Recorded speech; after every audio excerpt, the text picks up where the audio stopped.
All right. Yeah, I hear the game. Hold on. Well, there's no sound right now, but that thing is not even showing.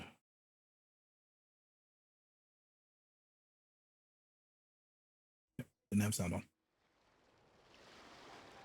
All right. So we're here now for Luna 3. Luna 3.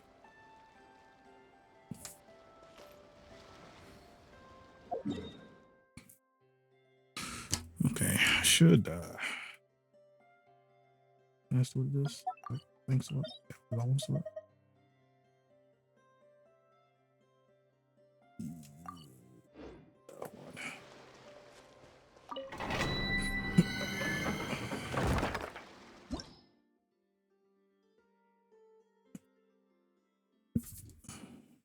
Yeah, we'll just do it.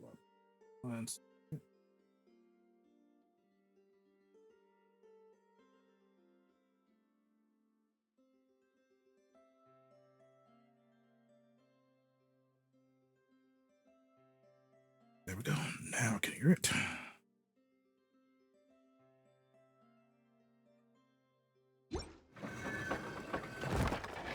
Okay. So I'm gonna make two things real quick. And then a little bit of story. Well, I'm gonna probably try to run them out real quick. Take long.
I forgot how many I need for this.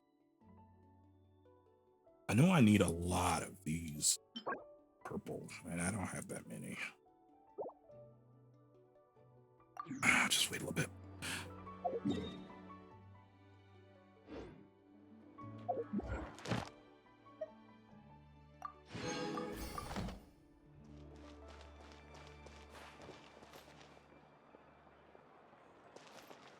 Add Astra. Thank you for completing. Add Astra.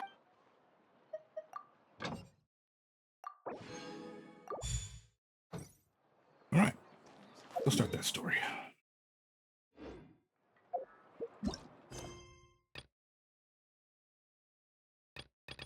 Oh my god, I totally forgot. So Venti and a bunch of different characters got like new stuff. Venti got a new bow that I did manage to pull. One second. What's the I did manage to pull it. I got the Skyward Blade along with it as well in the same pull. So that was kind of cool. That's never happened to me before. Of course, I got Bennett because why not Bennett? Anyway,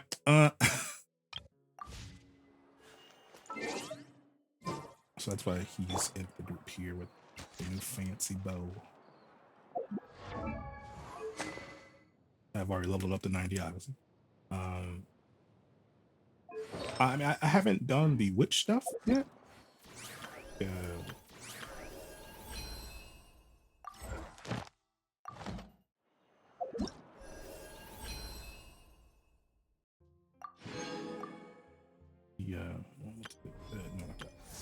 this. I haven't done this yet. Invite the character.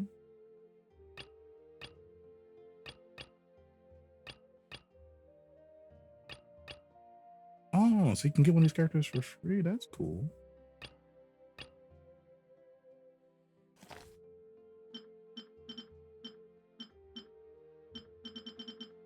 But yeah, so all these characters got some type of magic witchy buff thing going on with them. I'm probably only going to play with Venti, honestly. I mean, I thought about pulling for this guy, Duran, the Sure. Dragon Duran. I think I'm just, I think I'm just gonna wait for Columbina. Play you another tune, but it'll cost you an apple. Anyway, knock out some story. I know this is gonna be a long trek.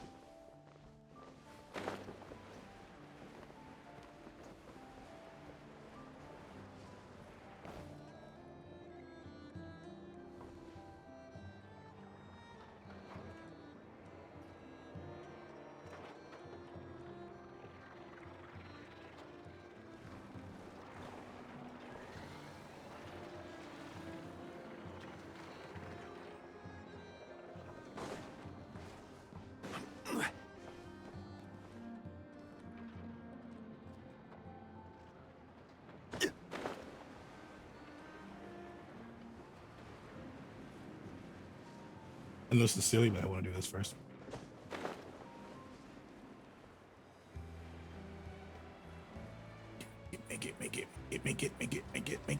Make it. Yes.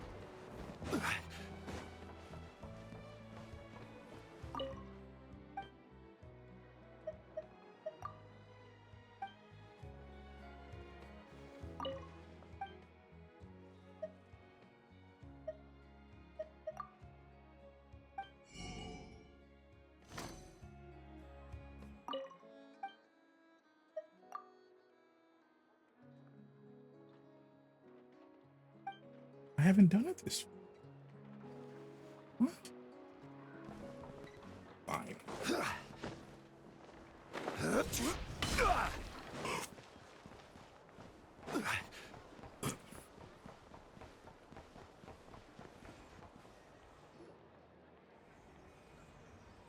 Thank you for waiting. I finished checking your adventurer handbook. Here are your commission rewards. We have no other urgent commissions on the books at present. For all your hard work lately, perhaps you two could consider taking a vacation. Amazing! Paimon never thought we'd end up having downtime in Nod-Krai. Things were pretty hectic when we first got here. Everywhere you looked, it was either the wild hunt causing chaos or the Vatui stirring up trouble. It felt like this whole region was one giant slime in a barrel, ready to go boom at any moment.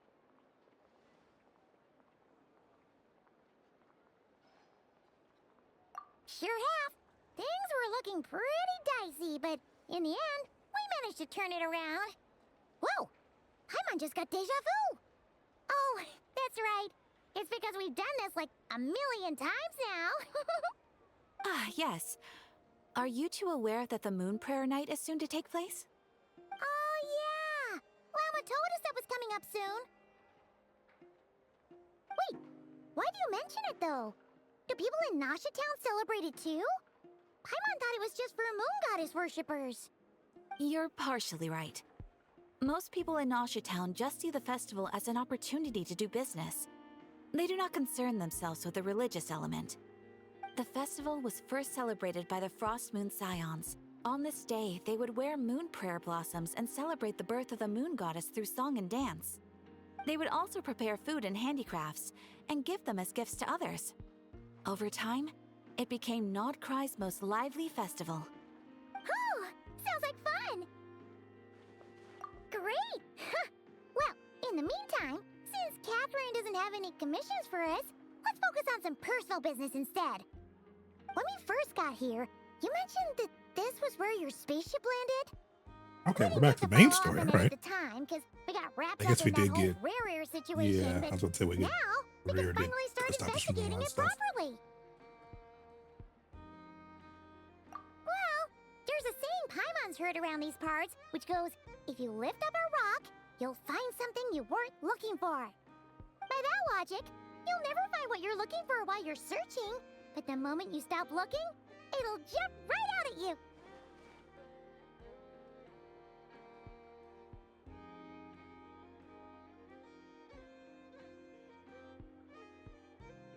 Not sure it's as simple as that. Could be worth a try though, right? Anyway, Paimon suggests we focus on other stuff we want to do for now, and just keep an ear out for spaceship-related intel as we go. I haven't seen Columbina in a while. Used a huge amount of power in the battle against Rear, and has been much weaker since then. If I didn't think genuinely help her, but surely a little chat do no harm. One thing concerns me is that no trace of the doctor so far. Wrong. Wait, why are they bringing the doctor? Serious all of a sudden. Oh, wait, what? Why are we talking about the doctor? Huh? Paimon gets why you'd be concerned about Columbina, but what does the doctor have to do with anything? Bro, what? Are we the same person? Oh, that's true. And now that you mention it, we're definitely overdue for a showdown with the Fatui. It is weird that he hasn't shown himself this whole time. What could he be up to? We haven't seen a doctor since that. What are we talking about right now? True. Paimon would much rather deal with Marionette anyway. She says the meanest things, but when it comes down to it, she doesn't seem like a bad person. Maybe it's the pressure of being a Fatuse? Especially as a Harbinger.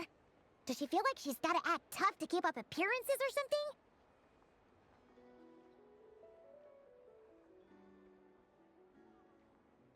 Maybe. But then, every time we headed out with Rarier, she always wound up having to repair Polonia and her other robots. That's gotta sting. Losing face always hurts more for people who care a lot about their image. She's probably still furious about it. I have a feeling she might have heard that. What? Relax! She's not even here! Huh? What's the matter? Oh, nothing. Sorry, we'll be on our way now. Where are we again? Oh yeah, Columbina? Right, yeah, let's go see Columbina.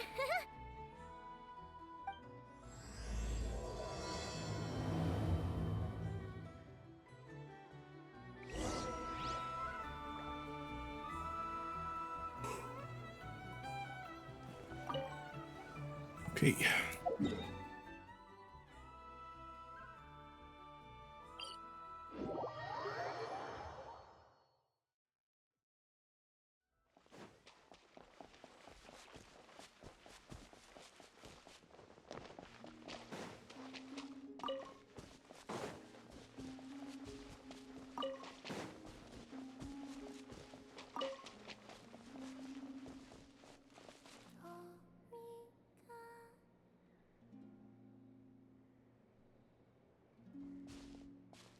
Hey, she's sitting up! Is me sitting here a rare sight? No, we just thought you'd be resting. Perhaps I would have been, were it not for the sudden arrival of some unexpected guests. Not that I consider it a disturbance. After all, you are the only ones who are free to enter. Would it not be a little unfriendly of me to lie down while we speak? I didn't realize you put so much thought into little things like that.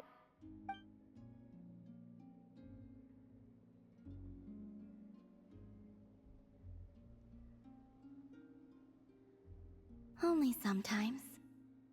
There have been moments lately where I think about you and your companions. They are warm, mysterious, and cozy memories. Very few of my past memories are anything like that.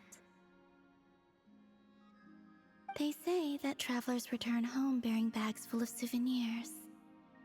But my luggage was empty, and I believed it would stay that way. Return home? So, you're still planning on returning to the moon? Yes. This planet continues to reject me, reminding me that I do not belong here. If I remain in Teyvat, there will come a day that I disintegrate. And I don't mean reduced to dust, or turned into food for the flowers. I mean, I will cease to exist entirely. Alright then. Well, we're sure gonna miss you. But it sounds like we'll have to say goodbye. How do you intend to return? The Moon Prayer Night is soon to arrive. On that day, the moon will be closest to Teyvat. The Kuvaki in this land will reach its peak at that time. I merely need to grasp the tide, and with relatively little effort. Oh, Paimon gets it! It'll work like a slingshot! You make it sound like she's gonna get blasted up to the moon. If I did that, I suspect I would crash into the false sky. I will be using a much gentler approach. But I do like the analogy. It's fun. You see? She gets Paimon's sense of humor. In the blink of an eye, the time has come to part ways. It does feel that way, doesn't it? Time seems to fly fastest when you are enjoying it. I have always thought of myself as a wanderer on this earth, and it has never expressed any desire to keep me here. Yet, just as I plan to depart, it tugs at my arm. Is this a gesture of affection? Or is the world mocking me? Oh. Were you hoping I can answer that? Yes. You are a traveler, so you must have a lot of experience in this area. Then, what I would say is, enjoy the moment. That's right! Don't overthink it! Happiness is happiness and joy is joy! The point is to enjoy it, not analyze it! I see. Then what I would say is, even though I am very tired right now, I am still happy. I can't tell from the tone of your voice. Oh, really? You don't think I sound happy? I'm just kidding. I could tell you were in a good mood today from the moment we saw you. Ah, a joke. Albeit not a funny one. Anyway, I assume you're here about you-know-what. Give me your hand. Actually, it's not that. There's something else we wanted to discuss with you. Oh, then do you still want to give me your hand? Or not? Okay. Sure. All right.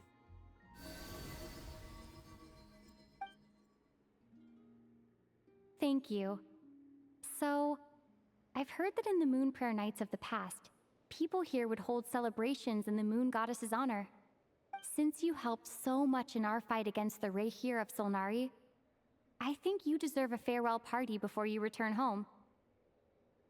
I haven't asked everyone else for their opinions on this yet, but I'd like to invite you to join the upcoming Moon Prayer Night. I've never joined a Moon Prayer Night before. I'm not sure what I would even do. Oh, don't worry about that! We take care of everything! All you need to do is show up. Of course, there's no need to force it if you're not feeling strong enough. It's just, this kind of felt like a golden opportunity. But they call me Kutar, and the Fatui have an arrest warrant out for me. I shouldn't appear in public right now. It's true.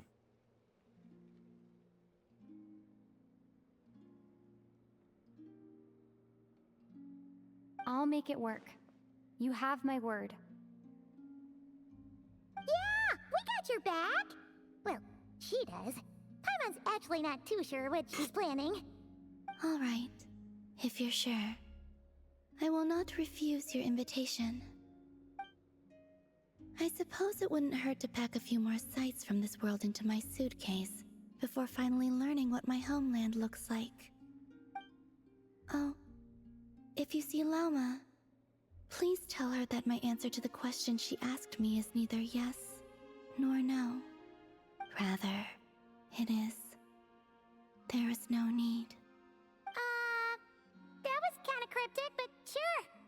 Guess it's between the two of you. We'll pass along the message. Bye for now.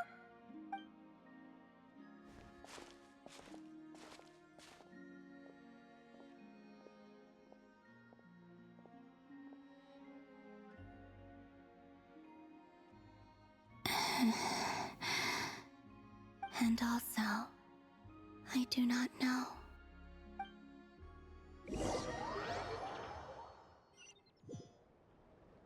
Since she's agreed to join the festival, let's go see who else wants to take part. Llama's gotta be the person most familiar with the Moon Prayer Night. We should start with her. Also, what exactly is your plan to keep her safe? I'm not sure yet. I'll figure something out. What? Are you serious? And Paimon even gave you her vote of confidence back there. When did you become so sneaky?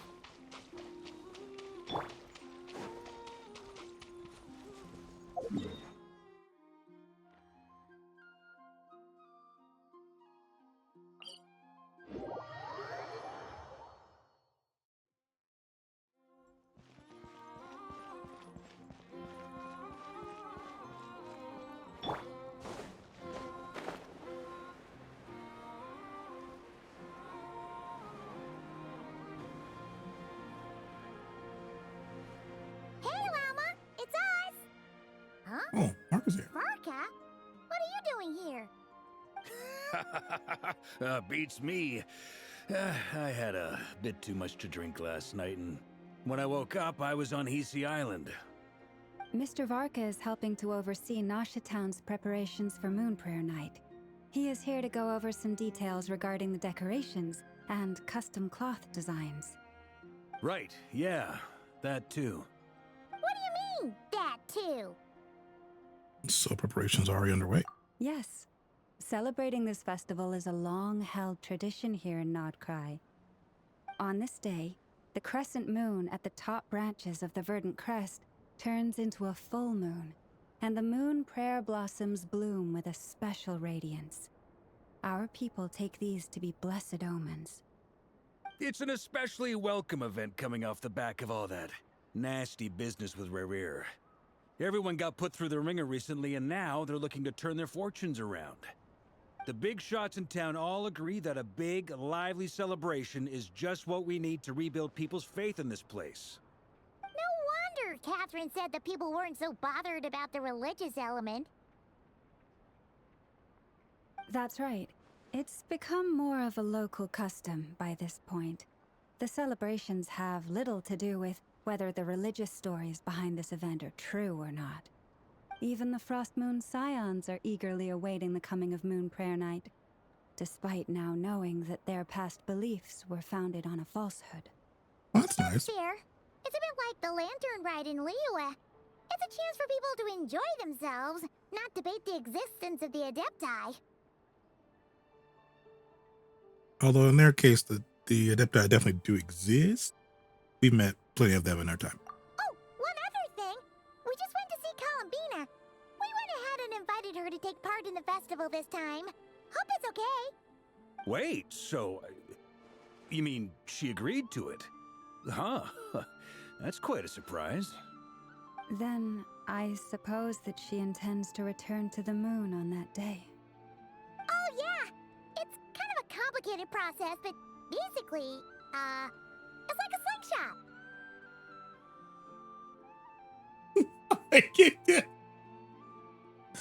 Oh my god! I understand. In truth, I had a feeling that she might make such a decision.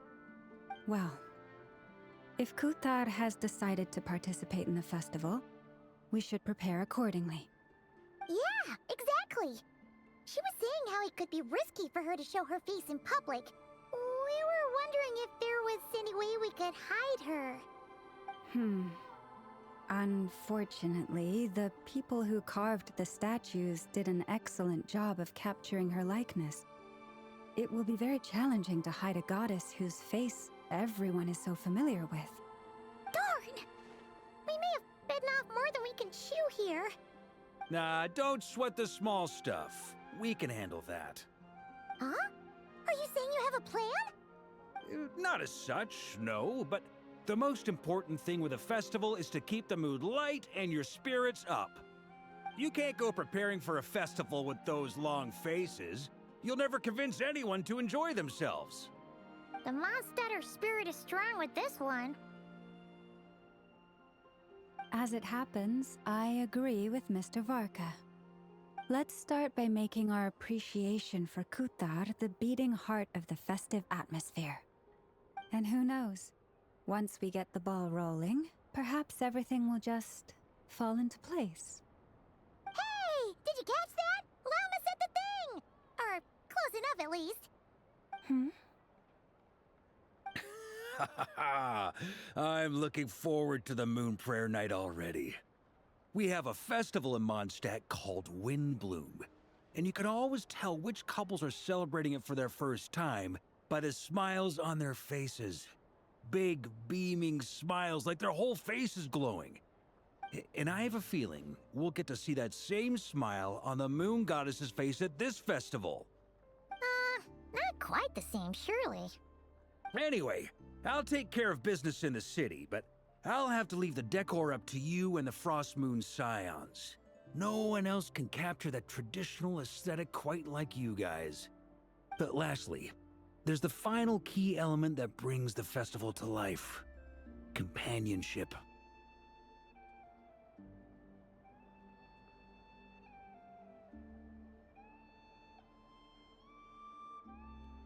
Before you leave, let me show you something that we've been preparing. Mr. Varka had asked to see it already, so you may as well tag along. Also, I have some further questions about Kutar's decision.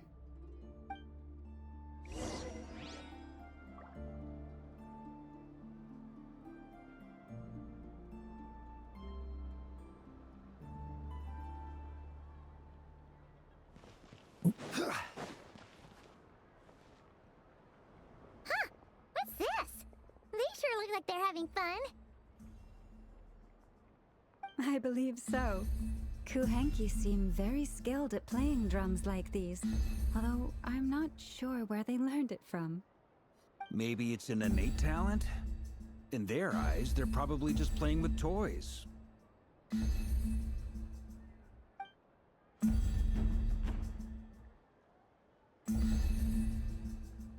Lunar-Tar! You want to play too?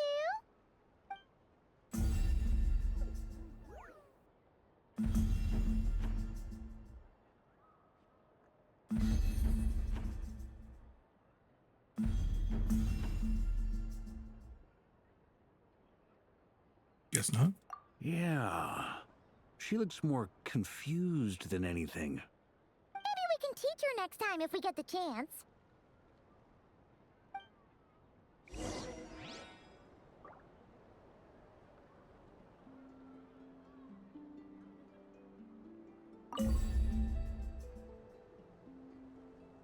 What are these floaty things?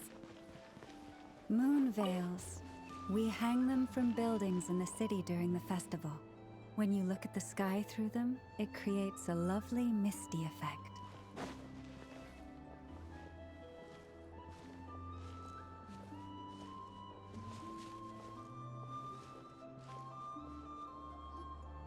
Everyone seems hard at work. They're preparing items for Moon Prayer Night. For instance, the sculpture being made over here, Mr. Varka and I were just finalizing the details of where it will be placed. Ah, there she is.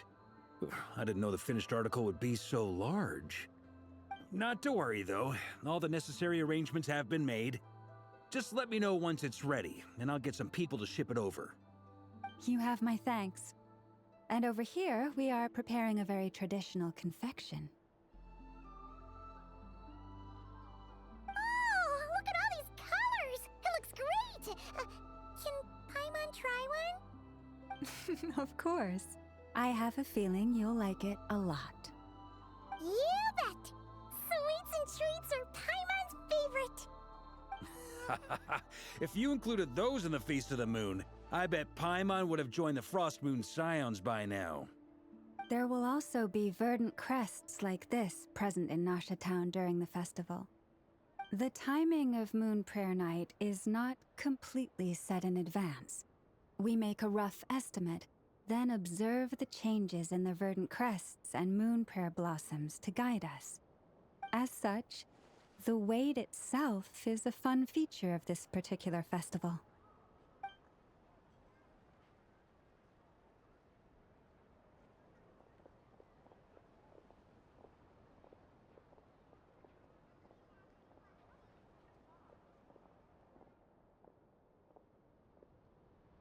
Let's talk here.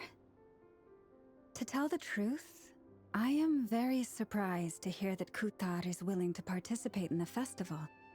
I once I don't know asked the way she her if says she'd be that, willing man. I to love it stay so with the much. Frost Moon Scions. Kutar. I could introduce her to everyone, and we could be a Yeah. family to one another. She did not answer, but she has not appeared here since. I took this to mean her answer was no, but if that were the case, she would not have accepted this invitation. This is the past long message. There's no need. I see. Maybe she is right. Maybe the Frost Moon Scions of today no longer need a moon goddess. But my wish was not for her to come here and be worshipped as a deity. I simply wanted to offer her a place to stay. I'm sure she believes that showing herself here might invite Fatui intervention, and as such she does not wish to cause us trouble. But what really pains me about all this is that this is her birthplace. She ought to belong here, yet no one has been able to grant her shelter. I think I'm qualified to weigh in here. When someone's about to depart on a long trip, what they need is blessings, not burdens. We should wish her the best, not make the journey harder than it already is. Anyway, she's agreed to attend, hasn't she? All we need to do is simply respect her decision. I see your point. Yes, she will soon depart after all. Our job is to leave her with some happy memories. Besides, who's to say her journey to the moon is a one-way trip? It's not like she can't come back and visit if she wants, right? Paimon agrees wholeheartedly. I Festivals are feel all like about it's a having one-way fun, trip, guys. So let's keep it simple. All right, I'm gonna head back to Nasha Town soon. Want to come with? I'm guessing you have some other folks to visit there. Sure thing, let's go. Bye for now, Wilma. Thank you all. Goodbye.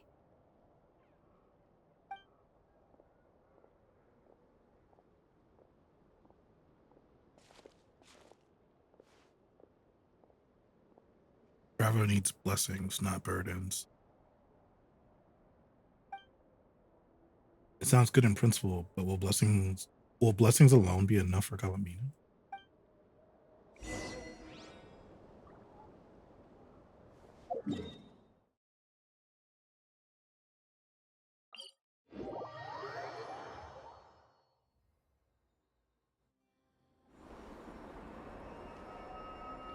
Huh? Hey, over there. It's Durin and Albedo with Flins. What could they be chatting about?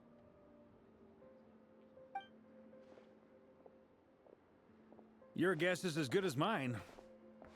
Ah, Grand Master, and the Traveler and Paimon. Hello there. It's been a while. Perfect. We have some new volunteers for our investigation. What investigation? Wait, let me guess. The righteous Lightkeepers are finally ready to hunt down the Abyssal Dragon? Haha. Yes, that too. Yeah, right. Oh, wait. Why does everyone keep saying that too?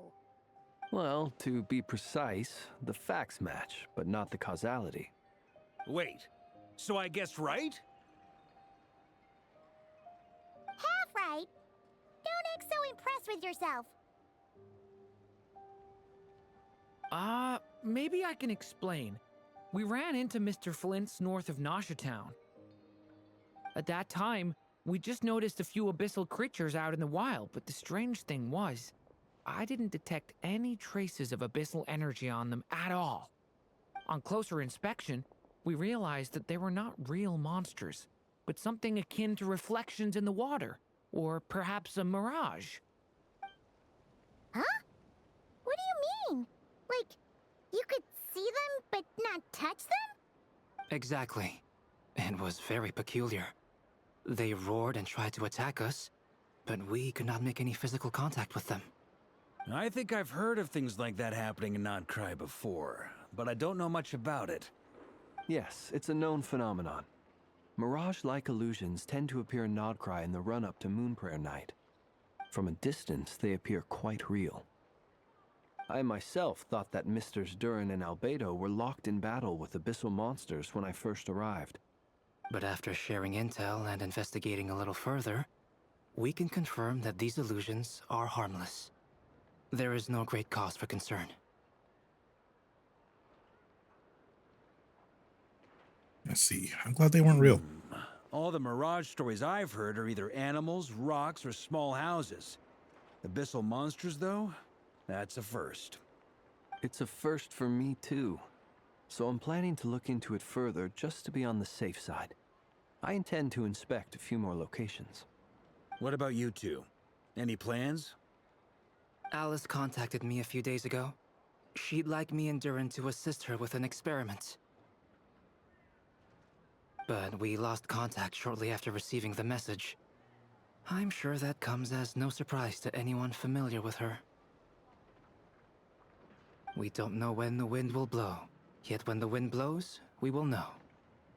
That, in a nutshell, describes how Alice operates. Yeah, that tracks. Okay. Oh, is Alice gonna show up? I suggest we investigate this Mirage business in the meantime. It's piqued my curiosity, and I'm pretty sure I know someone who will already be 10 steps ahead of us. Well said. Right?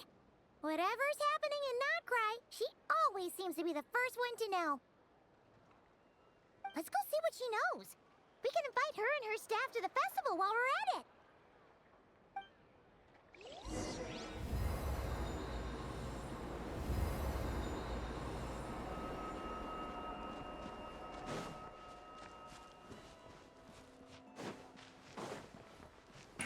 It's just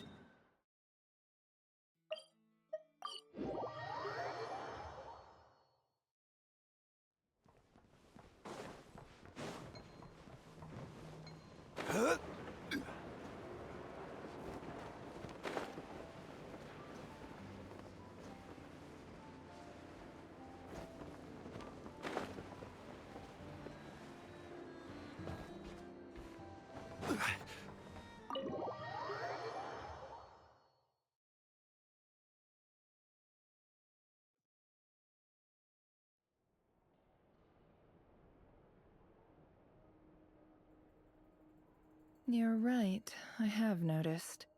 There's certainly something a little fishy about this situation. Only a little, though. Records indicate that this phenomenon can occur in the days before and following Moon Prayer Night. That said, it has always been a rare sight in the past. The odds of encountering these phantoms are similar to looking up in the night sky, happening to see a shooting star, and managing to make a wish before it disappears. But this time, either everyone's getting lucky, or they're appearing far more frequently than usual. Yehoda's out gathering intel as we speak. In the meantime, let me check off some points of interest. First, the Abyss. The ones we saw seem to be abyssal monsters. Indeed. But we have identified one location. I do where not many like his more of voice. them Is have that- made is an that crazy? appearance. And not just monsters, but human phantoms too. Given the scale and nature of the phantoms, it's almost as if I get someone's he is last supposed to be like memories are coming to younger. life. I feel like he Or just perhaps not the sound memories like of that. multiple That's strange. people. Oh, So you mean the phantom monsters are hunting down the phantom humans? Exactly. The phantoms can interact with each other, but we have no means of intervening. In addition, some of the human phantoms would seem to be from the very distant past. This is clear both from the clothing they wear and the stories they tell. They claim to be from Hyperborea, a name Oh my which God. I've heard from Wait, Lala what? before. If this is true, it means they must be from 6,000 years ago. Did Paimon hear that right? 6,000 years? It sounds like this merits further exploration. That'd be a big help. I'll leave it with you, Albedo. My knowledge of ancient history is non-existent. I used to doze off every time the pre-Knights of Favonius era came up in class. It's quite a miracle that you were able to understand these phantoms' speech, given how long ago they lived. I suppose you're right. But I'll leave the archaeologists to ruminate over that conundrum. As an intelligence broker, my sole interest is in the value of the information I gather. Which, in this case, hopefully means earning myself some good favor with our dear Lady Moonchanter. So calculating. Whew, this intel broker logic always catches Paimon by surprise. Sounds to me like we could split the work up. I think the abyssal phenomenon is best left to Albedo, Flints, and me. Agreed. It coincides with my duty as a lightkeeper. For my part, I'd like to understand the abyss better. Even a little knowledge would go a long way. This is certainly a rare opportunity to study the abyss. But even rarer, perhaps, is the chance to make contact with the ancients. The Curatorium will take the lead on investigating the Hyperboreans. We put in the work to learn what we know so far. It seems only fair that we get some quantity of exclusive intel. That just leaves our trusty team of 2 unassigned.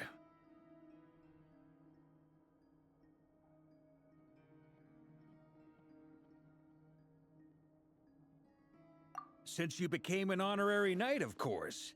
This was part of my grand plan all along. Ha ha ha! Oh yeah, by the way, we managed to convince Columbina to come to the Moon Prayer Night celebrations. Would you and Yehoda like to join too? She agreed to that? Huh. Quite an achievement. Never underestimate the traveler, I guess. I'd be happy to join. No point shutting myself inside when the streets are all decked out. I doubt any clients will be visiting during the festival in any case. And Yehoda loves a party, so I'm sure she'll jump at the opportunity. No, no, no, no, no, no, no, no, no, no! Way to contradict me in front of... Wait, no, that's not what I have bad news, boss. So many people. All right, everyone inside, quick!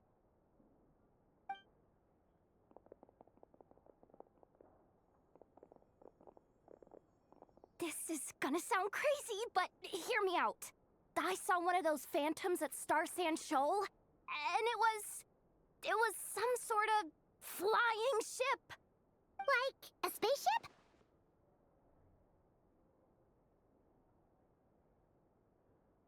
Spaceship at Star Sand Shoal? That's gotta be the one you came to Tibet in. Oh my God, it's happening. You said you saw the same thing through the moon marrow, right? Huh? You already know about it? Ugh, I thought I was gonna blow people's minds. Turns out I'm the last to find out. Wait, back up. You came here in a spaceship? Now my mind is blown! What's it like on the inside? Was it like flying through space? I want to know everything!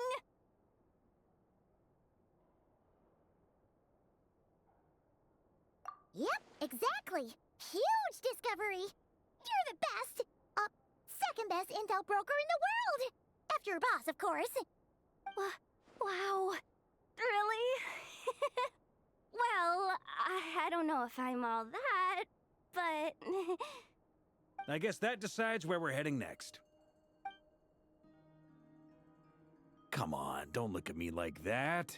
I know the spaceship doesn't have anything to do with me, but you don't want to leave me as the only one twiddling my thumbs, do you? Please? Fair enough. You can tag along. In that case, let's meet back here to discuss our findings once we're done. I wish everyone a productive investigation. You too.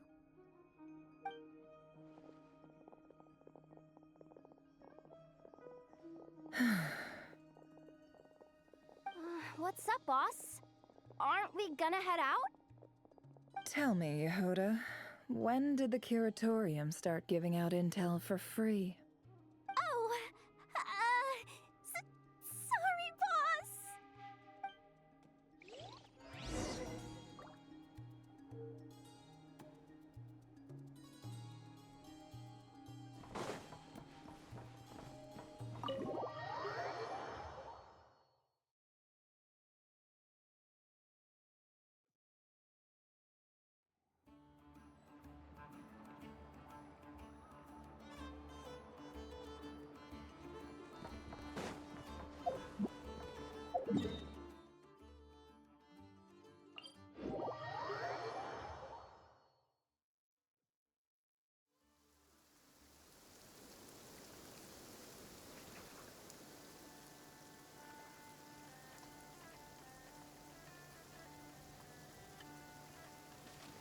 Whoa!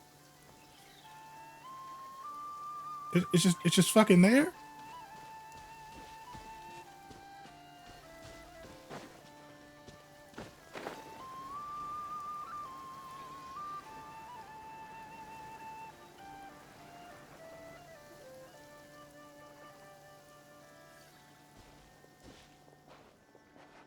Wow, what do you know? Yehoda was right on the money.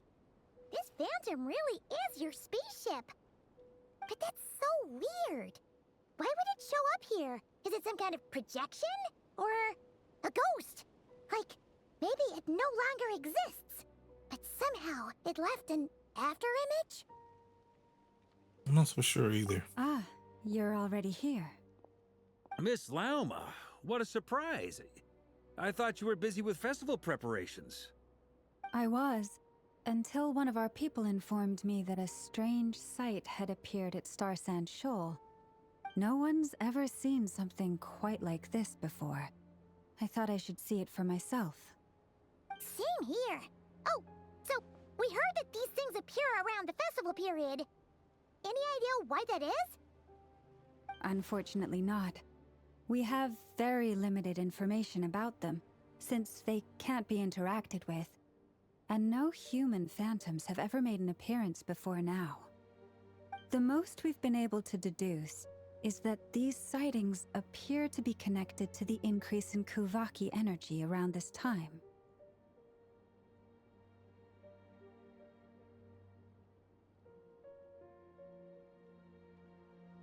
Let's look around and see what we can find out. Yeah, seems like that's all we can do. This is all so confusing. Allow me to lend you a hand.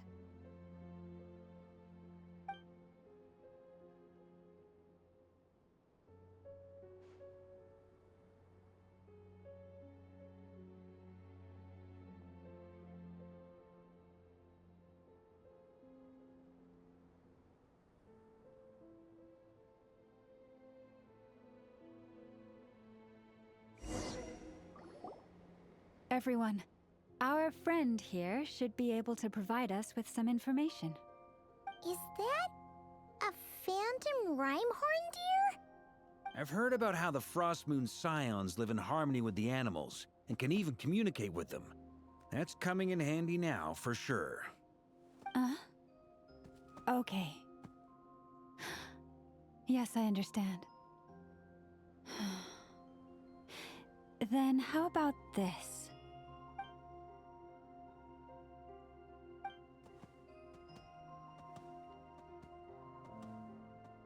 Oh, it's leaving. It appears to share our curiosity about this giant spaceship, so I asked it if it wouldn't mind investigating along with some friends. In return, I told it about some nearby spots where the wild fruit grows abundantly. We may live in a different era from these phantoms, but I trust that the terrain, climate, and ecology here are more resistant to the effects of time than some things are. Let's give them a moment and hope for the best.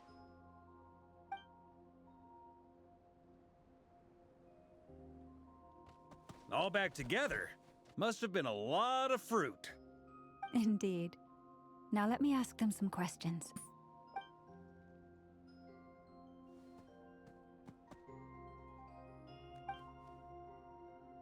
It did find a lot of wild fruit, enough for them to feast for a long while. This puffin circled in the air several times, but didn't spot anything out of the ordinary. Certainly nothing to do with the spaceship. Huh. Well, it definitely makes sense to get a bird's eye view. Indeed. Other than that, I was also thinking that the world these phantoms see is also different from ours. Oh, I get what you mean. The wild fruit exist in both times and spaces, but there might also be things that only exist in that space-time, which we can't see.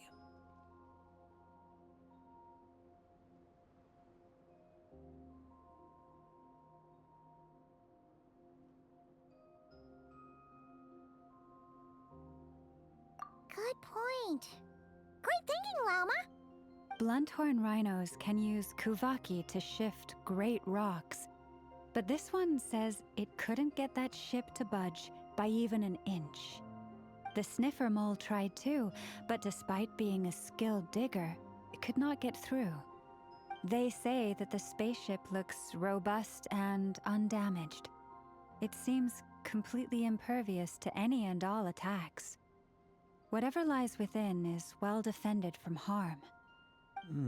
So, just like us humans, there was nothing they could do about this spaceship either.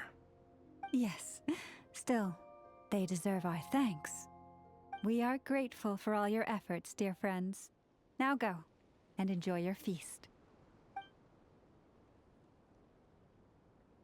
I've noticed some other human phantoms gathered nearby.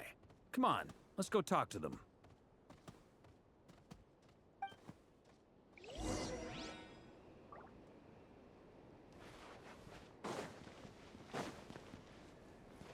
You just walk through that? Okay, yep. Oh,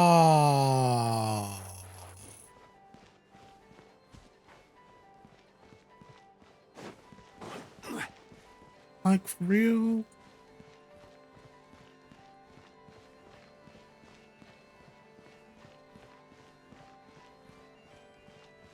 So, where's the actual ship then? Like, what happened?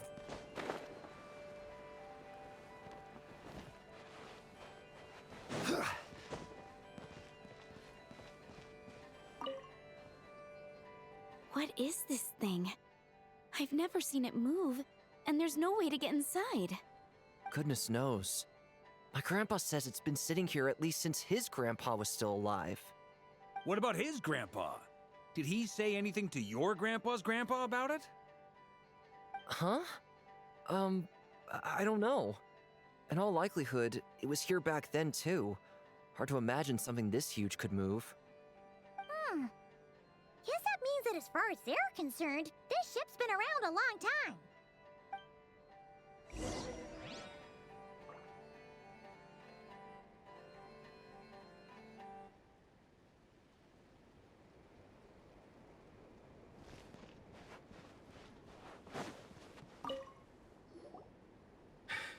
Come on, brothers.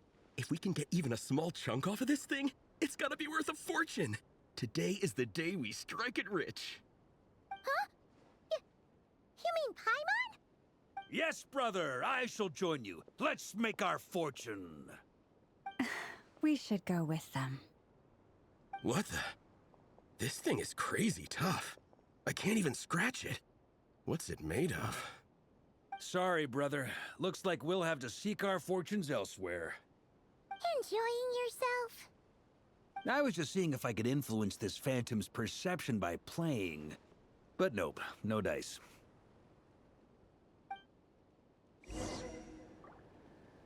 I'm sure we're all starting to build up an idea of what's going on here now that we've spoken to some of the people. These phantoms are reenacting real historical events in Nod-Krai. It's almost like we're in some kind of interactive stage play. We can talk to the actors, but the plot is fixed, and we can't influence it. It makes sense. History is set in stone. The objective facts of the past cannot be changed. Paimon totally thought you were just goofing around earlier. But actually, you were doing some serious investigating.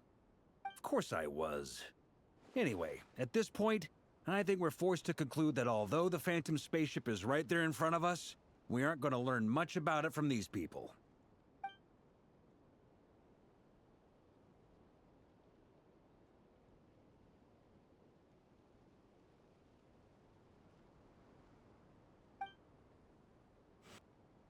Or if it showed the moment when it disappeared, I might have known who was piloting it. No such luck. All seen portrait moment, the moment of time. Okay.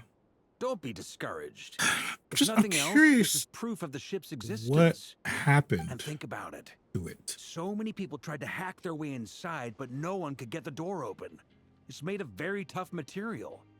To me, that says that we'll either find the ship itself or the story behind it. It's just a matter of time.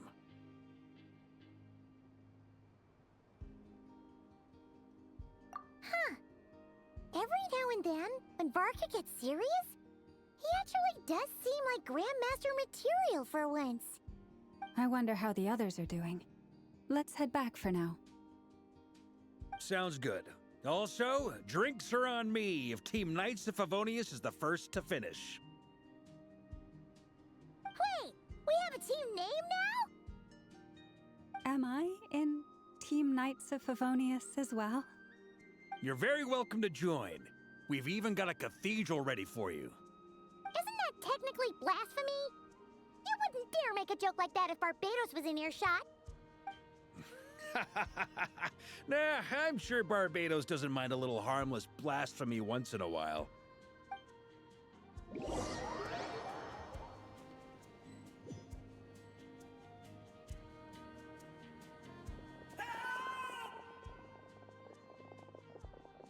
Oh, no! Get away! Oh.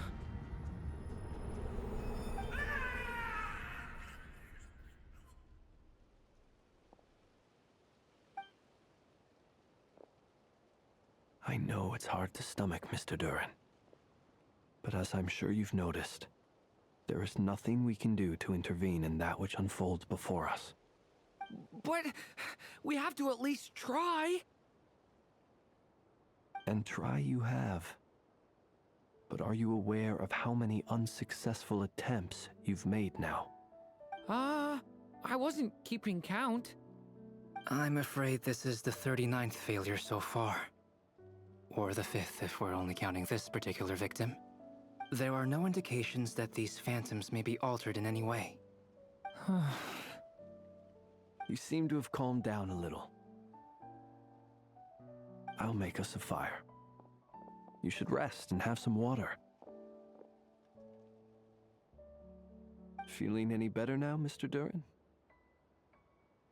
May I ask a few questions? Be my guest. What exactly are we witnessing here? What happened to those people? My guess would be that we are seeing Nod-Krai during the Conrian Cataclysm. Would that be accurate? Conria. That is correct. As you know, once the Abyss senses even the tiniest crack, it floods in and spreads like wildfire. There was a time in the distant past when it permeated all of Nod-Krai, causing immeasurable harm. The people paid a terrible price to heal this land. Then, 500 years ago, the whole of Teyvat suffered an abyssal disaster. Once more, Nod-Krai was dealt a devastating blow. I see. In the face of the abyssal onslaught, all were like grains of sand tossed around by a tidal wave. Be they human, fae, or god. The moment you witnessed is but one drop in a whole ocean of catastrophe. All right. I guess that answers my second question, too. I wanted to know why there's nothing I could do to help them, and that's because what we are seeing is history. That would be my guess as well. As I understand it, history and fate are not all that dissimilar. The latter may be unseen to us, but both are immutable. Yes. Fate was determined long, long ago. I still have a couple of other questions for you, Mr. Flint's. You mentioned more than one abyssal disaster that has struck this land in the past. How can you be sure that what we're seeing is from the Conrian incident? And also, how are you able to stay so calm when you're talking about these events? From everything I know about you, you're not cold or ruthless, and you're not indifferent to the suffering of others. Alas, I am forced to show my age. I must be 600 or 700 years old by human measure. Wait, so you... One is not easily moved by history when one has witnessed the truth firsthand. I'm sorry. You needn't apologize. Your passion is a good thing to have. Treasure it, because someday you may find it in terribly short supply. Now, at the risk of offending you, I have a question in return. Your curiosity toward the Abyss, is it born from hatred or because you sense its call? I only ask because I kept a fragment of Rarir's body in my lantern for a short time. Specifically, his heart. So I know what a burden it can be to carry the Abyss with you. And I hear its power growling from somewhere within you. In my eyes, your mere existence is a miracle. My honest answer is... I don't know. I don't think I have the confidence to say for certain. What I will say is the Abyss is not the only issue that haunts me. Even before I became who I am today, the question dogged me constantly. Should I even exist at all? My doubts remain unresolved. But when we fought Rarir, something became a little clearer to me. Sometimes it is the darkness within us that allows us to achieve the impossible. I certainly got the sense from your 39 attempts that you were trying to achieve the impossible. It sounds like you've resolved to see the truth for yourself. Absolutely. In that sense, he and I are quite similar. Then I wish you every success. I look forward to the day of your transcension. Well, if everyone's caught their breath, I suppose we should head back. Oh, and one last thing. I'd appreciate if you kept our discussion about history a secret.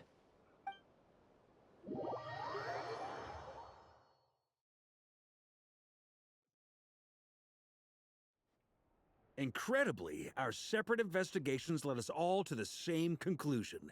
Hooray for consensus! Yeah, but we barely learned anything, though. I totally thought this would be the mother lode. Talking with the ancients? I mean, come on! But nope. All we got was useless snippets of conversation. Yep. And all this stuff about moons and hyperopia. What a load of baloney. Seems like people back then had a few screws loose. I understand your frustration. We found the same issue. Each phantom only showed a very brief moment in time. There isn't much value to be found in these miscellaneous fragments of a civilization's history, no matter how glorious it may have been. If there's a silver lining, it's that these phantoms are harmless to the present reality. They shouldn't get in the way of the festivities. Paimon agrees. And not just because it's the first thing she understood in this whole conversation. You look disappointed, Nefer. Is something the matter? What do you think? We all worked our tails off, but the only one to gain anything from it was you, Lady Moonjanter. Well, please do share the Hyperborean records with me.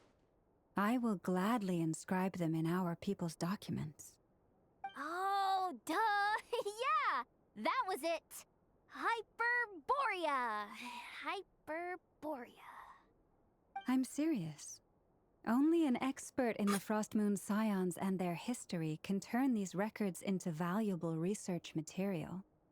The alternative is to let them gather dust on the Curatorium's storage shelves until the pages turn yellow. Nefer, you're wise enough to know that cooperating and sharing the profits is the best course of action here.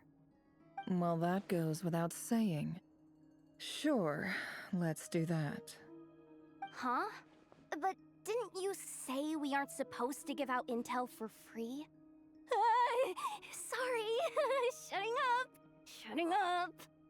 Now is not a good time to push Nefer's buttons. Anyway, back to Moon Prayer Night. I'm thinking that we should prepare something a little special, aside from the usual decorations and so on. You mean a parting gift? Can't go wrong with food. Although, does food go bad on the moon? Perhaps a lantern That's a good would question. be a better choice. It might be dark up there. It could prove difficult to light a lantern on the moon. Magical stones might serve that purpose better. What about a clockwork mecha model from Fontaine? I've got a whole bunch at home. I use them for fighting practice in my free time. None of these sound like things she would be even remotely interested in. It's But true. we don't interact with her enough to know what she likes. Yeah. It would really save us the guesswork if someone could find out what she's into. Looking directly at me, aren't they? Oh my god. Traveler, they're all looking at you.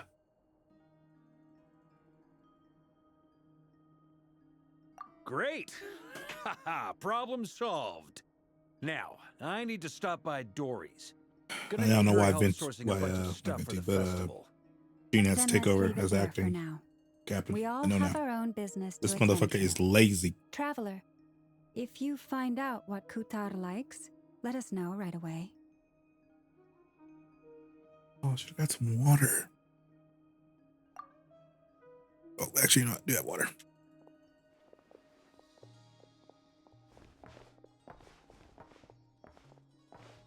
Is something the matter? I'm fine. It's just... I'm still feeling a little rattled after witnessing the horrors of the Abyss. But it's okay. This is something I have to work through. I'll be all right. Thanks for your concern. Well, don't put too much pressure on yourself.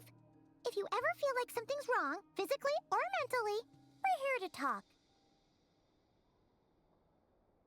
Don't forget, I'm a member of the Knight of Favonius. You always rely on me.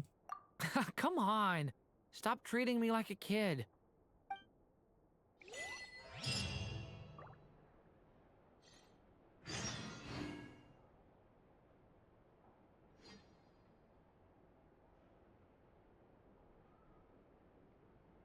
Osmanthus wine tastes the same as I remember.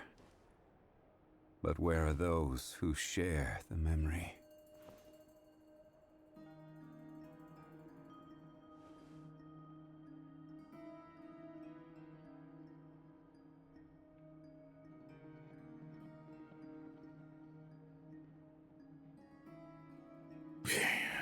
Where to next?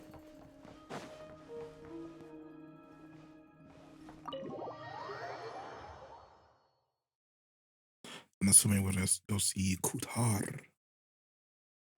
Yeah.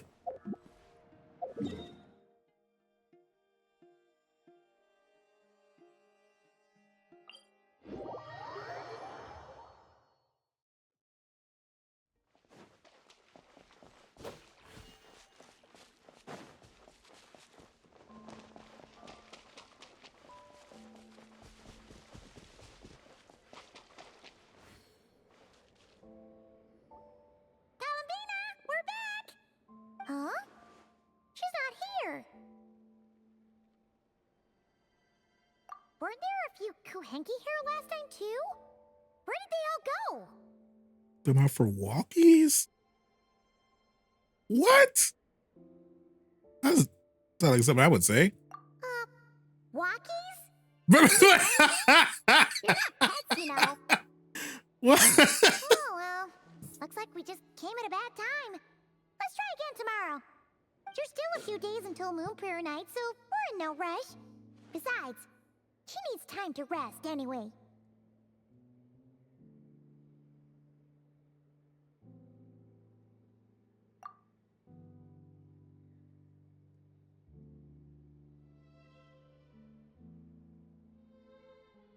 Columbina! Are you back yet? Oh, how strange. Looks like she still isn't here.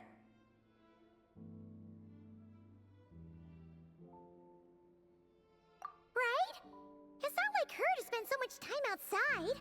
Especially since she's worried about attracting unwanted attention.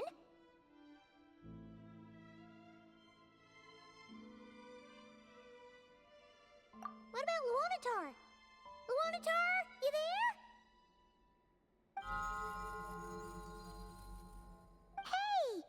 Do you know where Columbina went? Sorry, didn't understand.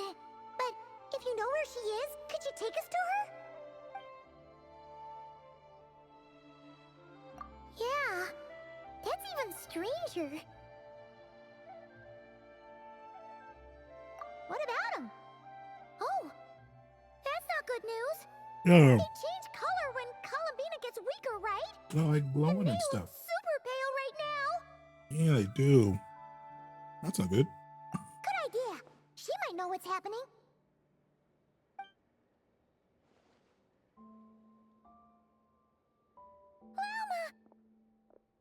Ah, it's you. How is Kutar? Is she okay?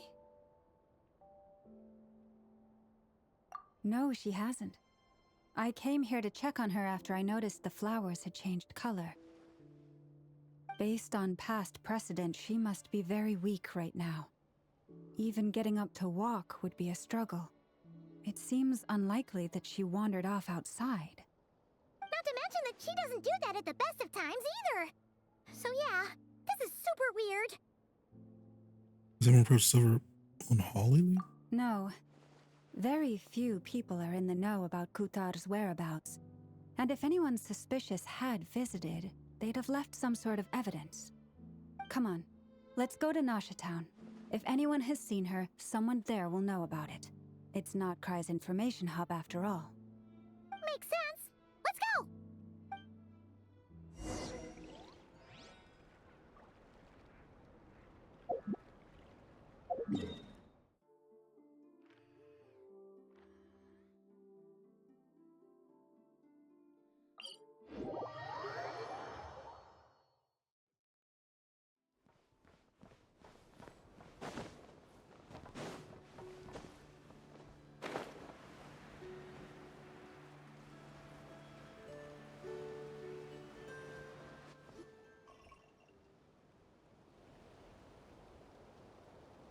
Moment. Is it just Paimon? Wait a minute. Is this stall kind of suspicious? Has never been here before, right? No, I don't recognize it. Alas, your free and easy adventure time is over. Now, prepare to face the final boss of Nod-Krai. Story quest, by the way. Whoa! It's Alice, isn't it? Where'd that voice come from? It's Alice, isn't it? Not sure, but it's definitely hostile. No, no, no, not that way. The final boss is right here. The sniffer mole? That's the final boss? Surely not. Also... Okay, the jig is up. I'll stop teasing you. Turn around. I'm right behind you. It seems I've managed to leave quite an enduring impression, even though you've never seen my face. Ah, nothing could make a great mage more pleased with herself. Oh, damn. Oh, damn. Oh, damn. Oh my God. The most adorable Klee.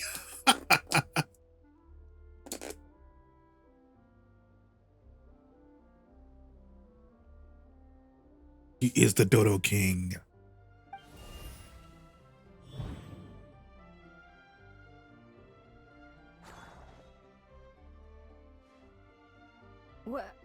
What is going on? I've heard that all the big shots in Teyvat have long, wordy titles that stun people speechless when they make their entrance. Unfortunately, none of them are affiliated with the Hexenzirkel, and we ourselves keep a very low profile. The notorious name-dropping doesn't quite work for us. Still, I, for one, think I'm really quite amazing. So that didn't stop me from coming up with a title anyway. Oh my god. Alice? It's really you this time? Not a lantern or a Dodoko, but Alice in the flesh? Oh, that's right. So, what do you think? How does it feel to finally meet me? You look like... Look just like Klee. You look so young. Oh, that's the first thing you thought. A little surprising, but that actually makes me very happy. Because that means that when Klee grows up, she'll be just as stunningly beautiful as her mother. So she's a friend of yours? Kind of. This is actually the first time we've seen her in person. I see. Madam Mage, that was, quite a powerful entrance. I certainly won't be forgetting it anytime soon. It's okay, Lauma, don't force it. Paimon will do the honors. This is Alice from the Hexenzirkel. She's a friend of ours. And of Arcus, too. That's right. She's a good person, just kinda... unpredictable. Well, what is the human heart if not unpredictable? If we could not do as we please, how would we differ from machines? I am Lauma, Moon Chanter of the Frost Moon Scions. It is a pleasure to meet you.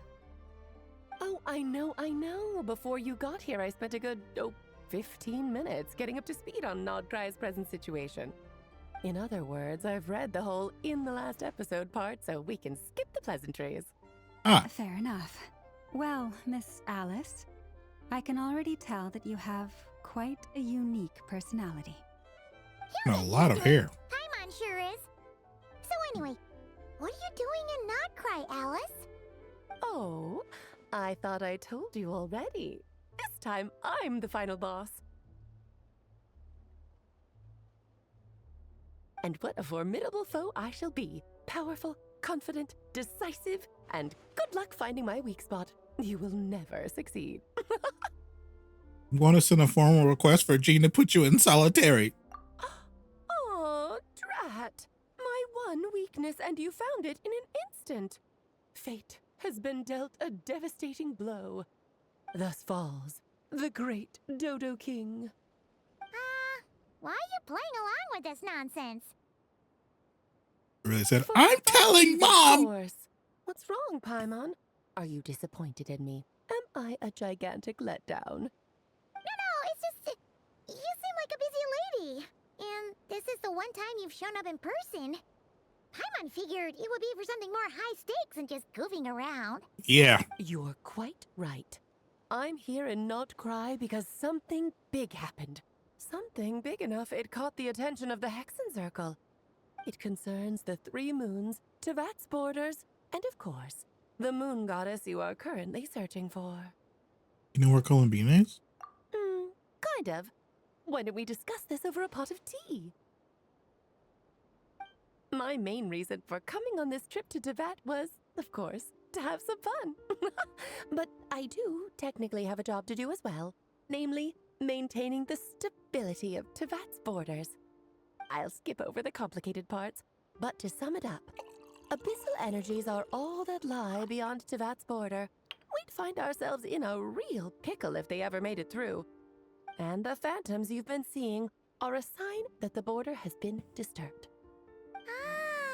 No wonder they tend to show up around Moon Prayer Night. Is it because the real moon is now so close to us that its power can cross the border? In part, but only a negligible amount passes through. Just enough to influence the verdant crests and so on. You know, And as you've noticed, I've also just there has realized been that an her hat is a unprecedented heart. number of phantoms appearing this year. The influence of the moon beyond the border That's kind of cool. cannot explain this. No, there is another far greater factor at play. The trilunar syzygy.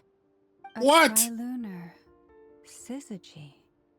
Eons ago, before the heavenly principles came to Devat, it was the then 3 moon goddesses who controlled the laws of this world. Talking about life, death, and such, aren't you? That's exactly it.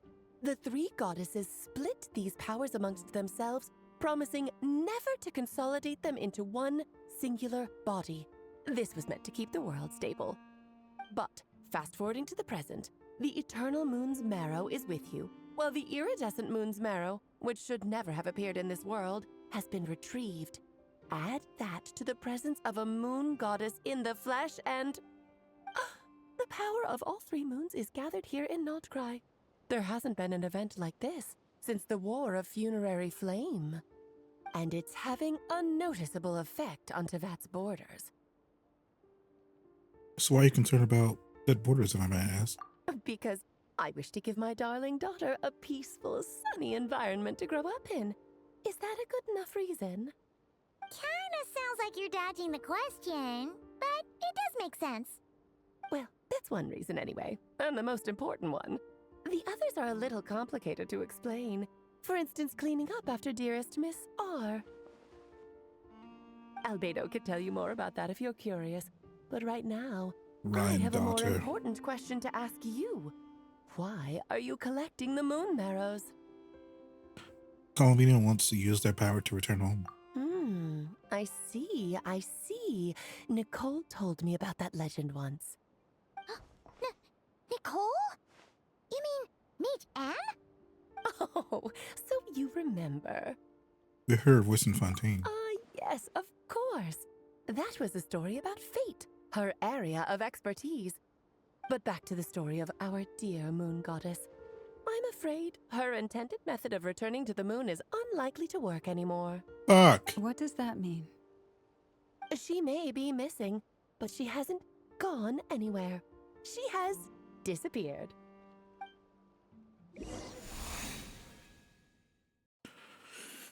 Was on gold dim. Oh, okay.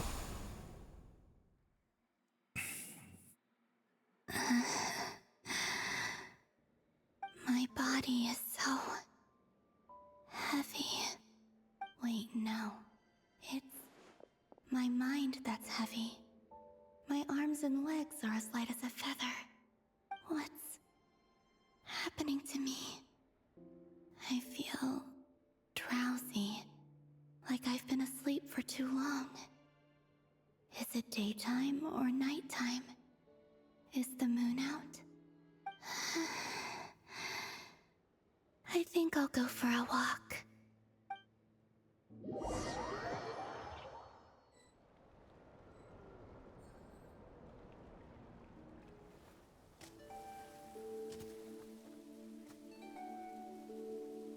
Are you out for a walk too? Huh?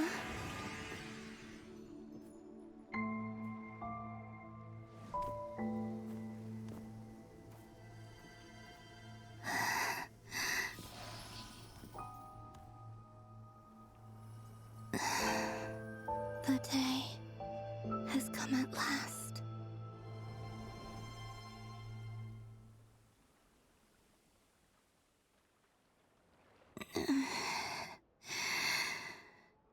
Have I grown so weak that I can't even sustain my physical form? But Moon Prayer Night is nearly here. I was so close to returning home. Death is near. Is this how it ends for me? Will I return to the moon after I disappear? Or... I don't want it to end like this. So far, at least, I still exist. Even if not physically, I can still feel. But as my power wanes, I'm sure that too will fade. I suppose I might take one final look at this world. The world where I was born.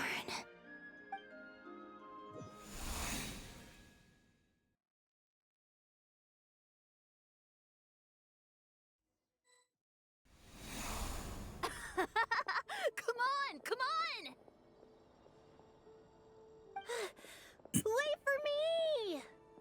The Frost Moon Enclave. How much it has changed since I was born. These decorations, they're so heavy. It's times like this when you kind of wish men could be priestesses and acolytes. How fascinating. I've never had the chance to be privy to people's private lives in this way. In the past, Is that guitar? Guys, it's guitar! so solemn and serious the moment I showed my face. Like they were frozen stiff. Karina, Lametti, it's time to eat. Coming! I want to watch them a little longer.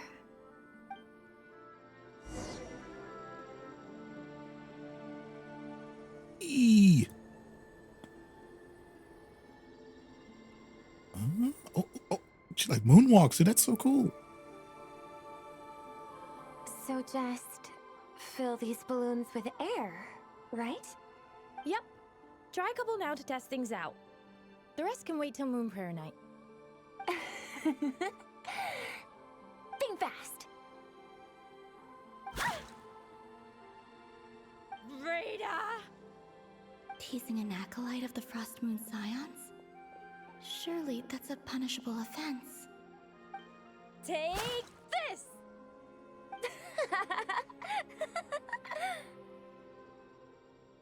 Huh? Alright, enough horsing around.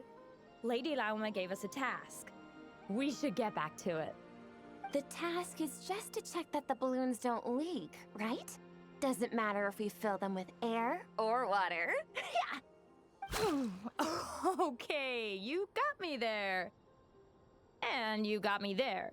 But still, we can't use all the balloons before the festival even starts. We won't use all of them. And as long as Lady Lauma's trusted acolyte doesn't snitch, this can stay as a little secret between friends. A couple more can't do any harm, right? Oh, you menace. Then, think fast! Is pumping a balloon full of water really so much fun?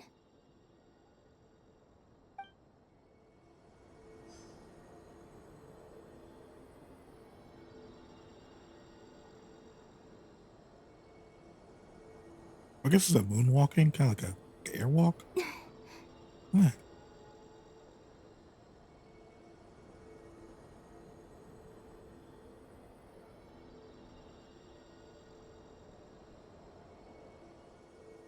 Oh, cool.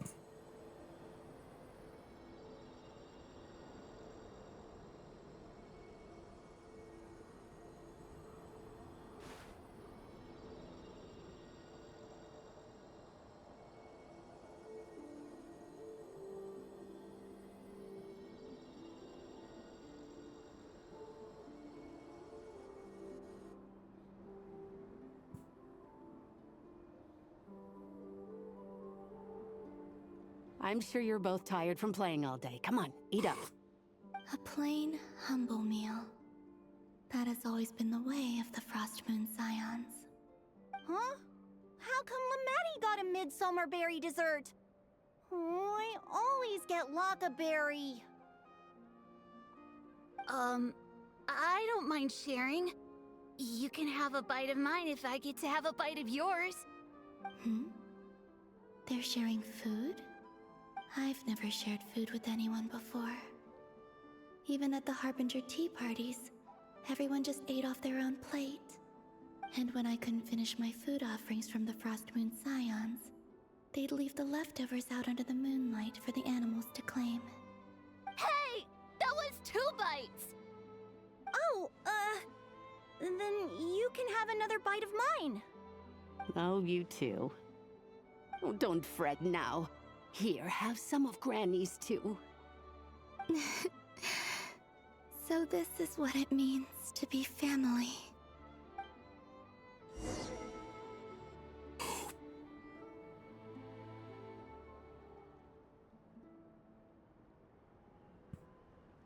I'm seeing so much that I'd never usually get to see.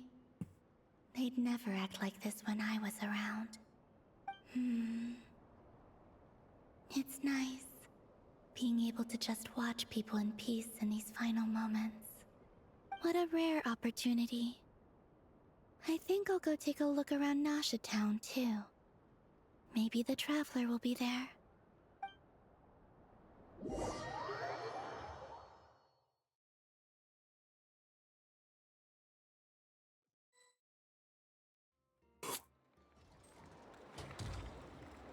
After the War of Funerary Flame, the moon goddesses were no longer recognized by Teyvat. They lost the whole foundation for their existence. That's why the moon goddess's strength is fading. She cannot withstand the world's rejection of her.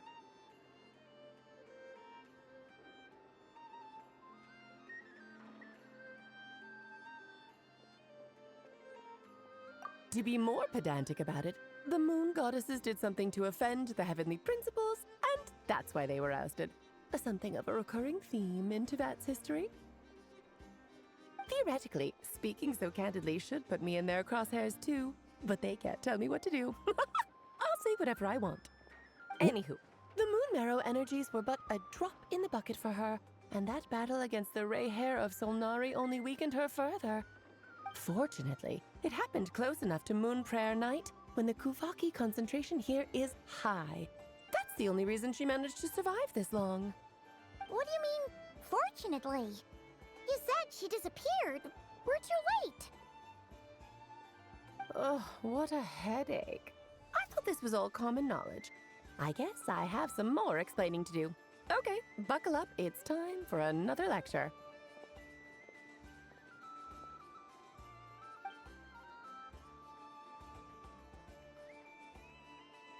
Now, I said earlier that the moon goddesses lost the foundation for their existence. The reason for that has to do with the natural order. Basically, the rationale for their existence in Teyvat was lost. The same logic applies to the present moon goddess too. Consider her existence so far. Her comrades in the Fatui called her Damselette. And she was worshipped as Kutar by the Frost Moon Scions. But these connections have now been severed, whether by her hand or yours. So, the rationale that once sustained her existence is now gone. Wait, we did that to her? Oh, well, strictly speaking, yes. But let's not start pointing fingers, shall we? I'll only I feel like you're pointing a finger at me. That's not the kind of final boss I want to be. Of course I do. I'm only the greatest mage in the whole entire world. Now, if you wish to find your moon goddess, there are 2 problems we need to solve.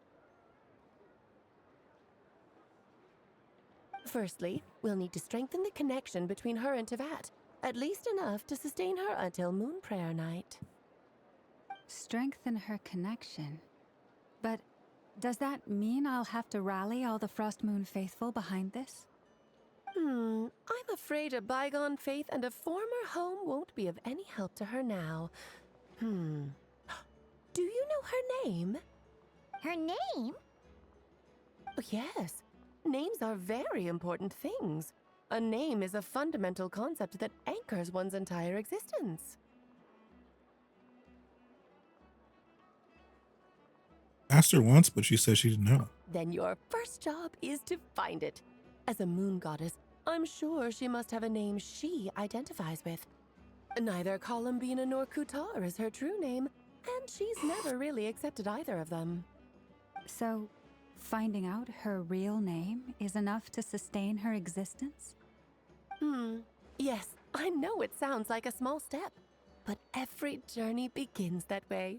So for now, that's all we need to focus on.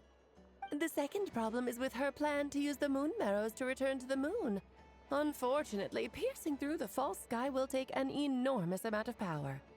Given her current condition, she won't be able to provide anywhere near enough power, even if she recovers her physical form. But no need to fret. Nicole's the expert in this field, and I'm sure she'll figure something out. Wait, Mage N is going to help us out too? That means we've got 2 Hexacircle mages on the case. This is turning into a pretty big deal. Actually, this is more of a side quest for me.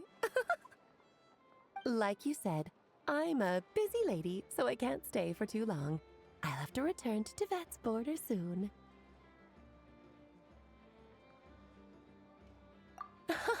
That's the upside you get for looking out for my little Klee.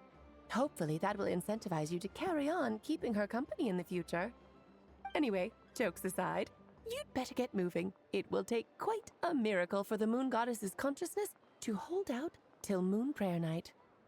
Oh, I suppose I might as well tell you where Nicole is before I leave. Off you go now. Time to meet your new friend. Oh, yes, and a little suggestion. Don't forget to mind your heads. What? I wonder how Durin's doing. I should really go see him before I head back. You really are super busy. I most certainly am. There's so many children I have to keep tabs on just in Mondstadt. Durin, Albedo, Venti, Varka. There were some unexpected names in there. Klee didn't make the list, huh? Of course not. Klee is my pride and joy. I have no qualms about her, because she's the best child in the whole wide world. Yep. Klee's a little angel. I'm glad you agree. She's a terrorist! Well, all This is blowing up! She's a monster! You're raising a monster! She left in a hurry. Yeah. She didn't pack up her stall. Should we handle it for her? I must say, I'm now very curious about her daughter. Klee, wasn't it? What's she like? That's a long story. Come on. He's a bomb maker! We go.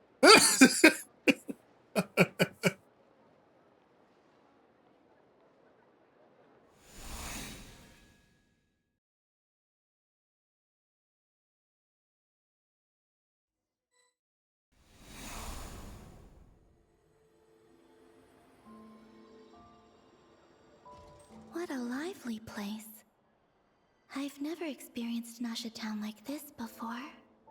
Hey, you old geezer! Your hammer's rusted through! Who are you calling old geezer? Are they quarreling? I'm looking right at him! You've really gone downhill since giving your daughter free reign in the workshop. Can you even swing a hammer anymore? It shouldn't take you days just to fix a single chair. You might as well use that hammer to massage my back for all the good it's doing. Don't run your mouth, or you'll get a back massage that'll put you in bed for the rest of your life. Look, the materials haven't arrived yet, all right? You know how busy it gets in the days before moon prayer night. I'll bet you send all the materials to your little princess. Blood's always thicker than water, huh? All right, you've made your point, Uncle Koski. As soon as the materials arrive, fixing your chair will be the #1 priority. And Dad, if you've got time to chat, why don't you lend me a hand, See? Lolka knows what the score is. I guess they're friends. But the way they spoke to each other was so ugly.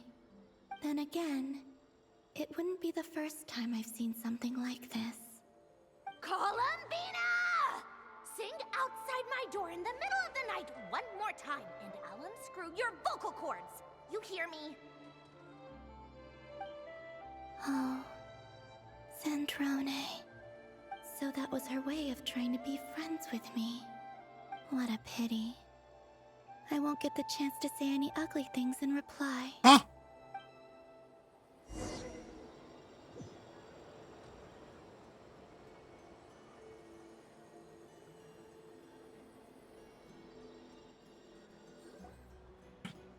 Hey, have you decided what to give her for Moon Prayer Night? I sure have. She's gonna get the surprise of her life when she's least expecting it. Then I'll whip out the ring and pop the question. The surprise of her life. What a fun turn of phrase. Cool, I get the picture. You can spare me the gushy details. Ooh, looks like we have a customer. Hello there, ma'am. Would you like some Moon Prayer Night candy? Huh?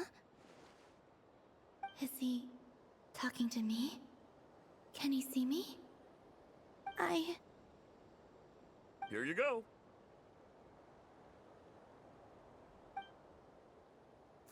Oh. Oh. Come back anytime. Right. Now, where were we? I don't know why, but I still held out hope. I did too. The most important thing right now is to find that mage.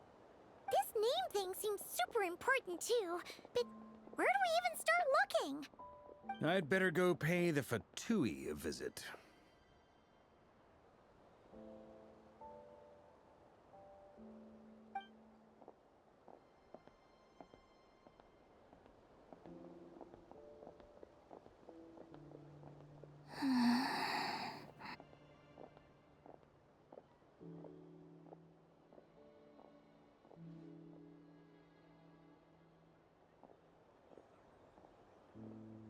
Columbina?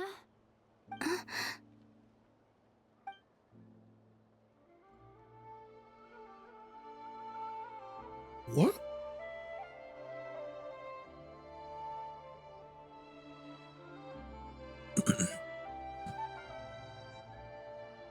Traveler? Let's go! This is no time to be spacing out!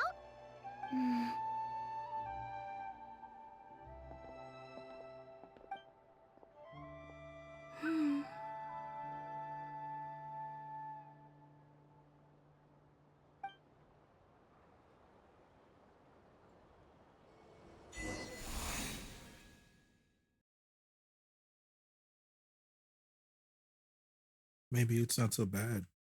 Just take okay. Okay, well, to be fair, I had plenty of time to read that one. That one's on me. Quake!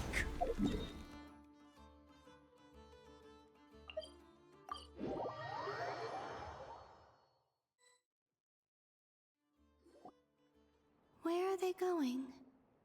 They mentioned a mage and a name? So, Mr. Varka, are you acquainted with this Nicole? Or should I call her Mage N? Ah, not really. We've never met, though she has come up in conversation. From what I've gathered, Alice kinda took Nicole under her wing. Taught her how to speak in a more ladylike fashion, that kind of thing. Huh. Hard to imagine Alice as an etiquette coach. After 2 years, we finally got to see Mage in. Yeah, Alice is a larger-than-life personality, I'll give you that. But then again, that's why she's able to draw such an eclectic mix of people into her inner circle. If I remember correctly, being an interesting person is actually one of her main entry requirements. So, if you ever wanted to join the Hexenzirkel, I'm sure you'd both be eligible to apply. Hey! Don't go around making promises on Alice's behalf! I wouldn't dare. I'm just trying to paint a picture of the Hexenzirkel for you. Okay, sure. Anyway, since none of us have ever met Nicole, how are we supposed to find her? Wait, is that her? We can't just go up to every woman in sight and ask, "Hey, are you Nicole?" Maybe something she's wearing will give it away? Like, a windbloom pinned to her chest or something. Wait a minute. Alice never said Nicole was from Mondstadt. Oh, true.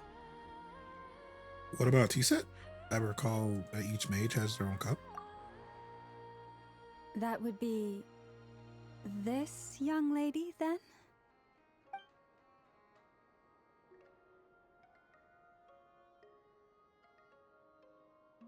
Hey there!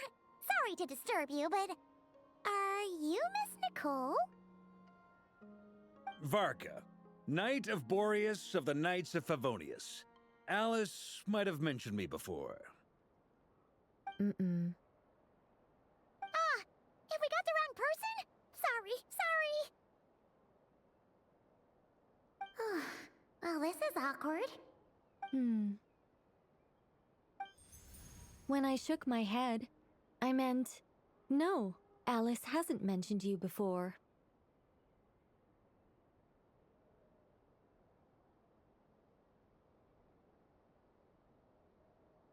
Huh? Where is this voice coming from? My apologies.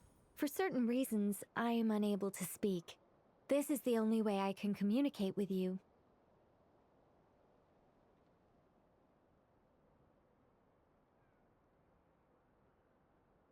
It might take some getting used to, but I hope you can understand. Hey, it's fine. I'm more shocked by the fact that Alice never speaks about me. I mean,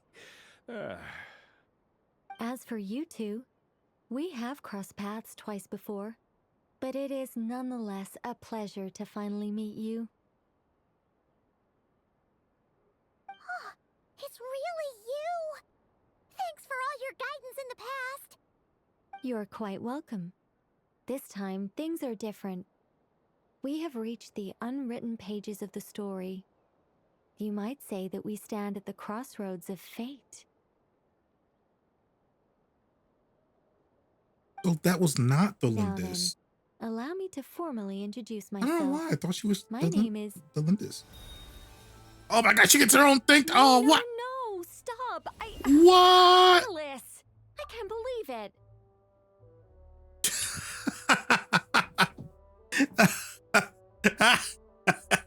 I had a whole speech prepared. I'd agonized over every single word. She always picks the worst moments to ruin other people's plans. I'm so sorry about that. Alice took the liberty of devising some bespoke self-introduction magic for each member of the Hexen Circle. But I could have sworn I deleted all of the triggering conditions for it. How did it bypass everything? Oh gosh, this is so embarrassing. This is a very different side of Nicole than what we're used to. Is she not used to face-to-face interactions? Don't worry about it. We've seen that introduction magic once already, so it wasn't too much of a shock. Please go on, Miss Nicole.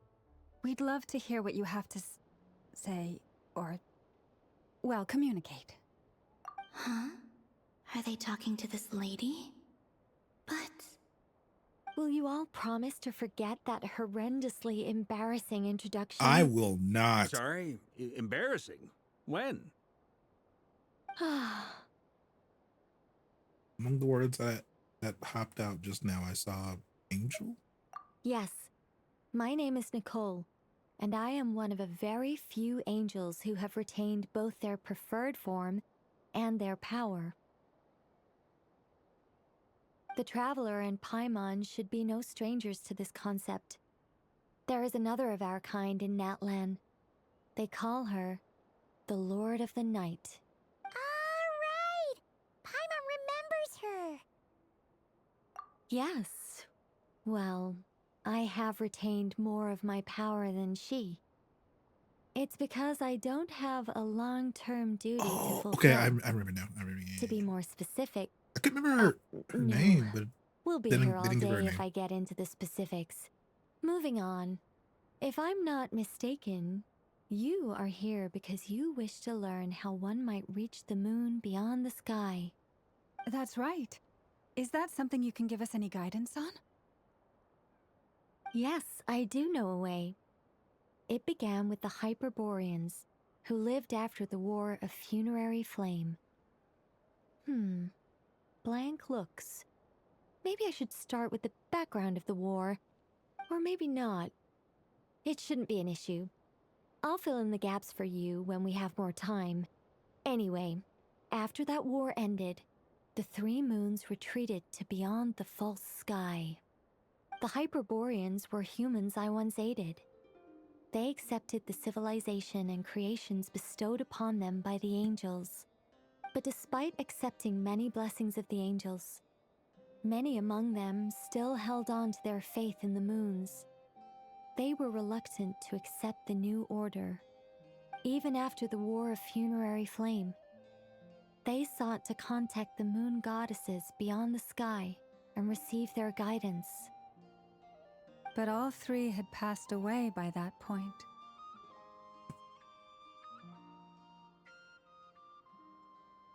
This mage has a unique method of communicating. Is she talking about the moons?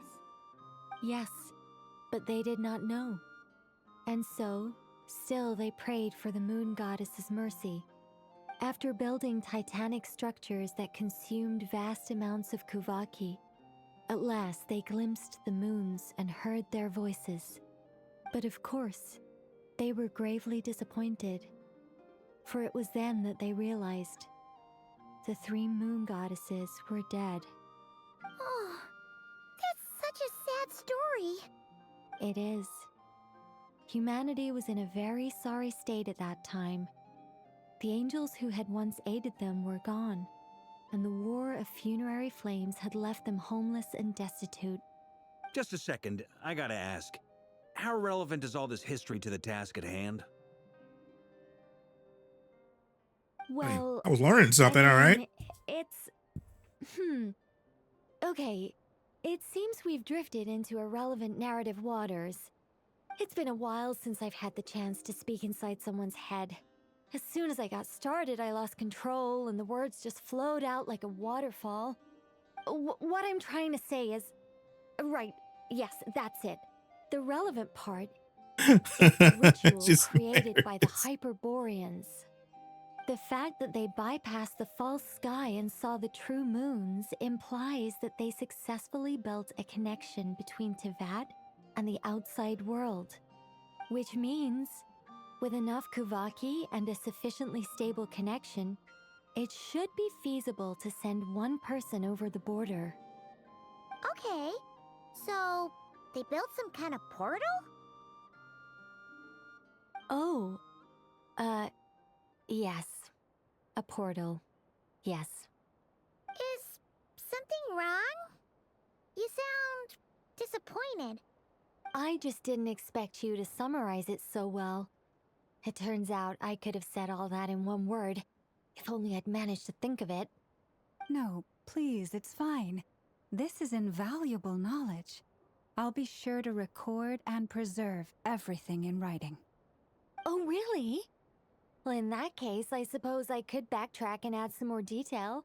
I did gloss over a few things so far. Whoa, time out. Let's summarize what we've got first.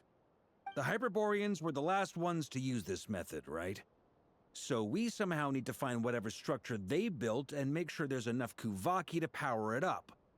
Luckily, we have the moon marrow of both the eternal and iridescent moons, so we're all good for Kuvaki. Which means the key issue we need to focus on is finding the place. Am I right so far? Yes. Although I expect the structure is long gone by now. That said, what if we could take advantage of the phantoms to travel back to a time when it still existed? Well, travel back isn't quite accurate. It's more like we'd be creating a handshake between 2 points in space-time. We wouldn't even have to pick a time when it still existed. It could just be a time when it still appeared in phantom form via projection, or we could project our own phantoms, fold them together at... You look lost. Was that too hard to follow? Yes! Yeah, things got a little, technical there. Paimon's brain is reaching capacity. All right. Let me think about how to put this more simply. Okay, got it. Over the next few days, I'll search for phantoms that we can use. Once I find one that meets the criteria, I'll let you know and we'll regroup.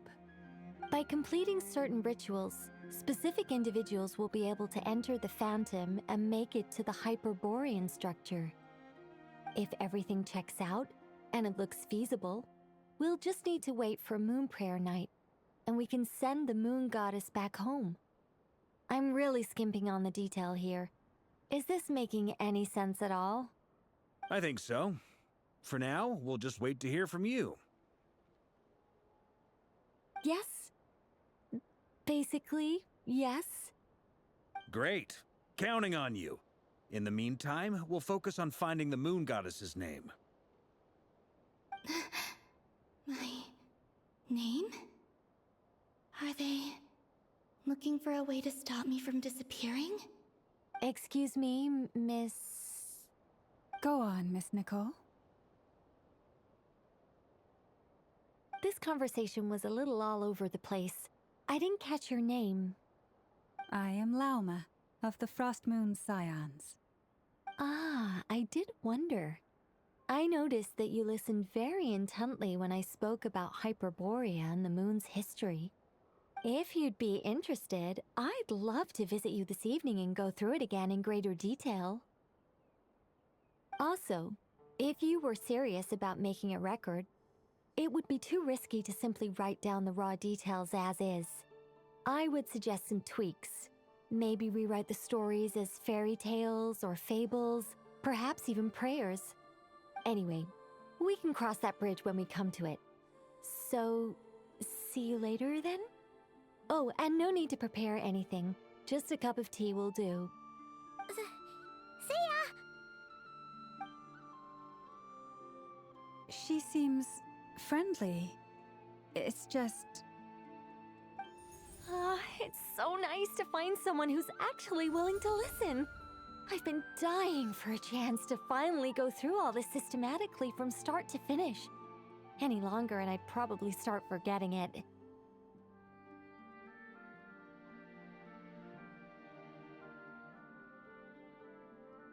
Now Paimon gets why Alice told us to mind our heads. Ha ha ha ha! What did I tell you? A lot of quirky people in Alice's orbit. Now then, the next order of business is, where do we start looking for the Moon Goddess's name? Maybe the rest of what Nicole has to say might give us some clues. Once I've heard her out, I'll summarize the salient points and share them with you all. I'm also inclined to review our other documents. Yes, our faith was first established by our Hyperborean ancestors, but many of the more factually accurate records are from after Kuthar's birth.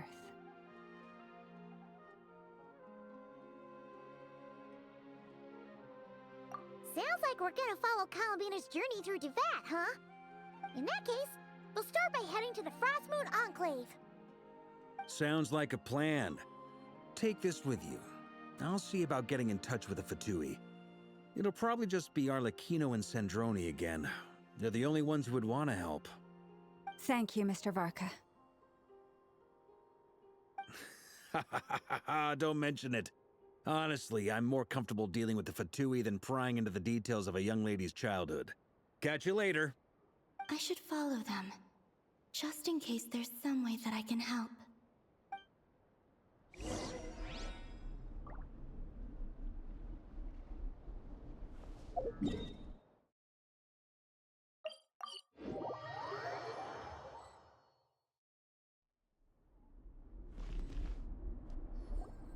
A while ago, I took the time to organize all documents in our possession that pertain to Kuthar. What you see here is the material I consider reliable. You're saying there's unreliable material too? Yes. Most of the information we have was transmitted through an oral tradition.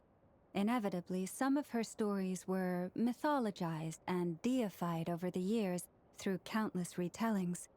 That's why I organized them into reliable and unreliable.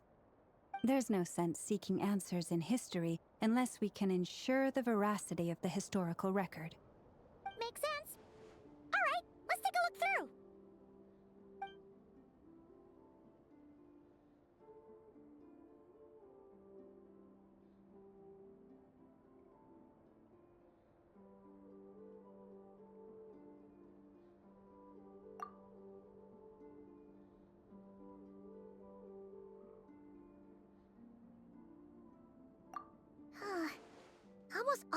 records refer to Kutar instead of Columbina.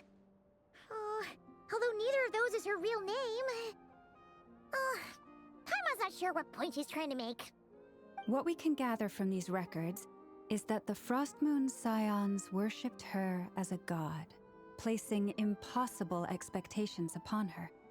I cannot fault them for their earnest faith, but for all their devotion, worshipping her day in, day out changed nothing. I imagine that none of it resonated with Columbina. It wouldn't surprise me if, even back then, she had already begun to reject the name Kutar and everything it represented. Lama speaks the truth.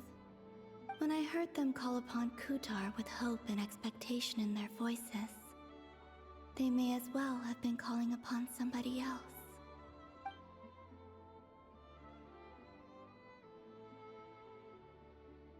Well, that's a bit complicated. I looked at the level of detail, perceived authenticity, prose style, and how realistic their portrayal of Kutar seemed to be. Amongst the Frostmoon Scions of today, only I know of her existence, and I alone have spoken to her face to face. As such, I know that there are certain things she simply would never do. That being said, I have sensed some changes in her lately. Changes? Me? Seems like this is getting us nowhere. For what it's worth, why don't we check the unreliable sources too? Sure. Give me a moment.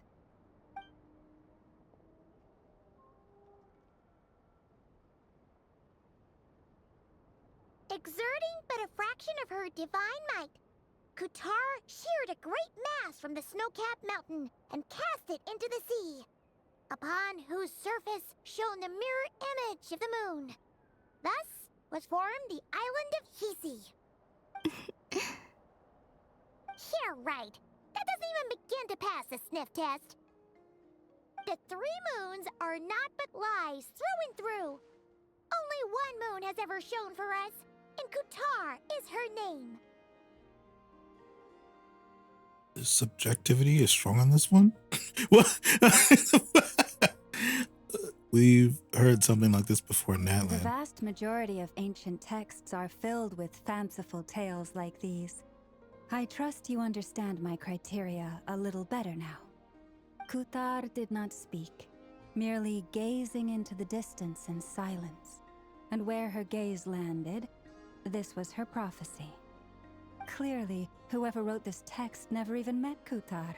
Otherwise, they'd know that her eyes are always closed. What about you, Traveler? What are you reading? Seems like a collection of antidotes. Let Paimon see. The child wished to build a wooden nest with which to shield a fledgling bird from the cold.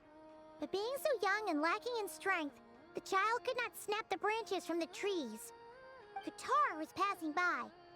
Upon seeing the child, she summoned forth the Kuhenki, who built a beautiful nest for the child.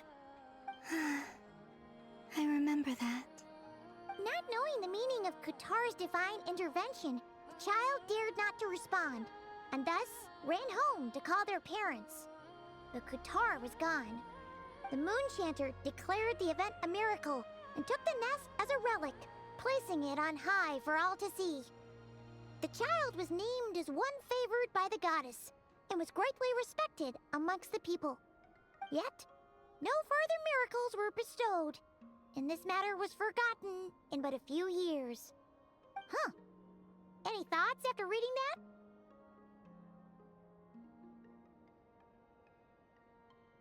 It's true. It gives off something somewhat of a lonesome feeling. Yeah.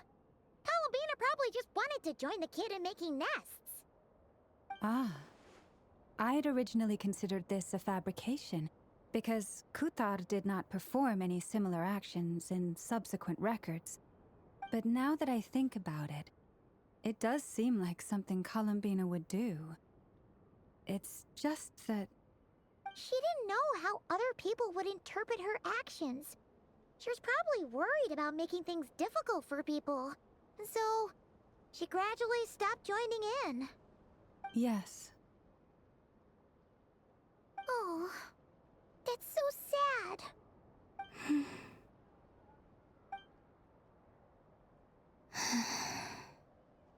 And now, I can make no such gestures of warmth, even if I want to.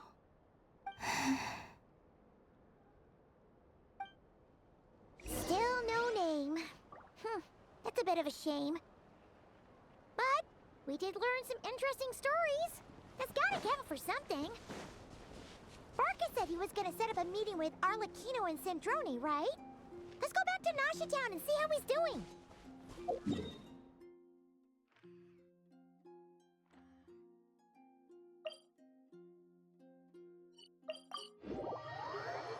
Somewhere going to the bar, right?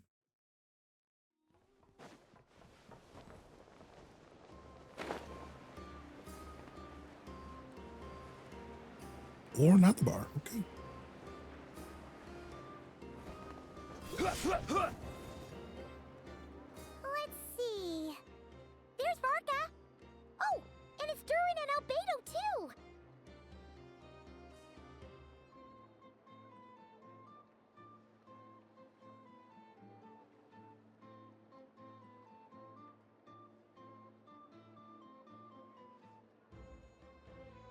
Yeah, this is pretty much the same place we bumped into each other last time.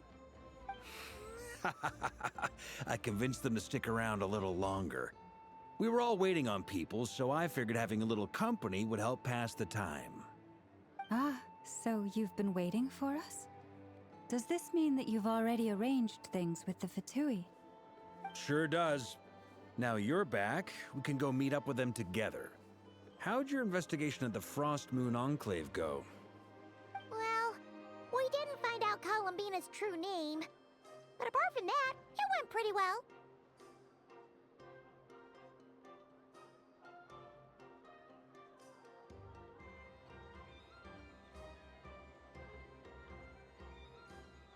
Aha, just as well that I didn't tag along then.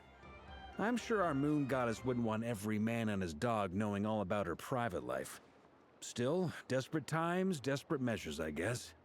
Someone had to do it. So, Barca was waiting on us, but what about you two? Are you waiting for Alice? Oh, no. We already met with her.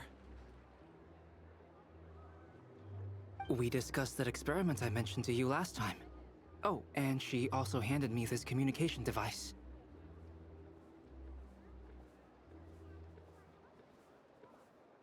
Looks familiar. That's right. I understand she informed you about the relationship between the Phantom Phenomena and Tevat's borders, yes? She wants me to help her with some more experiments on that front. She said that she'll contact me through this device with more information. Ah, I see. Following instructions and making observations. Pretty common research method. Takes me right back to Albedo's lab. Wait, then who exactly are you meeting? Someone you know. Albedo's met him too. But I don't think Miss Lauma or the Grand Master have been introduced. Introductions are overrated. Especially in cases like this. It's you! So? It's not like the Academia has prohibitions against going abroad. Also, I applied for leave. I've been writing to Hat Guy since obtaining a human form. I've already brought him up to speed on everything that's been going on in Nod-Krai. Hat Guy? Turns out, I actually have heard that name before. Oh? Then why did you react the same way I did? I only knew the name, not the fella. But since we're all here, let's do some introductions for what it's worth. I'm Varka, Grand Master of the Knights of Favonius. Lauma, Moon Chanter of the Frost Moon Scions. And I'm a Driosh from the Vahumana Darshan of the Sumero Academia. Hat Guy. Good to see you again. Hat Guy. I believe we last saw each other on the boat ride here. So they can knock right together. Mind you, the only reason I came here is because there's someone I want to look into. Who's that? The Doctor, also known as Dottore, second of the Fatui Harbingers.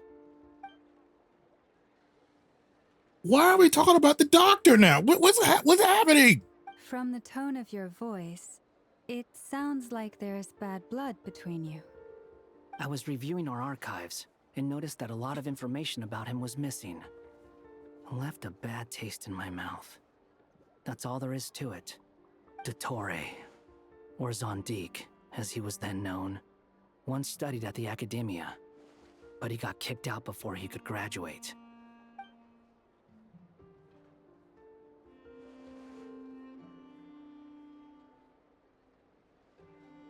That was the Doctor?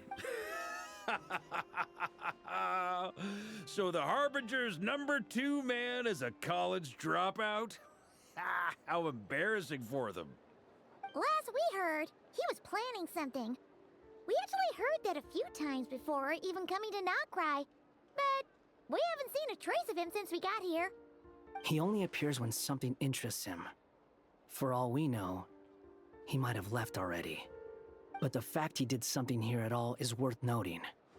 It'll fill a couple extra lines in his file. Why does it sound less like a file you're writing and more like a criminal record? Anyway, we were just about to meet 2 of the other Harbingers. Want to come along?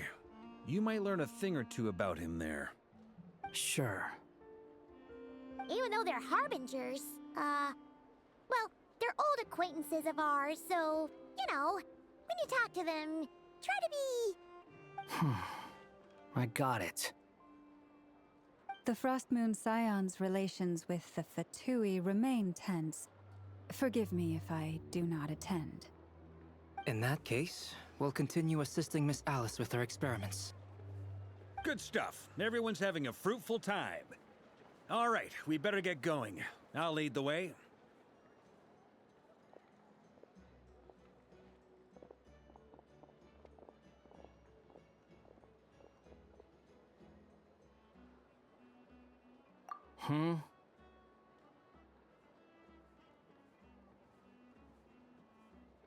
Well, yeah, that's obviously part of it. But I'm not the only one who has a score to settle with him. Neither you, nor Lesser Lord Kusanali, nor I want to see him meddling with things again. What's the hurry? Don't worry. Pigeons always know which way home is.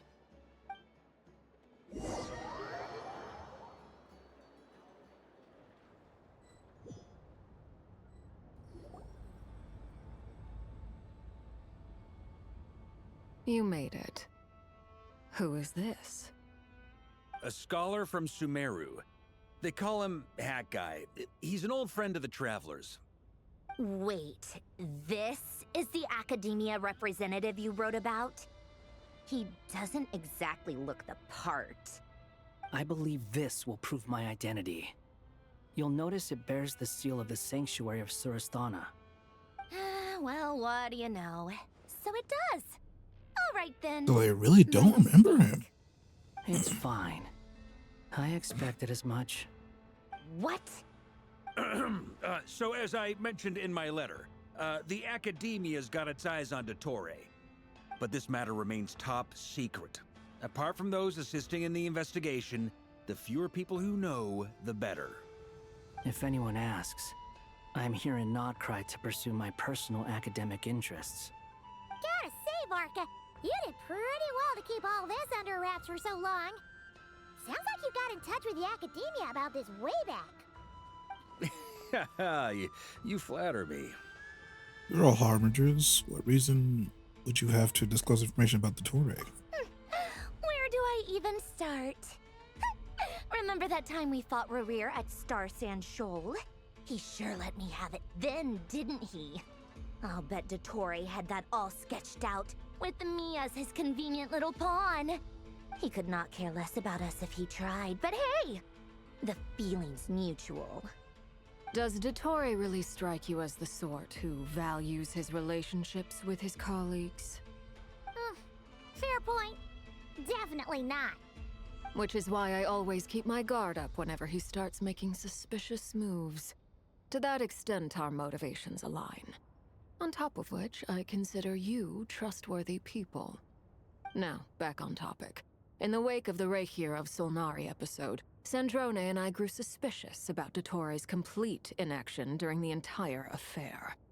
So we tried to find out what he'd been So up he to, was the other person they but were talking unfortunately, about. to no avail. He never lets anyone in on his plans. The more he cares about something, the more secretive he gets. Indeed. Perhaps he believes that by keeping a low profile, he can avoid trouble. But that trick isn't going to work on his colleagues. Yeah, I mean, he's been researching the ancient moon's remnants. And he's been trying to get his paws on the moon marrows. Only an idiot would believe he doesn't have something more planned. With this in mind, I returned to Snezhnaya and relayed my thoughts to Her Majesty the Tsaritsa, entreating her to have him recalled.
I had to pee real bad. That's pretty direct. Did the Tsaritsa agree? Yes. I made it abundantly clear that the Fatui's business in Nod-Krai is almost concluded, and we do not need 3 harbingers in this territory. Her Majesty concurred. Accordingly, Dottore has returned at her orders. I imagine he is continuing with experiments, which no one besides he would ever have any interest in. Common sense might mean nothing to him, but he's not stupid. He knows that no good can come from opposing the Tsaritsa. Smarts alone won't get him all the way. He needs the Rooster's resources and Regrator's Mora, both of which the Tsaritsa can strip from him by waggling a finger. But doesn't he have a track record of publicly following orders while going against them in private? He probably has it down to a fine art by now. Wouldn't put it past him. We worked together on a research project once. Only briefly, but it was enough to show me that we're fundamentally different people. He has no interest in doing things methodically, stage by stage. His thoughts jump all over the place, and the moment his curiosity is satisfied, or he gets the results he wants, he disappears. The only similarity we share is that, once we set our minds on doing something, we will see it done, whatever it takes. Oh, we definitely saw some of that in your battle with Rerir. You got so competitive. Ugh, do not remind me. Then I believe we all concur. Dottore will not simply give up. Fantastic. Now this is turning into a whole day of unpleasant memories. Ugh. Are you talking about the moon marrow stuff? He also strikes me as the kind of person to disregard experimental regulations, ruin all the equipment, and go way over budget. Then leave the first person he can find to deal with the fallout. Exactly. This one time, he was running some high-temperature experiment and the substance exploded. But does he care? No. He orders his subordinates to open the device so he can observe the results. which causes the gas inside to leak out. That gas was poisonous! If I hadn't been there, who knows how many people might have died. And after all that, he left while I was still cleaning up after his mess. What a waste of time, he said. Waste of time? The nerve! He wasted my time! You've been bottling that up for a while, huh? Hat guy, I must say, you seem awfully familiar with internal Fatui affairs. Especially when it comes to Dottore. Thank you, Lady Harbingers, for providing such valuable information. I have no other questions for now, so I'll be on my way. Oh, we're ignoring her? Wait, what? You're just gonna leave? You're welcome to join if you want. Ugh. Just when Paimon thought he'd finally mellowed out. He makes quite the impression. I'll say. I've met tons of headstrong people, but not many of them would join me in bad-mouthing Dottore. Anyway, back to the main agenda. Barca, you said that Columbina has gone missing? Or rather, disappeared.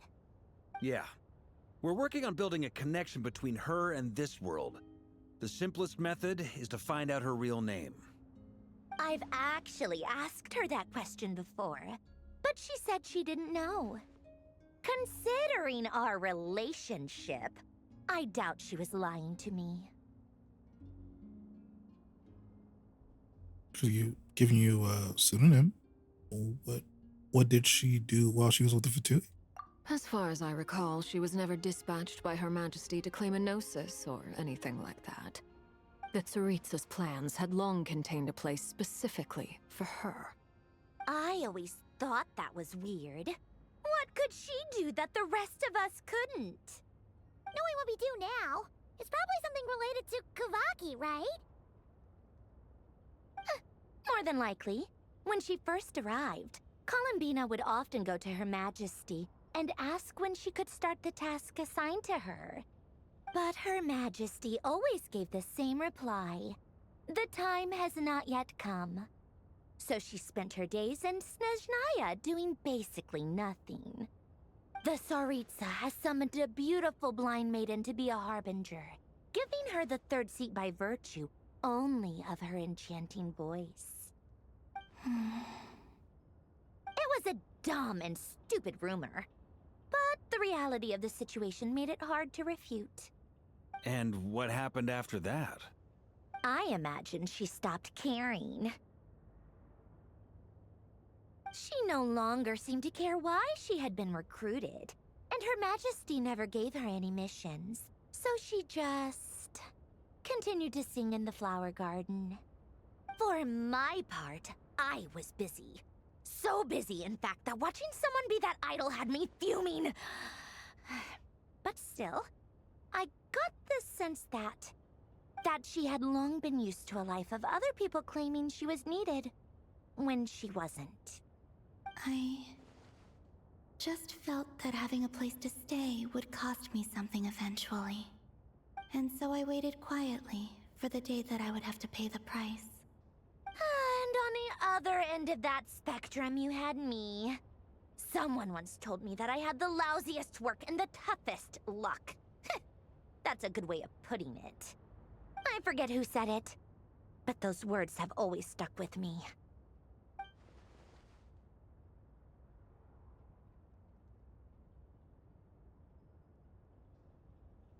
But you've done your job exceptionally well all this time. Because at heart, you are a conscientious person. What is it? Something come to mind?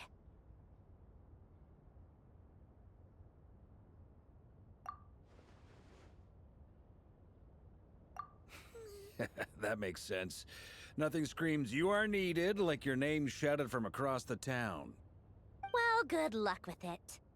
But if you ask me, Columbina is still the most shoutable name. I'm just so used to it now After all the arguments we've had, I can't be bothered trying to remember another name for her. Nor I. Sandrone. Harlequino.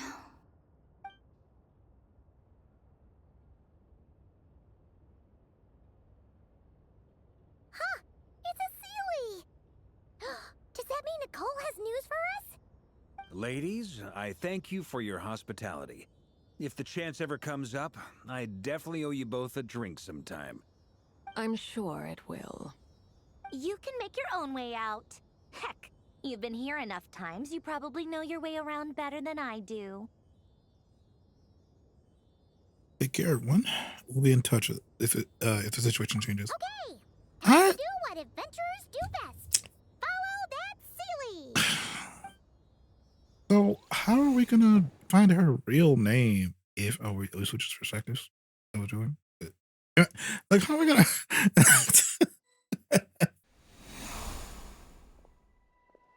What the hell?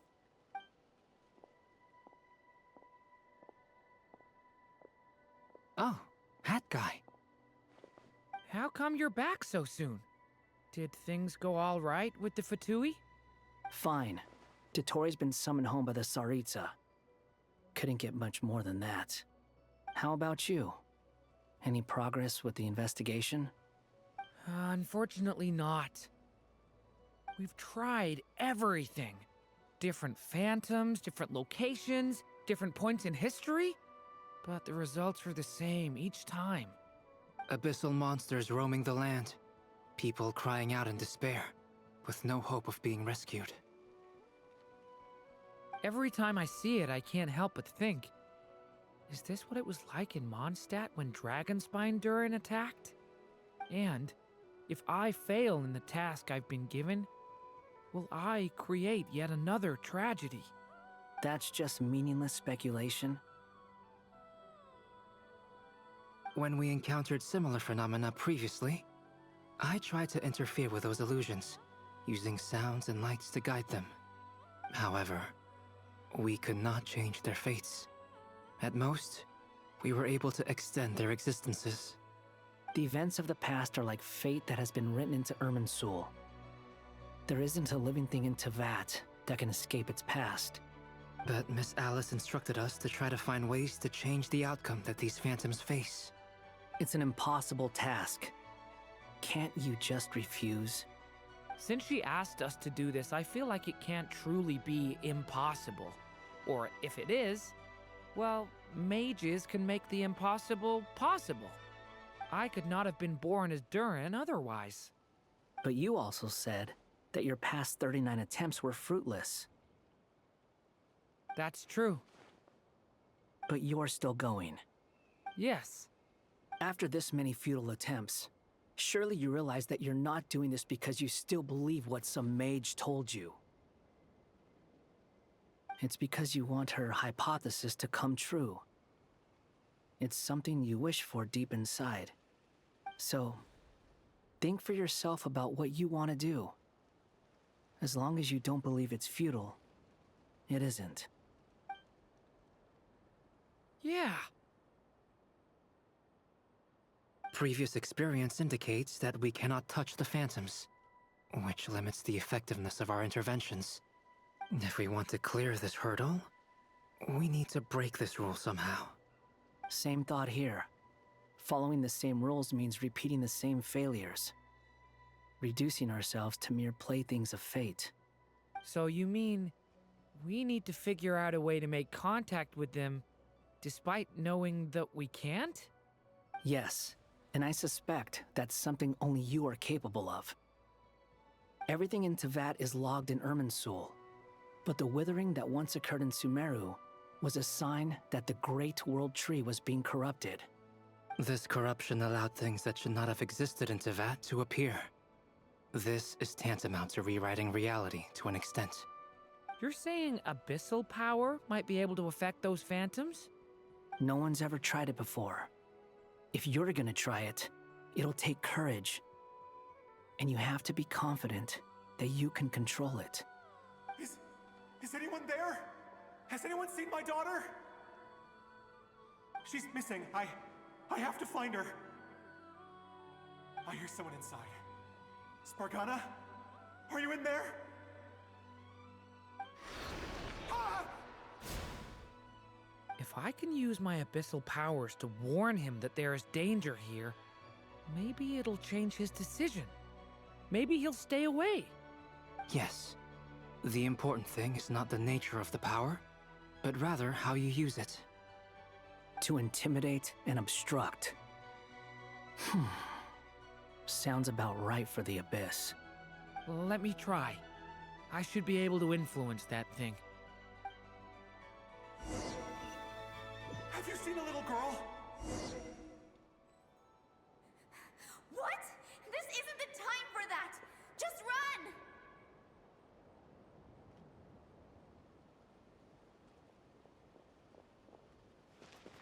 I hear someone inside. Spargana? Are you in there?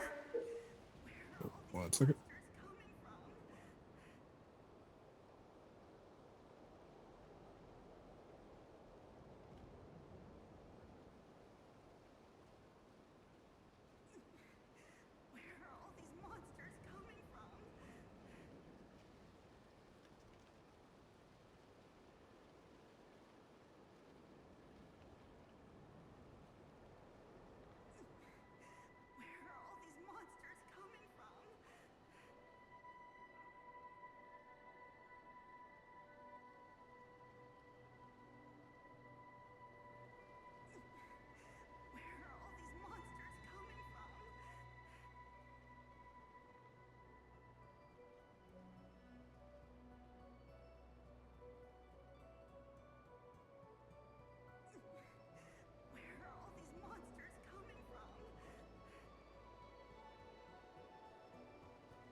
The Dirk can use the power of the Abyss to affect the world most random. Okay.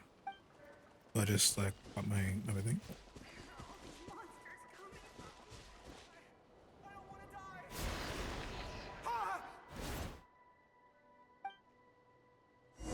Have you seen a little girl?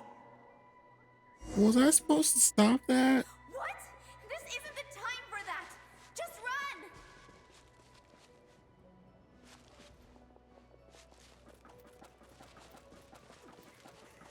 I hear someone inside. Spargana? Are you in there?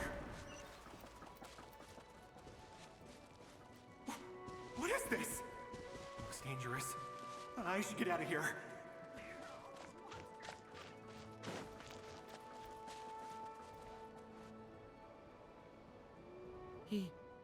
He really left. Ha! We did it!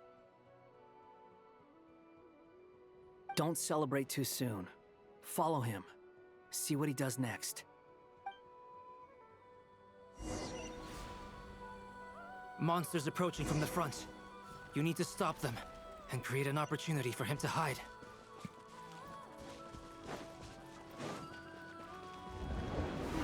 There's monsters ahead. Am I supposed to be on the other side of this? Hey!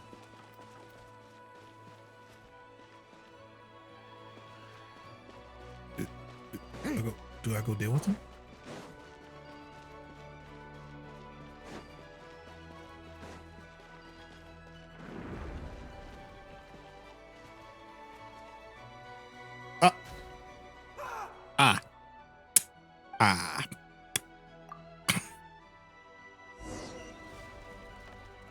Monsters approaching from the front. You need to stop them and create an opportunity for him to hide.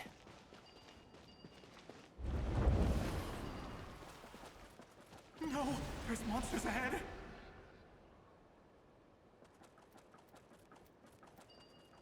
Wait, is that the barrier I saw earlier? Why is it appearing now? It's as if someone's controlling it. The monsters are gone.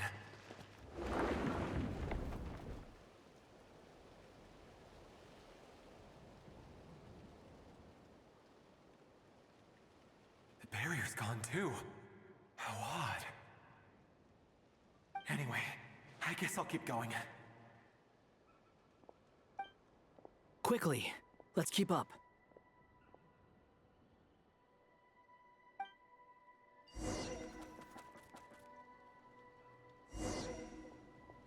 Wait, there was someone else here? Don't go any further. We've got anti-monster traps laid out everywhere. But my daughter must just be up ahead. I have to go. This way's blocked.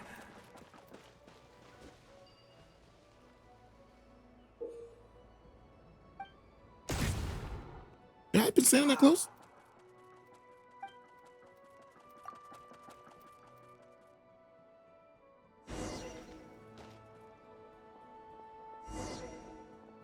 Wait, there was someone else here? Don't go any further. We've got anti-monster traps laid out everywhere. But my daughter must just be up ahead. I have to go. This way's blocked.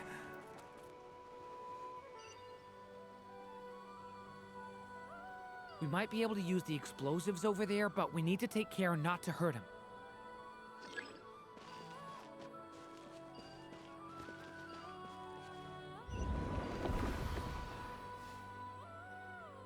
I'll use the barrier to keep him at a safe distance. This barrier seems to be helping me somehow. Hey, wake up! Oh, no good. Gotta keep moving ahead.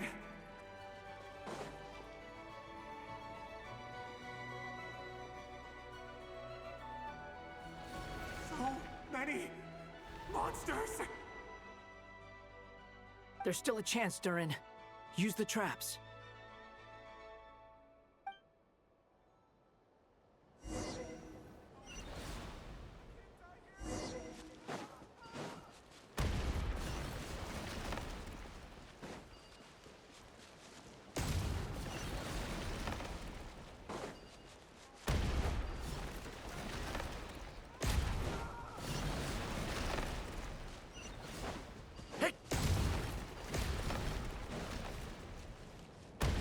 Okay. Didn't think I was gonna This be is able to a do new development. I've never seen this happen before. We might just be able to save this person.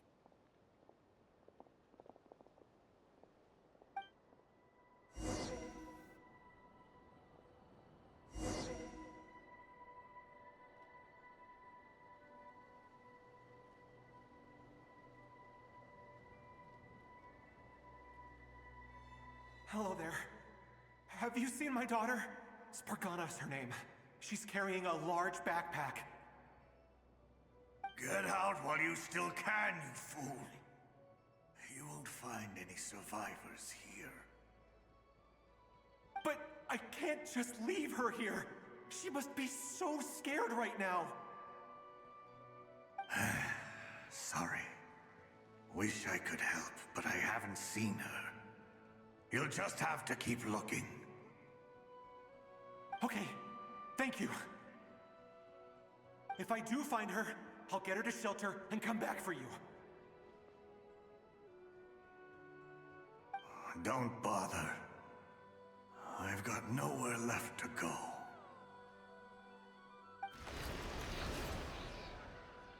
What's that noise? Monster! No, if he goes inside, he'll be walking into a trap. Let's try this once more. This time, we have to stop him.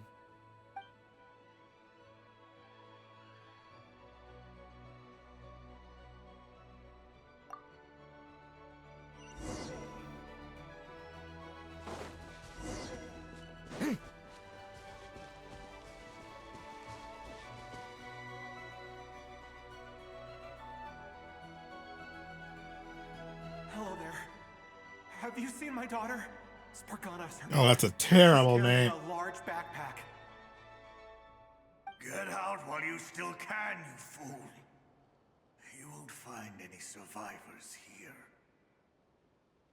But I can't just leave her here. She must be so scared right now. Sorry. Wish I could help, but I haven't seen her. You'll just have to keep looking. Okay, thank you. If I do find her, I'll get her to shelter and come back for you. Don't bother. I've got nowhere left to go. What's that noise? Monster! No, if he goes inside, he'll be walking into a trap. Let's try this once more. This time...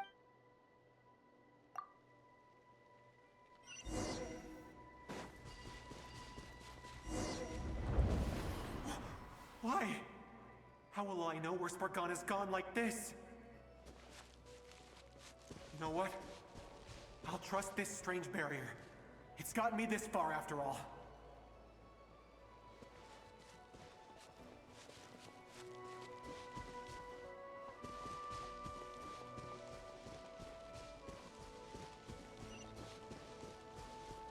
Spargana, are you there?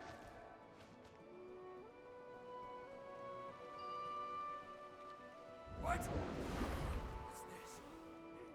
Hey! Let us out! I'm supposed to block that too.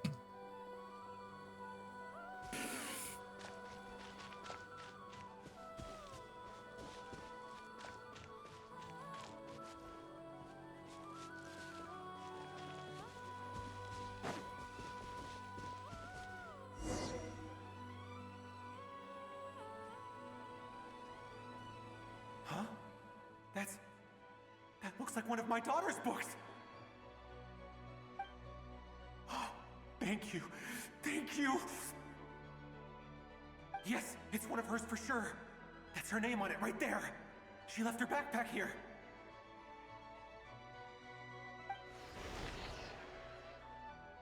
Durin, just like last time. Use the explosives.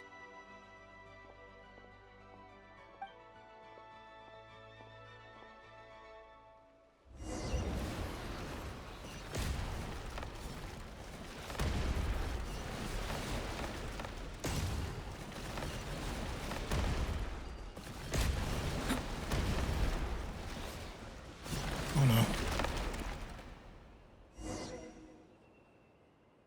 It won't work. There's not enough left. If he makes it in, he'll die. But then, this clue could be the key to him finding his daughter. It might not be the only one. Better he misses that clue than loses his life. I guess so.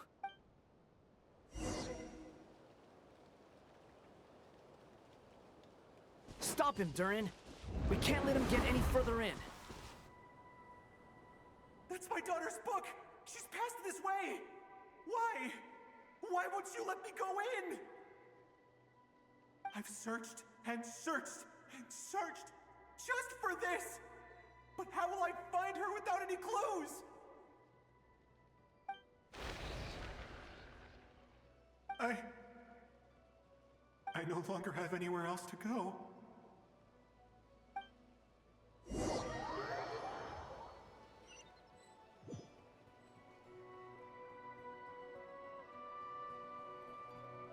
I'm sorry. I'm so sorry. He refuses to go anywhere else. Whether he opens this door or not, all that awaits him now is death. We couldn't change his fate. Albedo? Hat Guy? Let's try one more time. I don't know how we're gonna do this, but I don't want to give up either.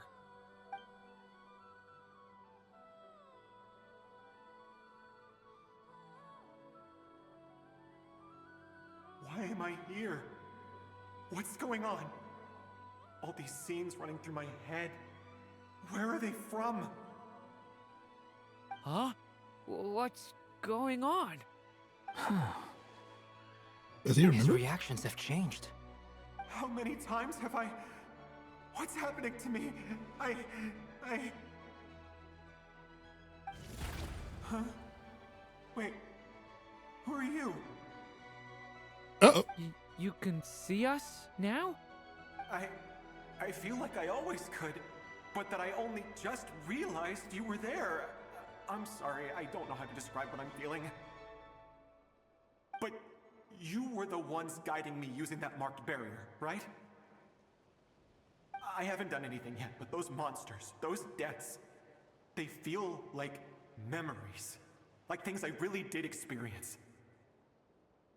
I won't find my daughter. In fact, I'll ultimately die trying to find her. Isn't that right? Well, no, it isn't. Yes, it is. Even so, we're trying to find a way out of this. You've not seen my daughter either, have you? It seems she really isn't here.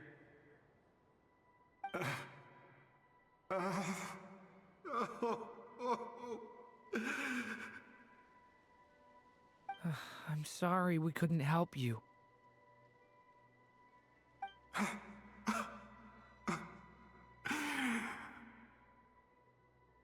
just tired. Maybe this is destiny. Maybe it doesn't matter how hard I search. How long do I have left? Experience says 15 to 20 minutes. 15 to 20. Thank you for all your help. Let's rest a while. You look exhausted too. Now's not the time for you to start pitying us. It's not pity. I'm just realizing that I've only got 10 or so minutes left. You know?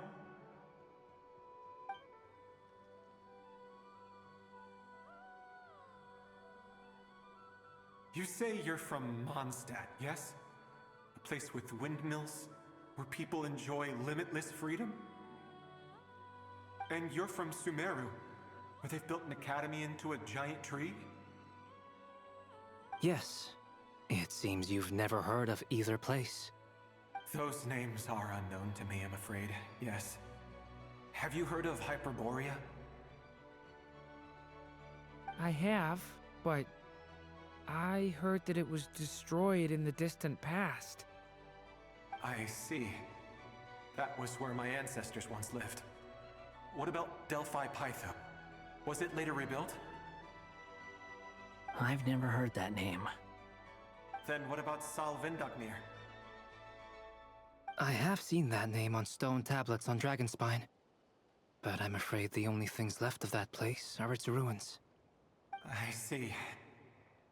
Sure enough, there was no way to turn this around, huh? I'm sorry. I was the one who asked to chat, but it seems like we're too many ages apart. There's barely any common ground to start from. It's all right. We did hear something new, at least. From how you speak of your lives, things must be going all right for you, I guess. They are. Mondstadt is a place of freedom and happiness. There's a lot of good people in the church and the Knights of Favonius, and even outsiders find that it's an easy place to feel at home. We have festivals a few times a year. Everyone gets together to drink, sing, and be merry. Sumeru is a lot more uptight. Not really the kind of place where you can relax. It's a nation fraught with problems wherever you look. But if all you want in life is to seek knowledge, I guess it's pretty much paradise. That's wonderful. In other words, after this all-devouring black tide passed, humanity did not merely avoid extinction, but rose to build prosperous civilizations anew. I mean, I can see you all right now. That must mean the future isn't a total mess, right? That's true. Well, time's almost up. Let's part ways, I think. Might be best if you don't waste too much time on me. The chances are slim, I know, but I'd like to spend these last few minutes looking for Spargana. If things work out, I'd love to tell her about what I've heard. May we meet again. Well, or not, most probably. In that case, may your wishes come true.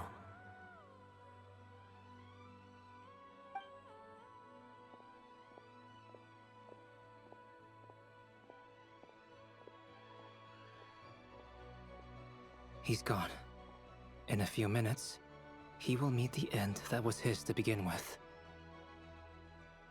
The ending of this tale did not change, but I believe that we've just made the most progress we have yet. May your wishes come true. If only it were so simple. Hat Guy, could I ask you a question? You've never talked about your past. It seems complicated, and it weighs heavily on you, too. Would you be willing to tell me about it? I mean, sometimes it's better to get things out in the open. Take that guy we try to help, for instance. At least he said goodbye with a smile, right? I know about Albedo's past. Our experiences are very similar, and he created me. As for you, you're my first friend, and you've witnessed every step I've taken. But by comparison, I know nothing about you. Either way, I mean, we're still best friends. But if I knew more about you, I might understand your thoughts a bit better. I've told you about myself. I'm a student at the academia. And what did you do before that? Prepared for the entrance exam? All right. If you really don't want to talk about it, I won't press you any further. I was a puppet built from the branches of a white tree, using technology left behind by the Conrian schools of mechanical engineering. A white tree? You mean an Irminsul tree? Yes. A branch of Irminsul that was once connected to the main tree. So you had a human creator too? Yeah. But my creator abandoned me after deciding that I was a failure. After that,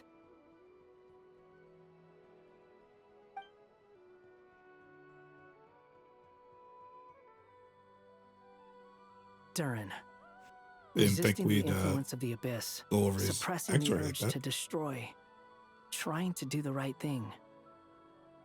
None of these things are easy, but no matter how hard they are, trying to rewrite past wrongs is far harder. You asked me if you would create a new tragedy if you failed. I told you there was no point speculating about that, but the real answer is, yes, you absolutely will. Hat Guy. But at least you've got people here to help steer you away from the wrong path. So, just keep aiming towards the light. I will. I promise. All right, Break time's over. Hello? Durin speaking. Hello, friends, it's me! What have you been up to, I'm detecting some unmistakable fluctuations here at the border. The amplitude isn't particularly high, but they're completely different signals from the ones before, and the scale is comparable to those I've detected previously. Alice, we were unable to save that person. However, he appears to have retained a portion of the memories gained through that cycle, and was able to hold a conversation with us. I see. Well, that is rather odd indeed. It definitely merits further attention. Could I trouble you to keep trying the same approach? I need to gather some more data. Counting on you. I should probably have Nicole come and check this out as well.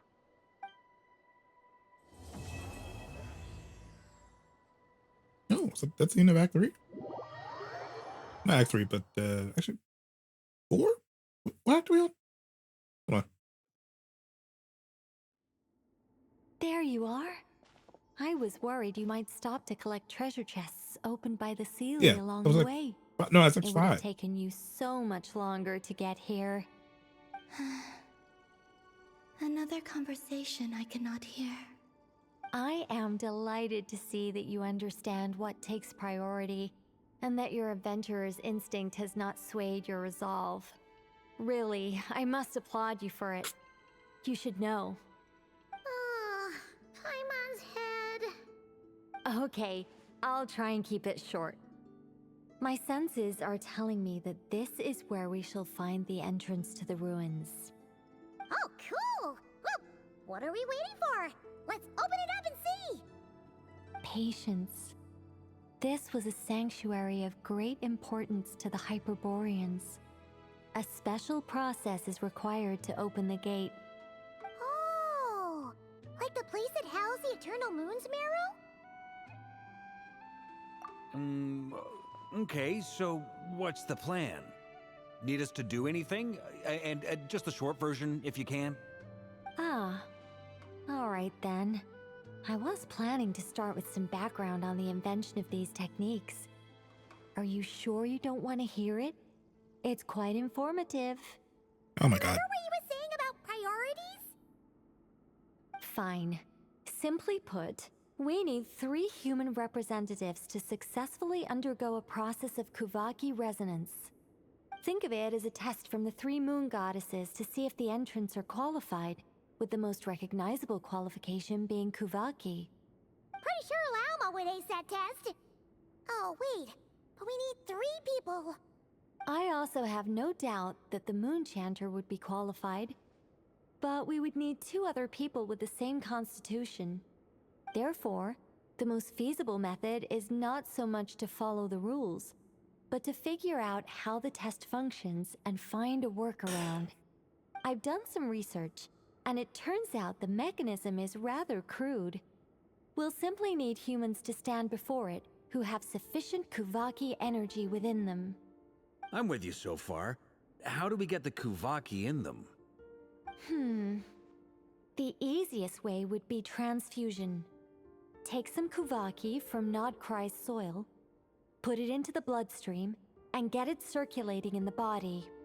So we're going to cheat on the test? Precisely. There are other methods, but this is the simplest one. Cheating the system is much easier than trying to hide from it. Huh? Ah! Sorry? Does the idea of cheating upset you, Miss Lauma? No, that's not it. I suddenly had an idea. Oh, what is it? It's about Moon Prayer Night. I figured out a way for Kutar to join in the festivities. Huh? But as Paimon said, we need to have our priorities straight. Let's get back to the test. I'll follow up with Nefer on the festival arrangements. Oh, okay. Anyway, is this really the best method we have? A Kuvaki transfusion sounds dangerous, no matter how you slice it. If you think that's dangerous, wait till you hear the other methods. I'd be more than happy to go through them if you'd like. there are several? No need, we're good. Let's go with this one. Very well. Kuvaki transfusion it is. Now, I should mention that the risks can be greater or lower depending on individual compatibility. It would be rash to simply infuse the Kuvaki and hope for the best. If the body rejects it, the reaction can be quite severe. The symptoms are similar to another condition that some people living here suffer from, known as congenital Kuvaki sensitivity. So, before we execute our plan, I will perform a simple test of my own to see who is compatible and who is not. Once that is done, we will have to complete the resonance process as rapidly as possible. The participants must remain stationary while the Kuvaki circulates and bonds with them, and they mustn't eat or drink anything. What? No eating or drinking? That's some hardcore fasting. They'll all be monks by the time they're through.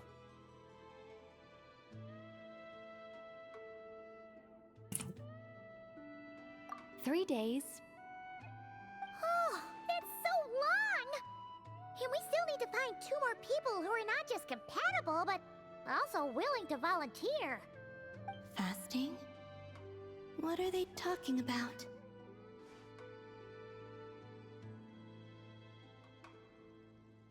Really? Don't you want to think this through? Haha, count me in too. 3 days without food? I can handle that. Mr. Cole has made it clear that this is the easiest way. The way I see it, there's nothing else to discuss. It's time to step up. Yeah, you're right. In that case, Paimon volunteers to be Captain of Logistics. She'll keep the fires lit and grab some spare clothes to keep you comfortable.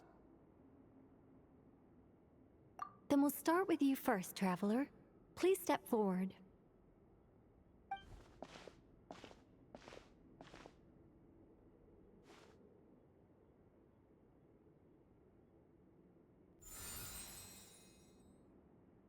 How's it going?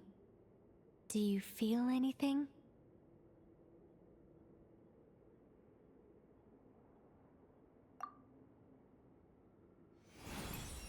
How about now?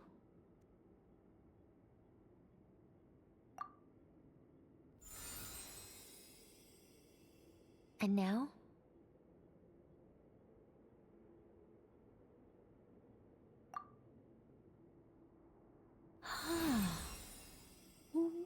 What about now? Did you do something? You guys, it's not a competition, you know. All right, I'm officially impressed. Even as a descender, you can withstand far more than I imagined. It's like I summoned a giant stone titan to arm wrestle you, and your arm hasn't even moved an inch. In my last attempt, I infused 5 times the amount of Kuvaki required.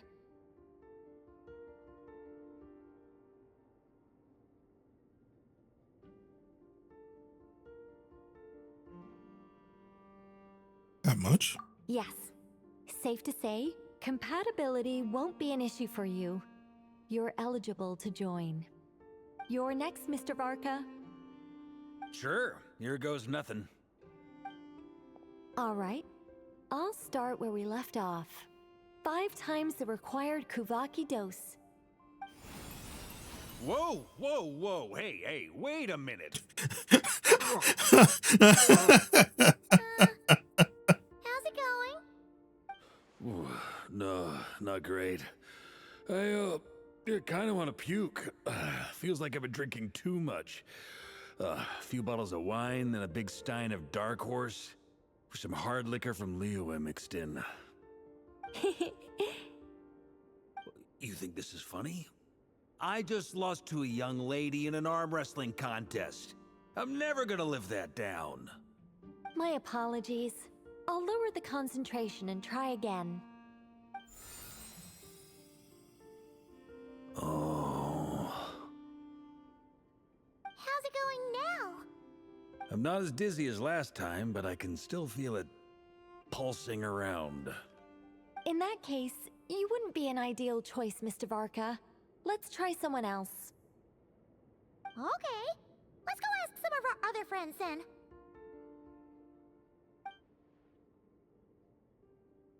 Let me guess. You're in.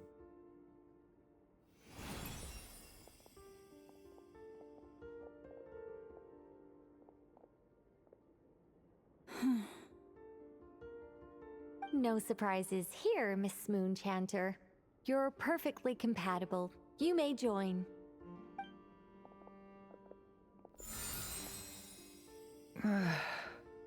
I'm getting a slight headache.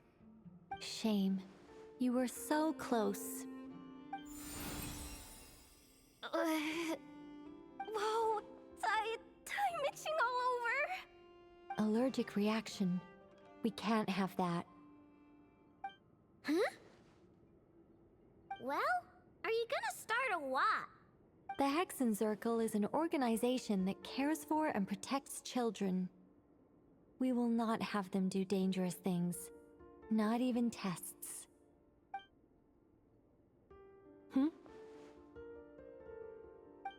Surely an effort would work, right? Is something the matter? The candidates have to be human. Damn! I guess that rules me out too. Huh. Everyone except the Moonchanter got beaten. Guess I don't need to feel so bad after all. I mean, looks like this isn't gonna be as easy as we thought. Perhaps I could ask for volunteers among the Frost Moon Scions. I'll see about talking to some trusted Lightkeeper colleagues. Itlua springs to mind. In fact, I think we had some former Frost Moon Scions join our ranks recently. Can you give me the scientific explanation for how the test works? I can probably make some kind of test bot. Then we can just zip through Nasha Town, going up to people and pressing a button to check their status. Wouldn't that be way easier? No.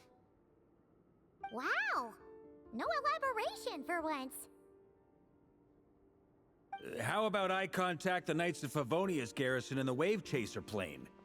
Shame that Lohan's already left. And that guy's even tougher than I am. Strange. The moon goddess is clearly revered by many people.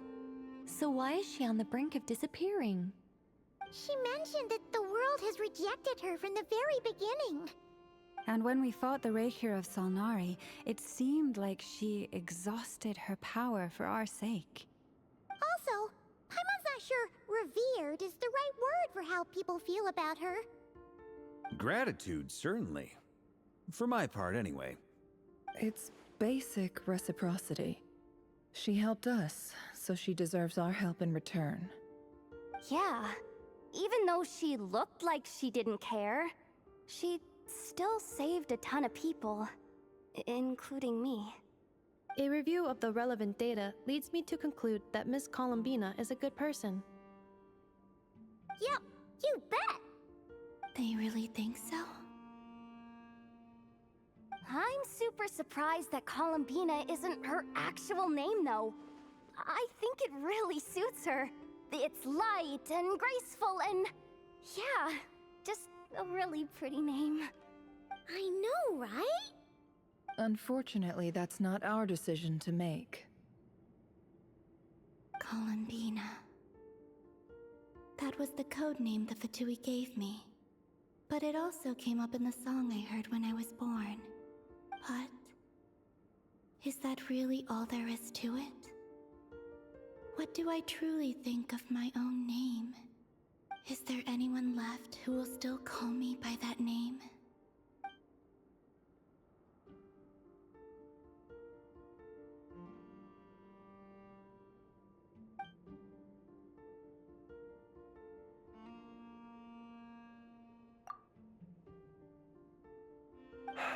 Moon Prayer Night is getting closer by the day. We're running out of time. We need to look for other candidates. Uh-oh. Then allow me to try. Huh? What are you doing here? You contacted your friends via the Adventurers Guild. Sandrone has been keeping an eye out for something like that, so she informed me. Since I have the ability to accommodate a moon marrow, I should prove to be a suitable candidate. My lady. Arlecchino. When can we begin? I see. We can begin right away.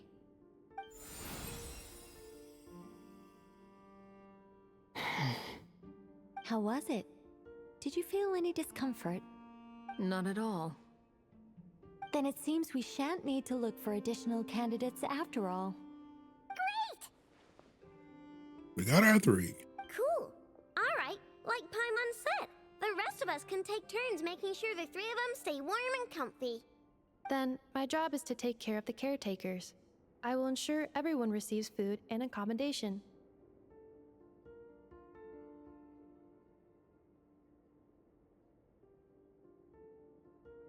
I'm ready as well.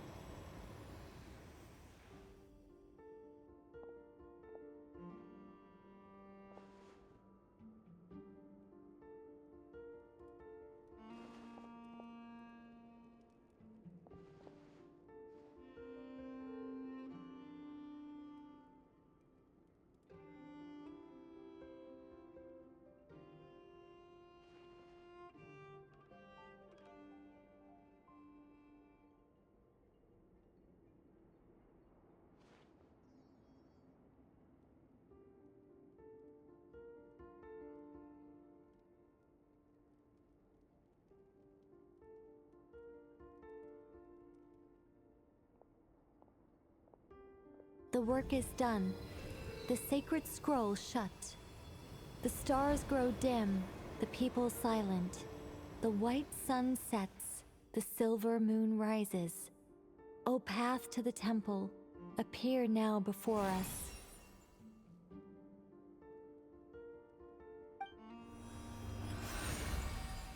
Wow! It really opened! So that's what all this is about. They've been trying to open this gate. Come, let us enter. Wait. It might be best to eat something first. Take care to chew properly and swallow slowly. It will give your body time to readjust to the digestion process. They will head in soon. They will need to enter this gate.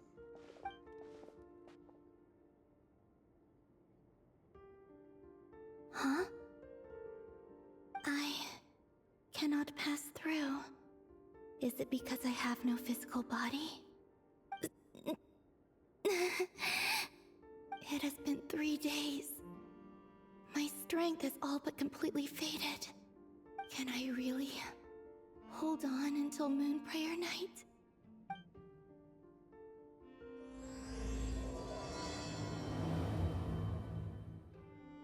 Act 6. Well, that was Act 5. That's yep. I wasn't looking at the screen when I said that. Yep.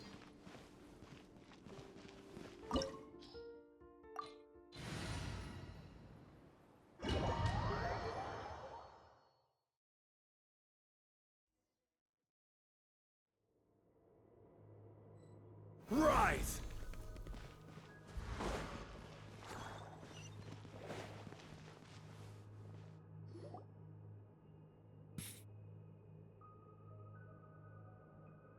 Are these people... Judging by their clothes, they appear to be phantom Hyperboreans from the distant past. That could mean they have some clues about the moon goddess's name, right?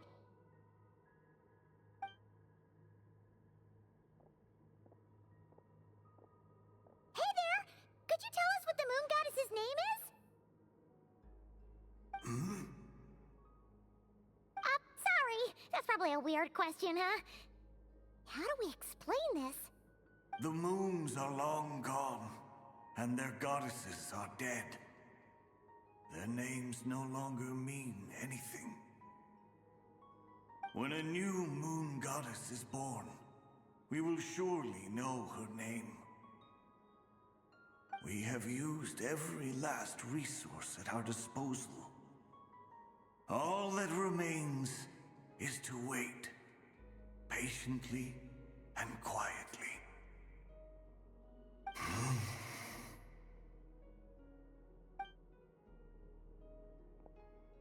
Were the people of the past all this devout? It looks like this phantom doesn't intend to converse with us any further. Surely the new moon goddess he speaks of must be Columbina. Alas, Kuthar's birth came long after the age in which he lived. Salvation did not come. But, maybe if we find a phantom from a more recent age, they might know Columbina's real name. True. Keep an eye out. We should be able to tell which era they're from by the clothes they wear.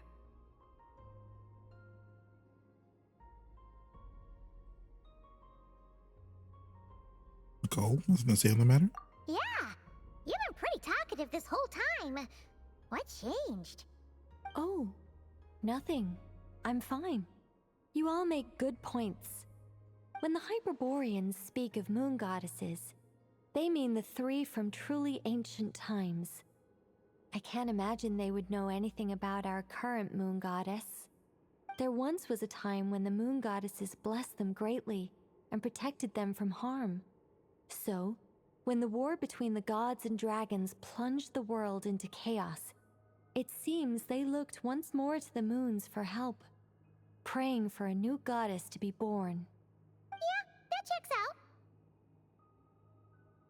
Let's continue on. Who knows what else we may discover?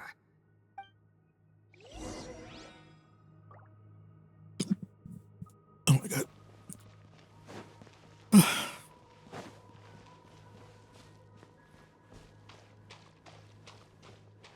There's a door blocking this path. Not a problem. Try this.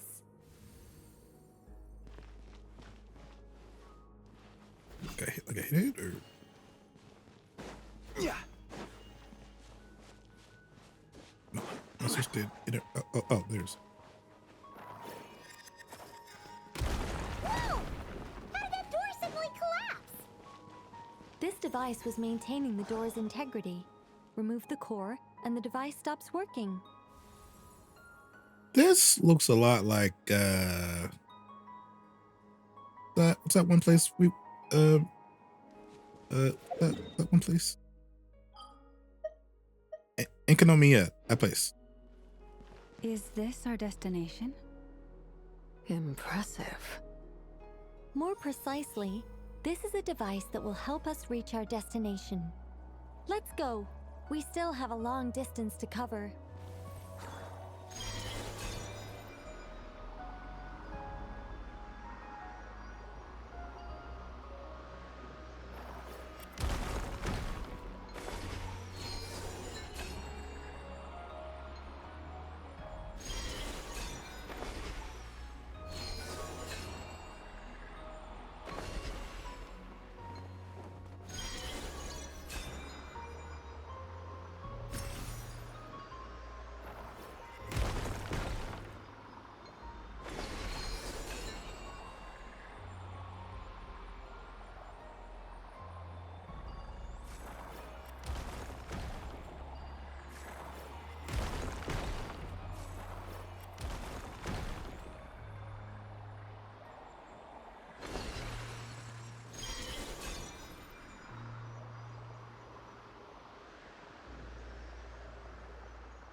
Nope. Okay, guess I'm not taking that, right? The way ahead is blocked by broken rocks.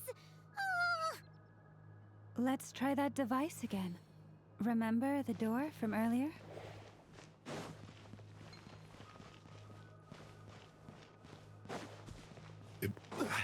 I gotta stand by it, or what's So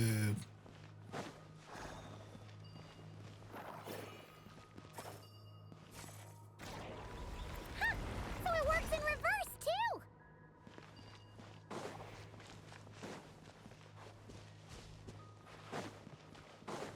Bro, this looks just like Infinikyz.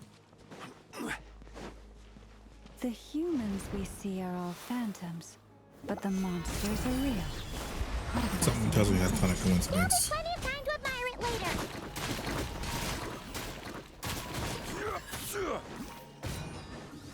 Time for takeoff. Brace yourselves.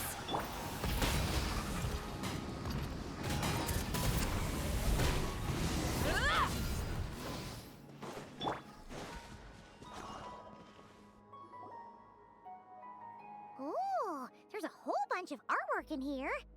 Seems pretty old. Nicole, this is probably your area of expertise. What do all these paintings mean? Let me see. To understand these murals requires some knowledge of the history surrounding the War of Funerary Flame. I shared a little of this with Lauma before. Yes, I think I follow. The dispute between the Moon Sisters, the transformation by Nibelung. That's a long story. Maybe it's when we save for when we get back. Oh no, it's no trouble. I'd be delighted to share the tale again. Oh god. Alright then. Tevat's 3 moons and their goddesses were brought into being by the will of Nibelung, the then ruler of Tevat. But when the heavenly principles came, they changed the world completely, down to its very foundations. The moon goddesses were nowhere near strong enough to challenge this entity. But the heavenly principles did not view them as heretical entities that had to be removed. Essentially, the 3 moons existed to keep this planet alive and operational, which did not directly conflict with the heavenly principles' aims. Nevertheless, the inherent precariousness of this arrangement would soon be revealed. Nibelung returned. Yes. He did, and thus began the War of Funerary Flame, a battle for dominance between Nibelung and the heavenly principles. Discord would soon emerge between the 3 moon sisters. One would voice the opinion that they should follow Nibelung, for it was he who first hung the moons in the sky. Another would argue that taking sides in the conflict would only bring the world closer to ruin. Interesting. There was no telling where it would lead, especially since their creator had returned, bearing the perilous power of the abyss. Nibelung would eventually discover their disloyalty. He had all 3 imprisoned before transforming the moons into weapons with which to fight against the heavenly principles. What? Weapons? Yes, the very moons that had once defended the planet became instruments of death and destruction, striking terror into the hearts of all living things. And although the heavenly principles and the 3 moon sisters had once been at peace, it now seemed that the moons posed an unacceptable threat to Tevat. It is possible that the heavenly principles did not know of the goddess's imprisonment. If so, the weaponization of the moons would surely have been viewed as an intentional breach of the peace agreement. What happens then? Regardless of who knew what, when, the heavenly principles shattered 2 moons and flung the other beyond the skies. Whether the goddesses managed to escape Nibelung's captivity after his fall, nobody knows. But this much is certain. From that day on, the moons no longer belonged to Tevat. The rejections slowly drained their power until eventually they passed away. So that's the full story. You say the moon ceased belonging to Tevat from then on. Why then would Columbina be born here? That is perhaps due to the lingering connection between the Frost Moon, which was not shattered, and this world. You could see it as the 3 sisters' dying wish. They never desired war. All they ever wished for was to protect this land. I see. If the final fate of the 3 goddesses is as you say, then Columbina faces the same grave danger. Our investigation has yet to bear fruit. We must hurry. Yeah, you're right. Let's keep going.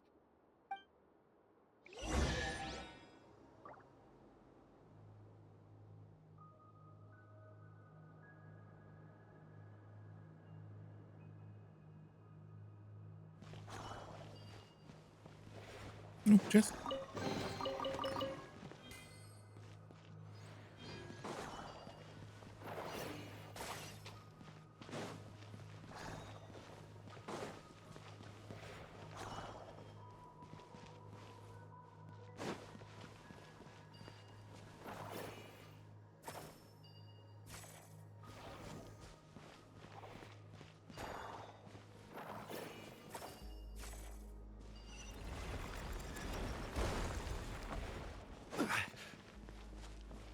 Was not expecting that. Oh, okay.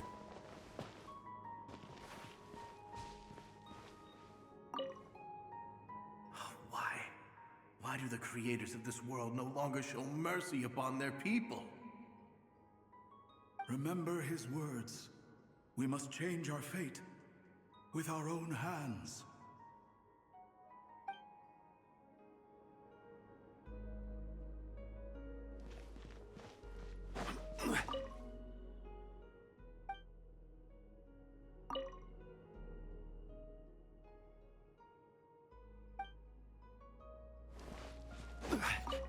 Should we trust him to keep his promise? We have to. There's nothing else we can do. Wait, that's odd. Who is he? Is something wrong? No, not really. It's just that over 30 possibilities emerged in my head, so I can't be sure who he is. It's been too long. My memory isn't as sharp as it once was.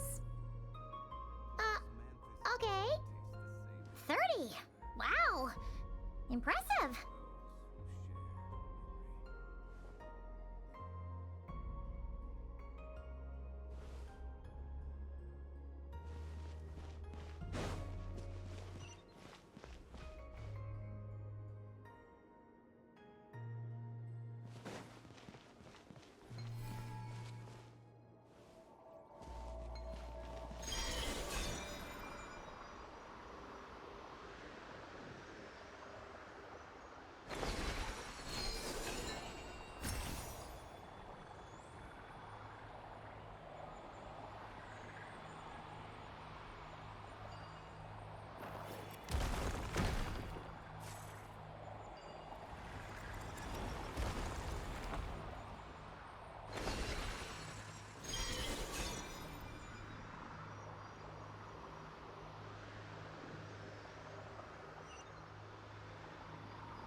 We're finally here.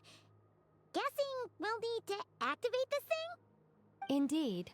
I was a little worried about that at first, but as we got closer, I sensed that the Kuvaki within it flows unimpeded. It should be functioning normally. The only issue is how to activate it. It's looking a little worse for wear. What about the cores from some of the other devices we've seen? Can we repair it using those? In all likelihood, yes. I imagine that would have been the Hyperborean's backup plan. Let's look for some cores.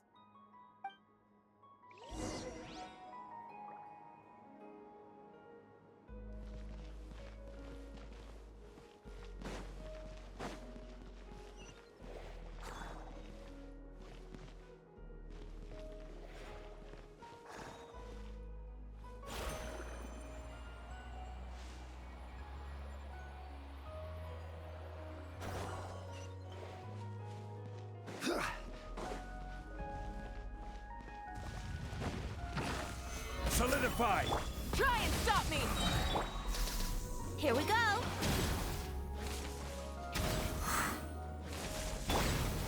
Hold the line! Think you can get away? Brace yourselves!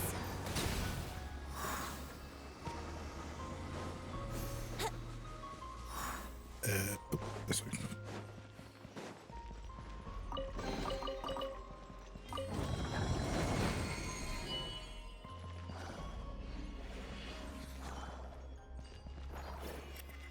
I'll be taking that.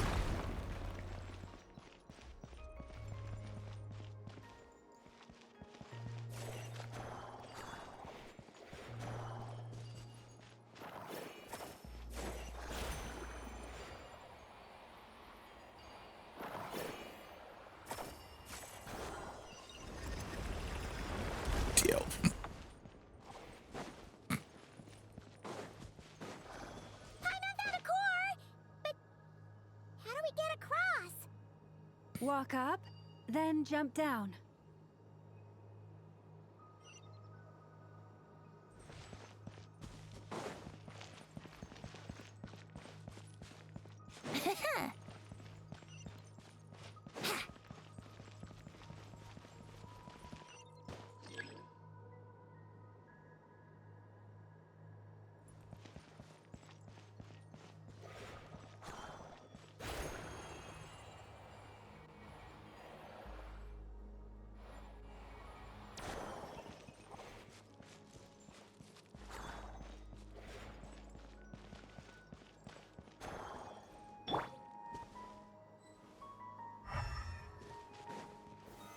Stabilize!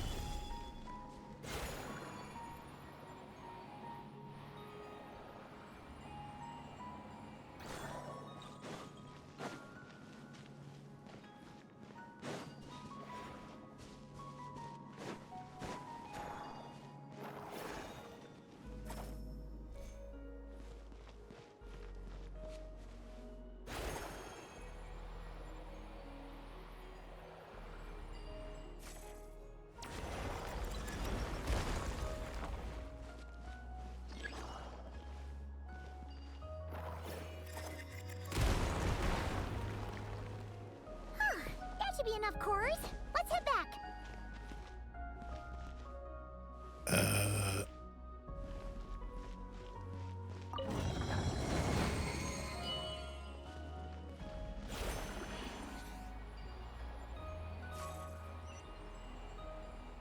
Okay, I guess that's what I'm doing. All right.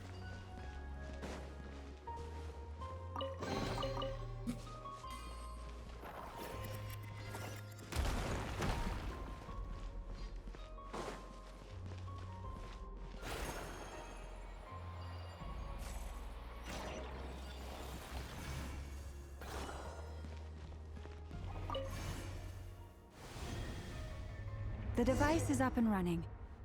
It's hard to believe that the ancients were capable of constructing such things. Paimon sees our destination! It's right up ahead! Yes, let's go.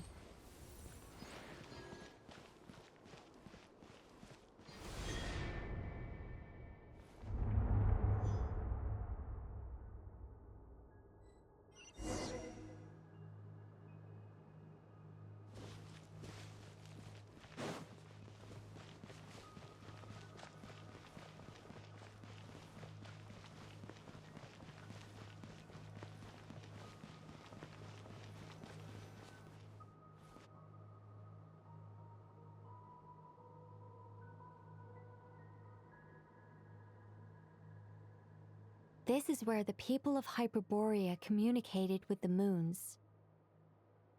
We need only place the moon marrow upon this platform on Moon Prayer Night, and we shall be able to open a portal to the moon and send our moon goddess back home.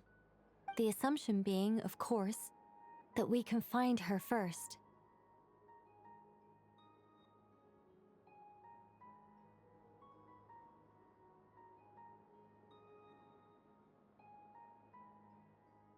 That's right. You want to know if it's safe there, don't you?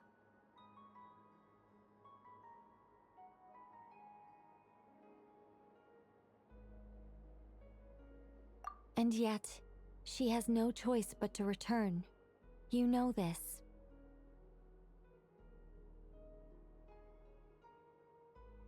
Oh, that's not the only issue here.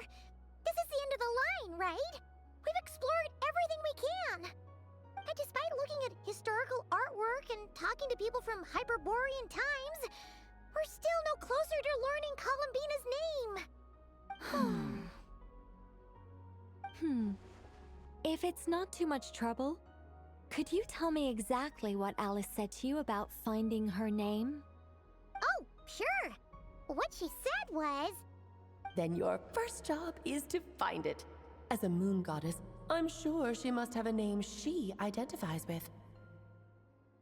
Neither Columbina nor Kutar is her true name, and she's never really accepted either of them. Is it not also possible that she has never had a true name? Not at any point in history? That would be a hard pill to swallow. But at this point, we may have to accept that that is the truth. No one knows how she came into being, and she certainly doesn't have parents in any sense that we're aware of. Perhaps she was never granted a name at all. But does that mean there's no way to get Columbina back? She's just gonna disappear and there's nothing we can do about it? Huh? Wait, why all this pessimism? Was it the way I phrased this question? You all seem to be taking this in completely the wrong way. Well, just because she's never had a real name in the past doesn't mean she can't have one now. What? Think about what Alice said again. She never once said that you'd have to find a new name, did she? Are you saying what I think you're saying? You want us to grant her name? Yes. Names are anchors that connect us to the world. If she doesn't have one already, then all we have to do is create one, no? It's like... yes. Traveler, when you first arrived in Teyvat, do you think you would have turned around if someone behind you shouted, "Hey, Tumaini"? Why do you know that name? Why do you know that? But what about now? I understand what you mean. Life is a long journey. Even the friends and family by our side can change over time. When people call you by different names, what matters isn't so much the words themselves, but what they symbolize. All right, you gotta and of course, whether that resonates with you. Ether. So, close your eyes and picture the moon goddess in your mind. If you were to call out to her in this moment, what would you say? Columbina. Columbina. Let's go, baby. Columbina. Paimon would call her Columbina too. Well, she has long forsaken everything that Kuta represents. I think from now on I should call her Columbina too. No! I like the way you say Kuta. No! This is awful. This is the worst outcome that could have happened. For a journey like this, the process is every bit as important as the outcome. Had you not searched far and wide, rejecting every other answer you were offered? How could you have come to an answer you felt was finally correct? Oh, it all makes sense now. This has Alice's fingerprints all over it. Are you suggesting that Mage knew from the start that Columbina never had a real name to begin with? I can't say for sure. But I can definitely imagine her chuckling in satisfaction somewhere right now, saying, "Oh, what Alice just fun." wasted 2 hours of my fucking time. Llama! Your antlers! You should hurry. The festive moon has begun to rise.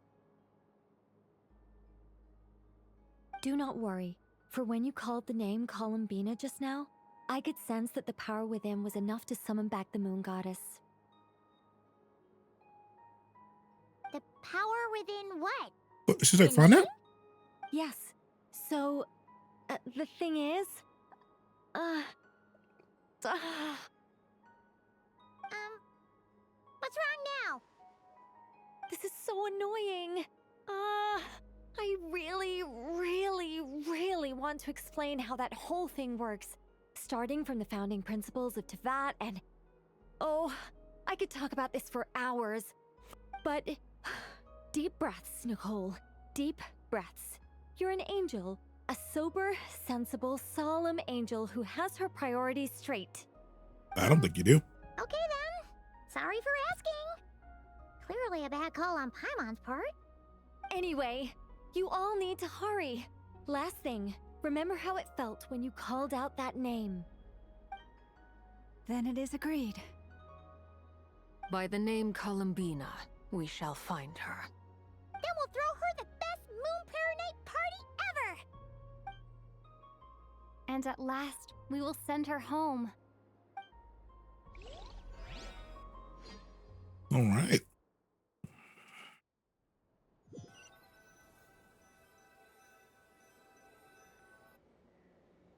I can barely move anymore. My consciousness is fading away. Have they come back out? I'd love to see them one more time.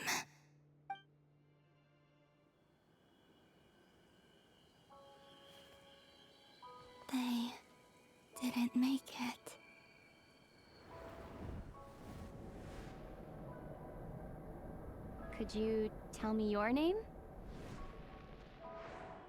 My name is... Columbina!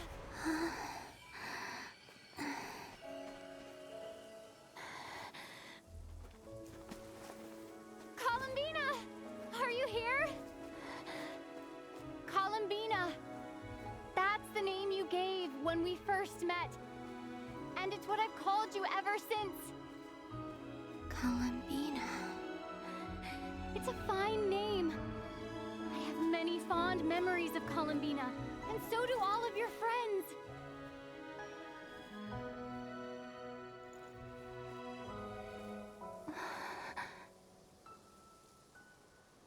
If you like this name.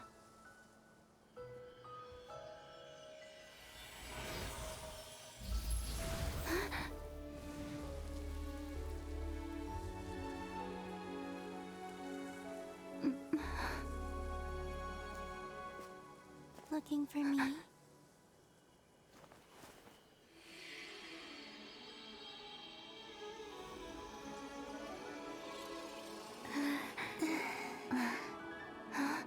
I like it. You can carry on using it. My name is Columbina Hyposelenia. Oh, okay, okay. I mean, okay. I didn't know we were getting our last name too, but all right. Columbina Hyposelenia. That's a wonderful name. I never thought that Columbina would become my real name. But after I met you and my other friends, the things that this name stood for slowly began to change. It went from being a Fatui code name to something my friends call me.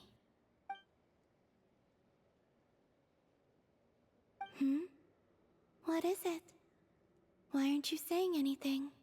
I'm just so happy for you. Thank you. So, where's everyone else? We can go and meet them very soon. Everyone went to different places to try calling your name. Great. I'd like to thank them as well. Everyone's done so much for me. Searching for my name, entering those ancient ruins. Huh? Wait, so you were... Yes, I was there. Not physically, but my consciousness was still holding on. I followed you the whole way. Starting from when? You turned around and called out my name while you were in Nasha Town. Do you remember?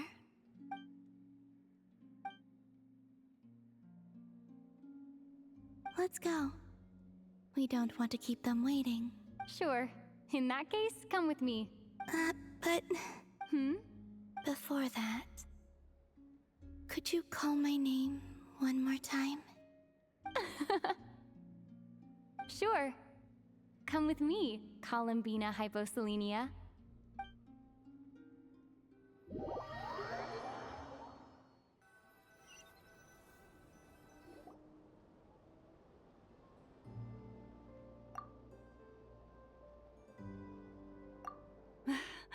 Columbina! Oh, this truly is wonderful. Llama, I can't breathe. Ha ha! Just in time for Moon Prayer Night. It's good to have you back, Miss Columbina.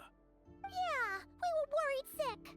Thank you, my friends. Does that mean she's gonna With stay? your help, I now have a name that belongs to me. Columbina Hyposelenia. Where's the second half from? You added it yourself? That's right. It means... Born beneath the moon. Yes. And by extension, it can also mean born beneath this world. A fine name. Now, as much as it pains me to interrupt this beautiful reunion, I feel obliged to remind you that the Moon Prayer Night celebrations in Nasha Town have already begun. Don't you want to enjoy the festivities? There's so much to see and do. And some of the ambient lighting and entertainments were sponsored by the kind souls in the Hexen Circle. Nicole? Why have you turned into Dodoko? So you're Miss Nicole. Thank you for helping us, and for helping me find my name. It's nice to finally hear your voice. You're quite welcome. Guiding lost people to hidden treasure is what we Seelie do. And if you ask me, spiritual treasures are far more precious than material ones. Chests are all well and good, but this was what it's all about. Ah, so satisfying.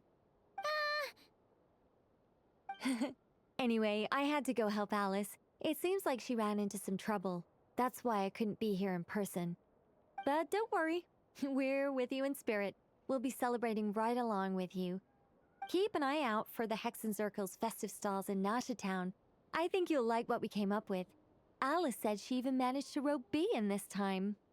The Frost Moon Scions have also prepared Hey, various which one was attractions. B? I believe Aino and Effa and their crew are setting things up as we speak. On that note, Nefer, about that request I made. It's all in hand. Yehoda is on site to ensure that everything goes off without a hitch. Wonderful. In that case, Traveler?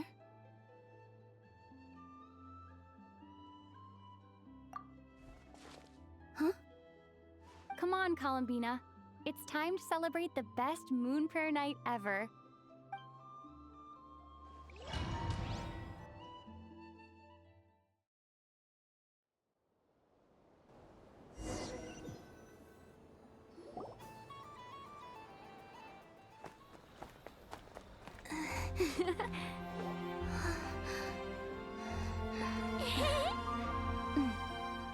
Hey, young lady. Would you like some moon prayer night candy? Happy moon prayer night. Oh, yeah. I almost forgot to say. Welcome home, moon goddess.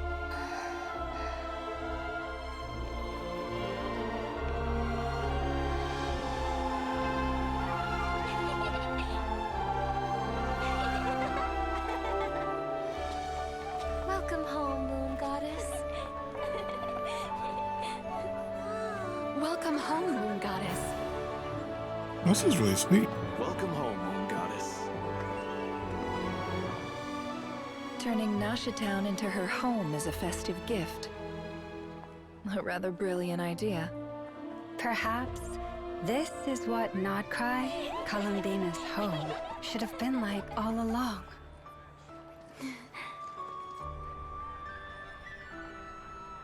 Thank you for the gift. I like it a lot.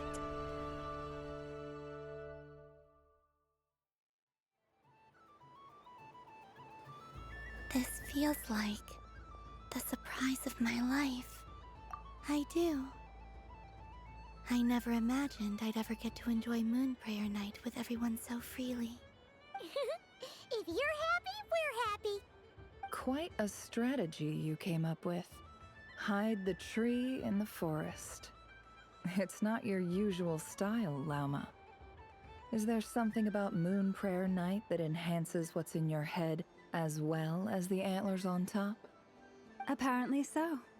It even inspired a perennial penny pincher to use their resources for a greater cause. It truly is a magical festival.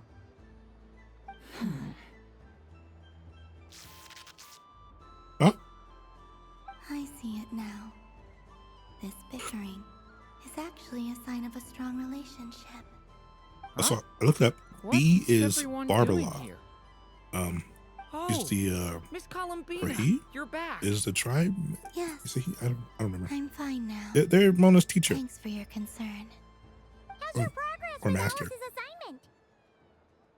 Very well indeed. I've never heard her sound so excited. Not like this. This time her excitement seems more serious. Seems like she's had a major breakthrough. She said she'll contact us once she knows more. In the meantime, we're free to relax and have some fun. Enjoy the time off while it lasts. I have a feeling that our next task won't be so simple.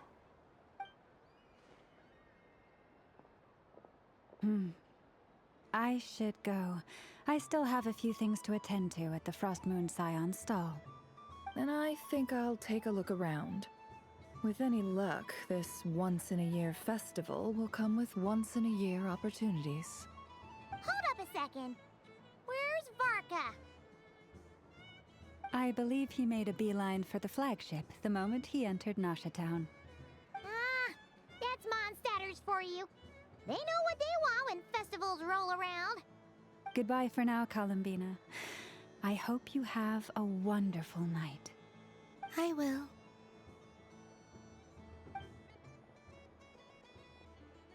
Well, in that case, don't just stand there. Get out there and have some fun. You'll definitely get a warm welcome at every stall. Oh, also, take this map with you. It's a guide to the festival.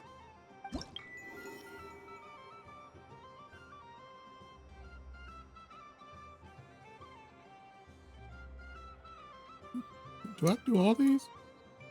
This is a lot.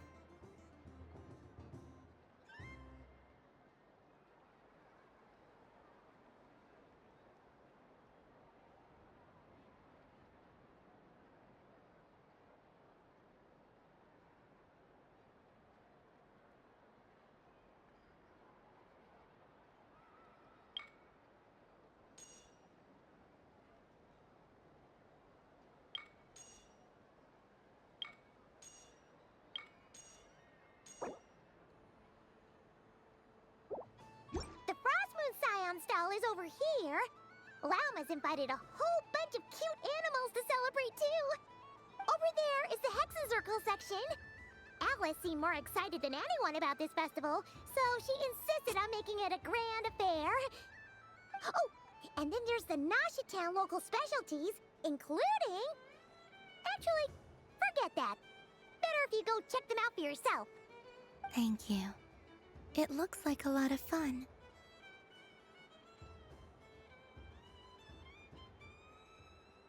You're not coming with me? We'll be around. But don't you want to browse by yourself for a bit first?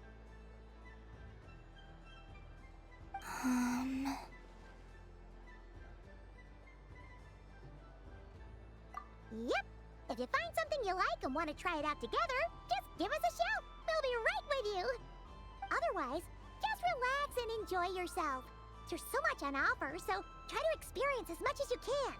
And don't forget to stuff yourself with all the delicious festival food.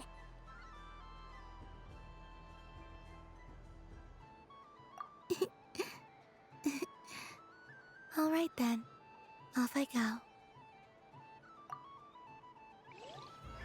Where should I go first? So this is the Frostmoon Scions area. It feels... Didn't mean to activate that. Wow, the Frostmoon Scion stall looks kind of plain, but it's pretty cool once you get into it. I don't go to Hisi Island much, but it's got that, like, old world cultural feel. And if culture means we get more festivals, I'm all for it! Hello, Yahoda. Columbine... hello, Moon Goddess? That was too close. I almost gave the game away in front of the staff. Oh, wait. What's the deal with her shoes? They don't make a sound when she walks. I could do with a pair of those. Do you like balloons too? Balloons? Oh, you mean those? What's so fun about balloons? I'm not a kid anymore.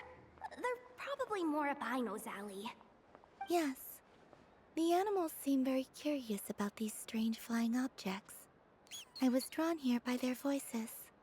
I recently learned a fun new game you can play with balloons, so I decided to come and give it a try. A new game?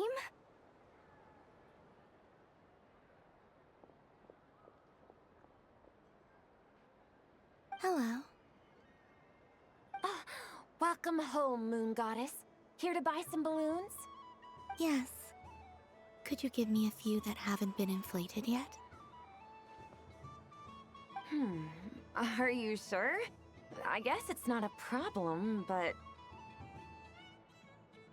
Yes, please. Thank you. Uninflated balloons? But those are just little rubber pouches. What does she want with those? Would you like to play the balloon game, Yehoda? Huh? Sure. I guess. How do you play it? Wait here a moment.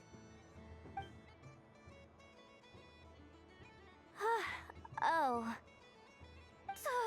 This is so weird. What have I got myself into now? I thought I saw Columbina nearby. Uh-oh! That's the fourth Harbinger! Although she's helped us out quite a bit, she's good people, right? Is she looking for Columbina? Oh, guess that's my ticket out of here. I'm not sure my heart can take being sandwiched between two Harbingers.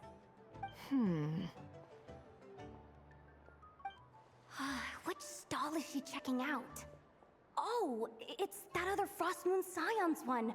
Try on the headgear, see what it's like having antlers or animal ears for a day.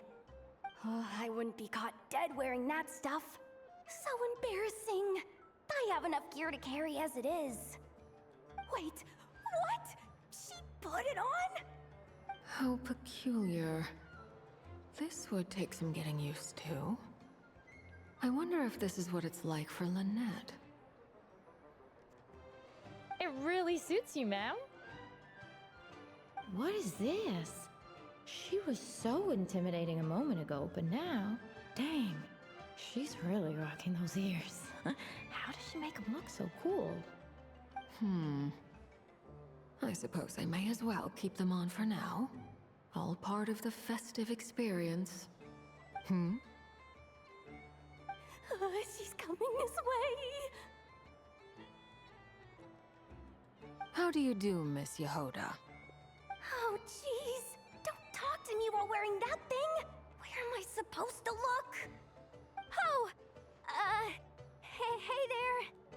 I'm looking for Columbina. Have you seen her? She just... Huh?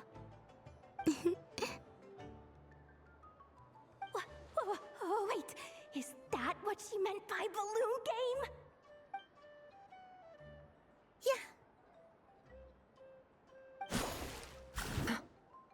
Huh? No fair! How come I get caught in the crossfire? An ambush from the rear?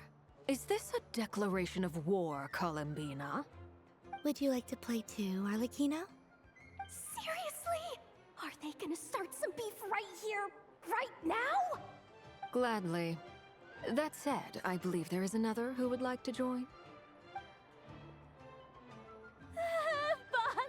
Boss Nev! Thank goodness! You've gotta get me out of here! Things are kicking off big time! Hello there. I'd like 10... no, make that 20 balloons, please. Uninflated. What?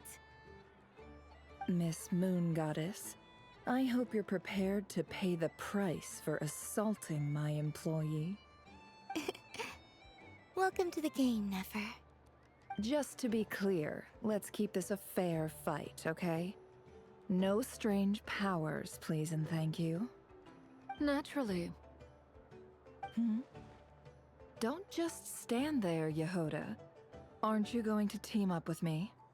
Huh? Do I have to? Of course. Don't forget, the Curatorium has a reputation to uphold. I knew something like this was gonna happen.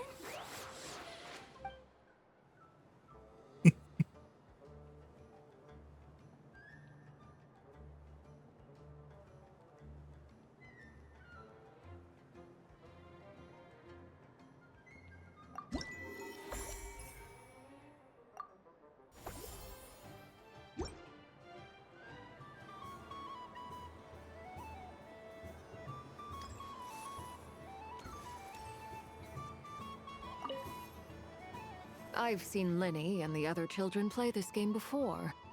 It would seem that it's not a bad way to relax. Oh.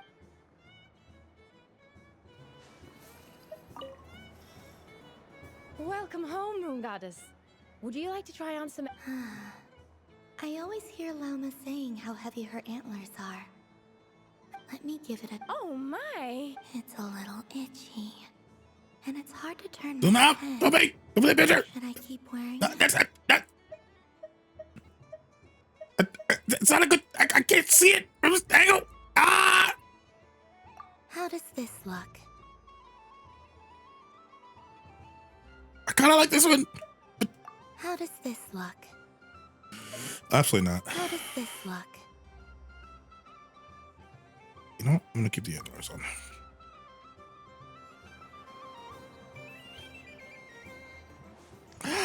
He wears them. Sunny days. I prefer sunny days. Ah, well, you are as warm as the sun itself, Moon Goddess. Very well. I believe your spirit animal has to be this most adorable chic badger. Wow. Thank you, Mr. Talking Magic Lamp. Have a very happy festival, Moon Goddess. Lens? That's you, isn't it? It's our little secret, my dear traveler in Paimon. Okay, sure, but why are you here selling sugar sculptures? Everyone celebrates in their own way. After gazing into the abyss and spending time around gravestones all year, what better way to relax than to see sunny smiles on the faces of the living? Besides that, I like to think of myself as a fair judge of character. I dare say matching personalities to confection suits me rather well. That's not what Paimon was talking about. Aren't you afraid that your true identity might be exposed? Should I be? There is all manner of magic in the air this moon prayer night, thanks to the work of the great mages. I see Miss Columbina is hiding in plain sight. Why should I not do the same? Why miss this rare opportunity to enjoy a special evening in my true form? Fair enough. You got a point there. People who don't know you will probably think you're just a talking lantern. Well, now that we see eye to eye, what brings you here? Not a search for your spirit animal, I presume? Ah, well, actually... Here, see for yourself. Oh, this is... How wonderful. A beautiful idea. Yeah, we just met Barka, and he said that having everyone draw their own section was kind of boring. So, he did your bit for you. Ah, Varka. Ever the maverick. I see his artistic skills are truly one of a kind. In that case, I shall paint something on Mr. Albedo's behalf in a short while. What? Why not now? Ahem. Welcome home, Moon Goddess. Phew, that was close. Hello, Flins. She recognized you right away! What keen eyes you have, Miss Columbina. Especially considering they are shut. I did not see you. Rather, I sensed you. I can sense the fluctuations in Kuvaki all around me. One would expect no less of the Moon Goddess. Might I interest you in some candy? Yes, please. Excellent. I shall make some for you right away. Something the matter, Miss Columbina? What about my spirit animal? All the other children carrying sugar sculptures are talking about it. Wait, is she taking the test seriously? Ah, my apologies. How could I neglect that? You are quite right, Miss Columbina. Every one of us has a magical creature living in their heart. Would you permit me to help you find yours? Yes, please. Do you prefer the day or the night? Night. Which of the 4 seasons is your favorite? Winter. Think of a perfect day. What is the weather like? Sunny, rainy, or perhaps cloudy? Rainy in the morning, sunny at night. What kind of answer is that? Forests, lakes, and open seas. Which do you prefer of these? I like them all.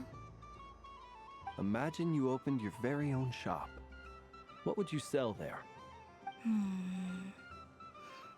Moonlight, I think. Wow! Paimon would totally shop there.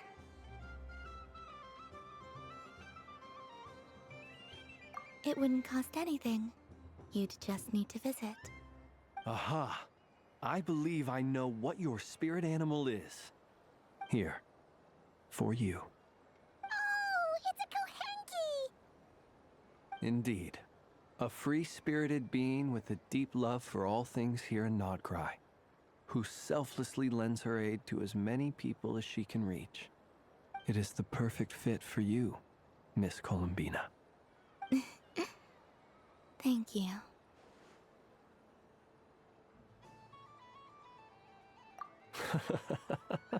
It would be my honor.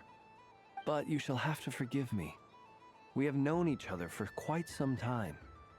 I doubt there is any answer I could give that would come as a surprise to you. So instead, would you accept this sugar sculpture as a token of our friendship? It's a lantern. Hey, why don't you two go enjoy your candy over there? Paimon wants to try out this spirit animal thing too. Right, Flint's? Come on, play ball. Gotta get this drawing done. But I want to hear Paimon's answers. But it'll probably take ages. Paimon's a complex soul. And we don't want your candy to melt while you wait, huh? Oh. Okay then.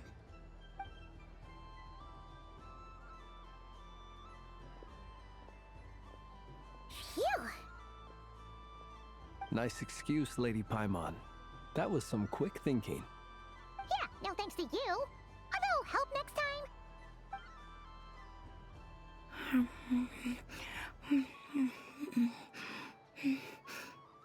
It's sweet.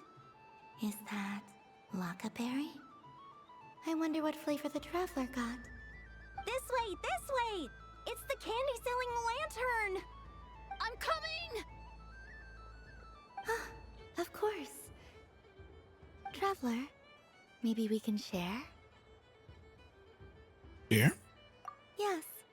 I found out recently that people share their food sometimes, so I'd like to try it. Or is that a no? Oh no, we can do that. Thank you.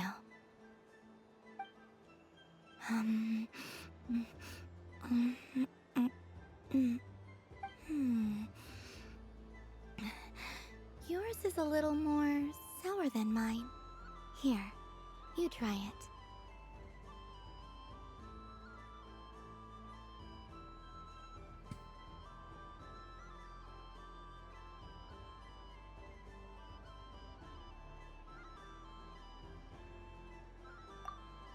Are you sure?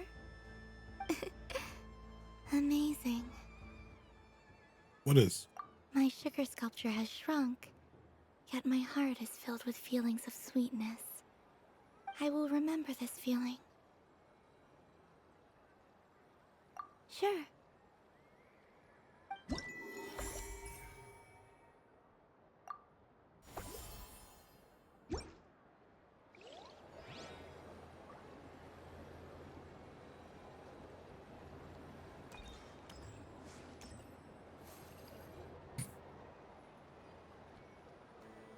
I wish for a never-ending supply of Laka berries.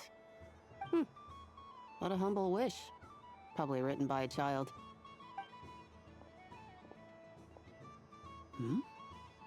Is that Lauma the Moon Chanter?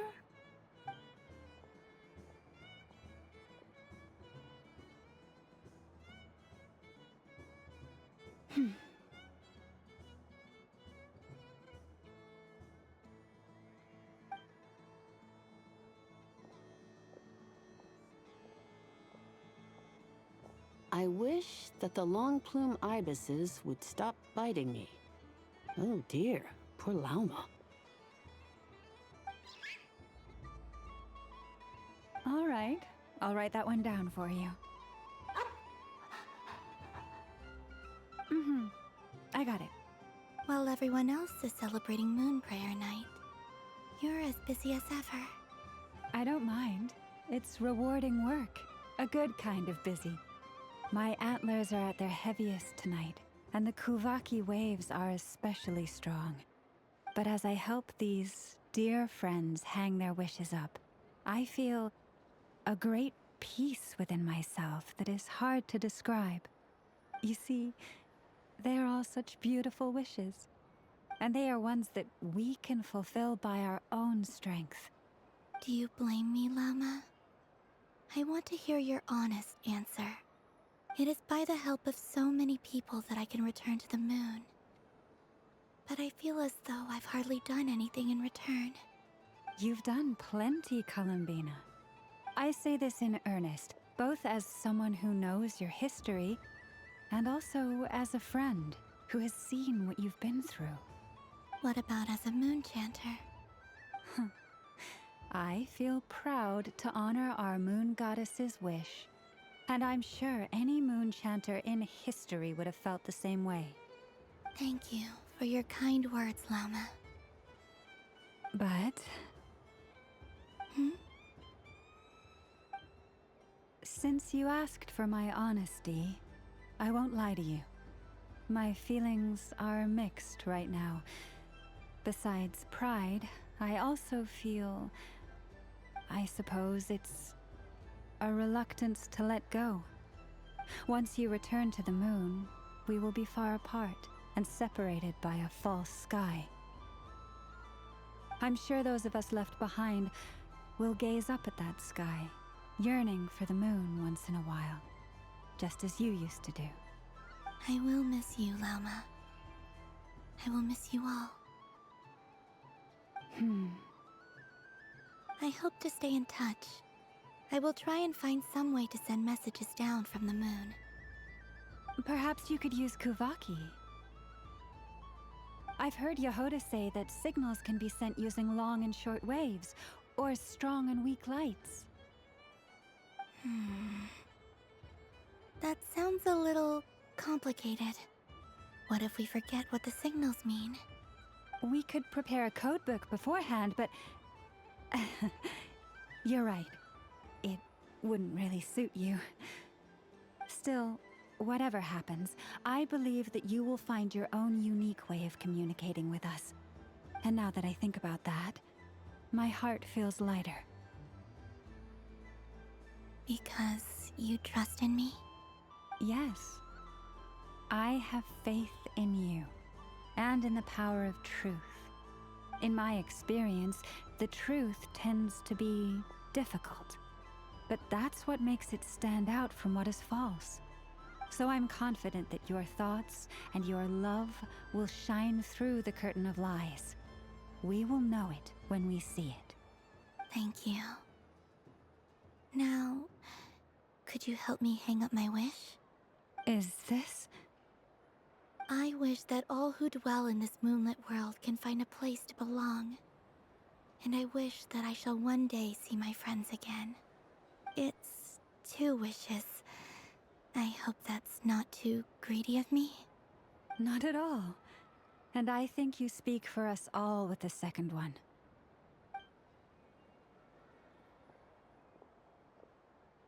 I shall continue to pray until the day that all of these wishes come true.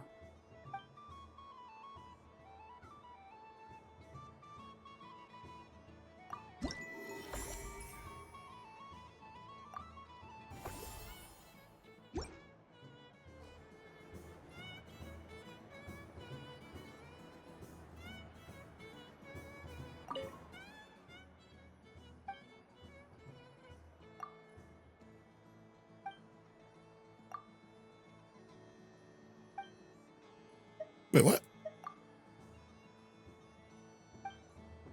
Feel that, buddy. Wait, what? What's this?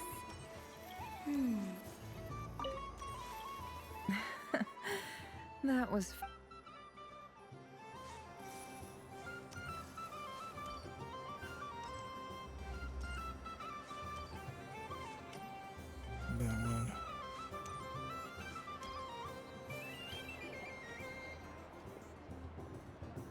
Dodoko's Whirligig!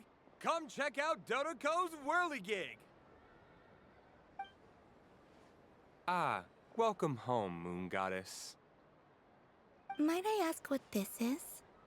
Ah, it's a very special amusement sponsored by the Great Mage herself. Ride on a soft and furry Dodoko and embark on an unforgettable adventure. I say that, but I'm just following a script here. Who is this mage, anyway? And what the heck is a Dodoko? I'd like to ride. No problem. But, are you by yourself? Is that not okay? Oh, no, it's fine. It's just that each Dodoko can accommodate 2 passengers. Would you like to bring a friend along? My friends... That should do it. Now, we just need to get everyone else to draw something on it too. But we gotta keep it a secret from Columbina. Traveler?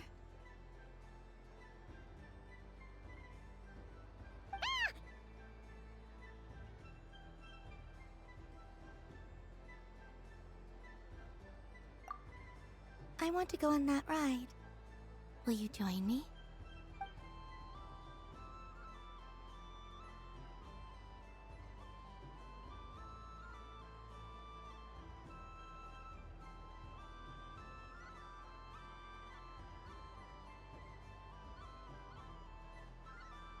Let's go then.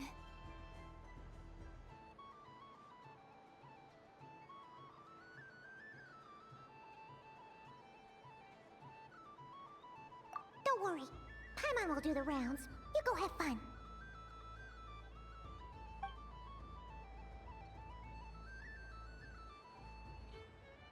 Hmm?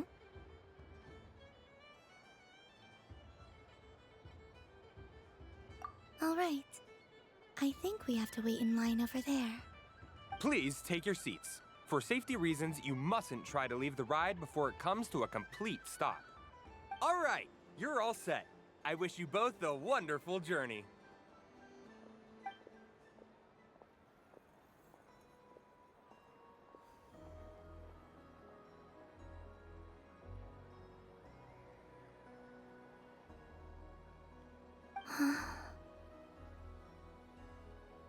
Not bad. It reminds me of riding a moon lane. Sometimes, the Kuhenki circle around me like this, playing their beautiful melodies.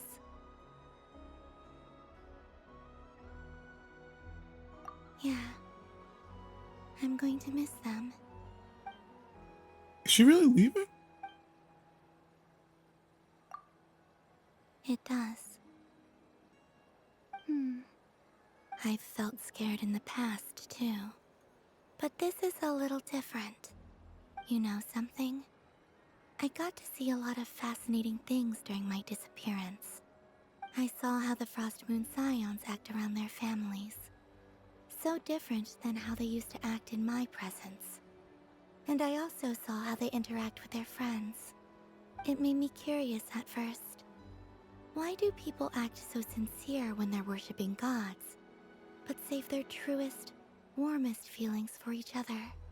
Slowly, I came to realize that it's because they trust one another. They know, deep down, that they'll be accepted for who they are. All of it. The good and the bad.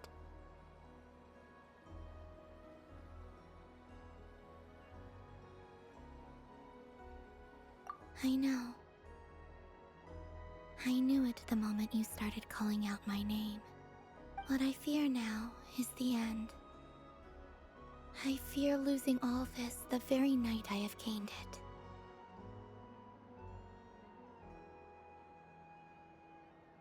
Hmm?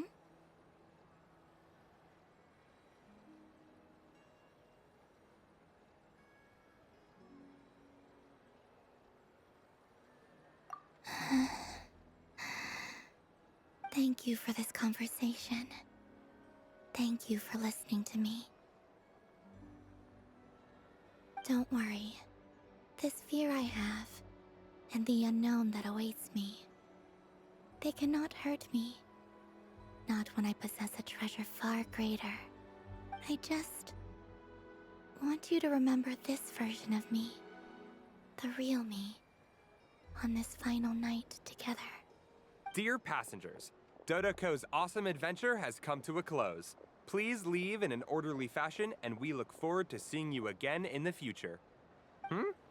Don't want the journey to end, huh? Don't worry, you two. There's always another adventure waiting just around the corner.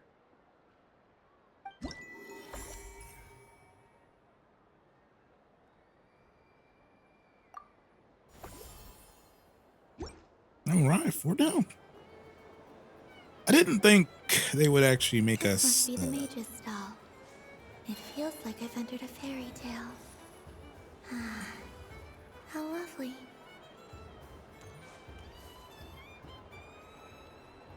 I didn't think they'd make us do all these. Right at it.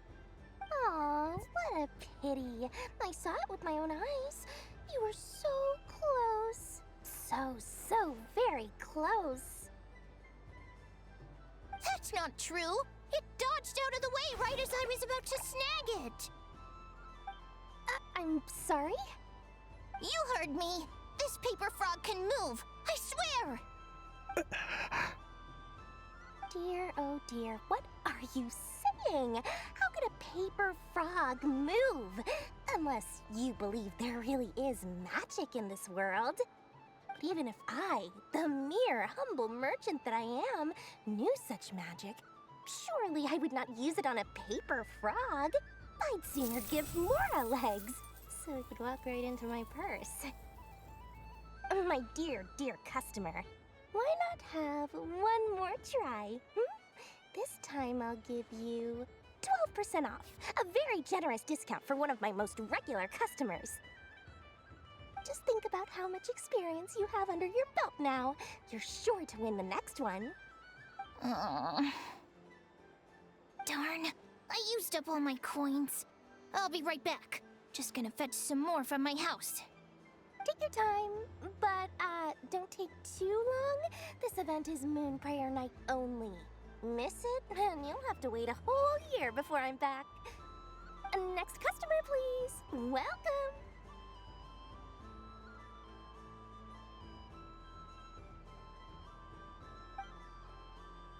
Hello. Whoa! What's this big one doing over here?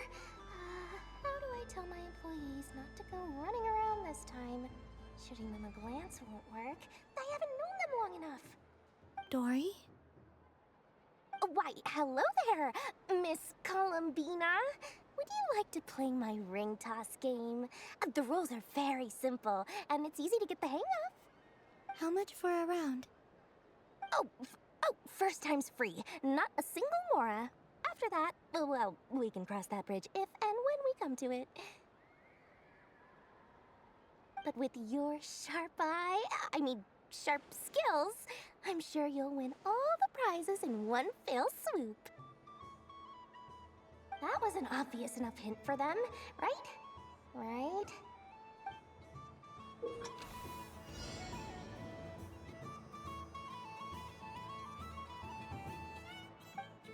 Oh, I actually get to do this one?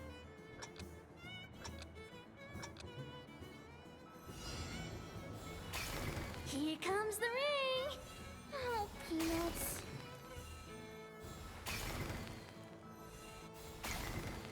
Change tracks. Roselle, should we move or not? Just a tiny bit. All right, then I'll... Oh, sugar plums, not the clock hands. How do I move the legs again?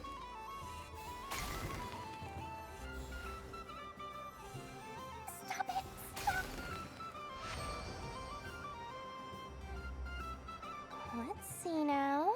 Wow, very good. That's the highest score we've had all night. I'm the best. And here's your prize. Now, how about another round? As for the cost... Happy Moon Prayer Night, Miss Columbina. Happy You're trying Moon to Prayer scam Night, me. Durin and Hat Guy. Are you here to play the game? Yes. No.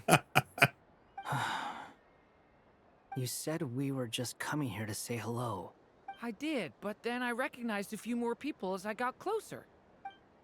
Do my eyes deceive me? Is that... It's our little dragon. He's all grown up. Someone's popular. Well now, since you came all this way, why don't you try out this lovely game we have going? First try is free. He'll have a go. I'll pass. It's only one free try per customer. You can't give your try to him. I'm aware. How has Elder Almond been lately? He's in great shape. He goes for a run in the forest every morning to stay fit and healthy.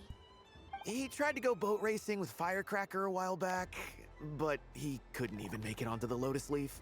Firecracker was in fits of laughter. How about you, little dragon? Can you still fly? Yes, I can. But you've become less chatty.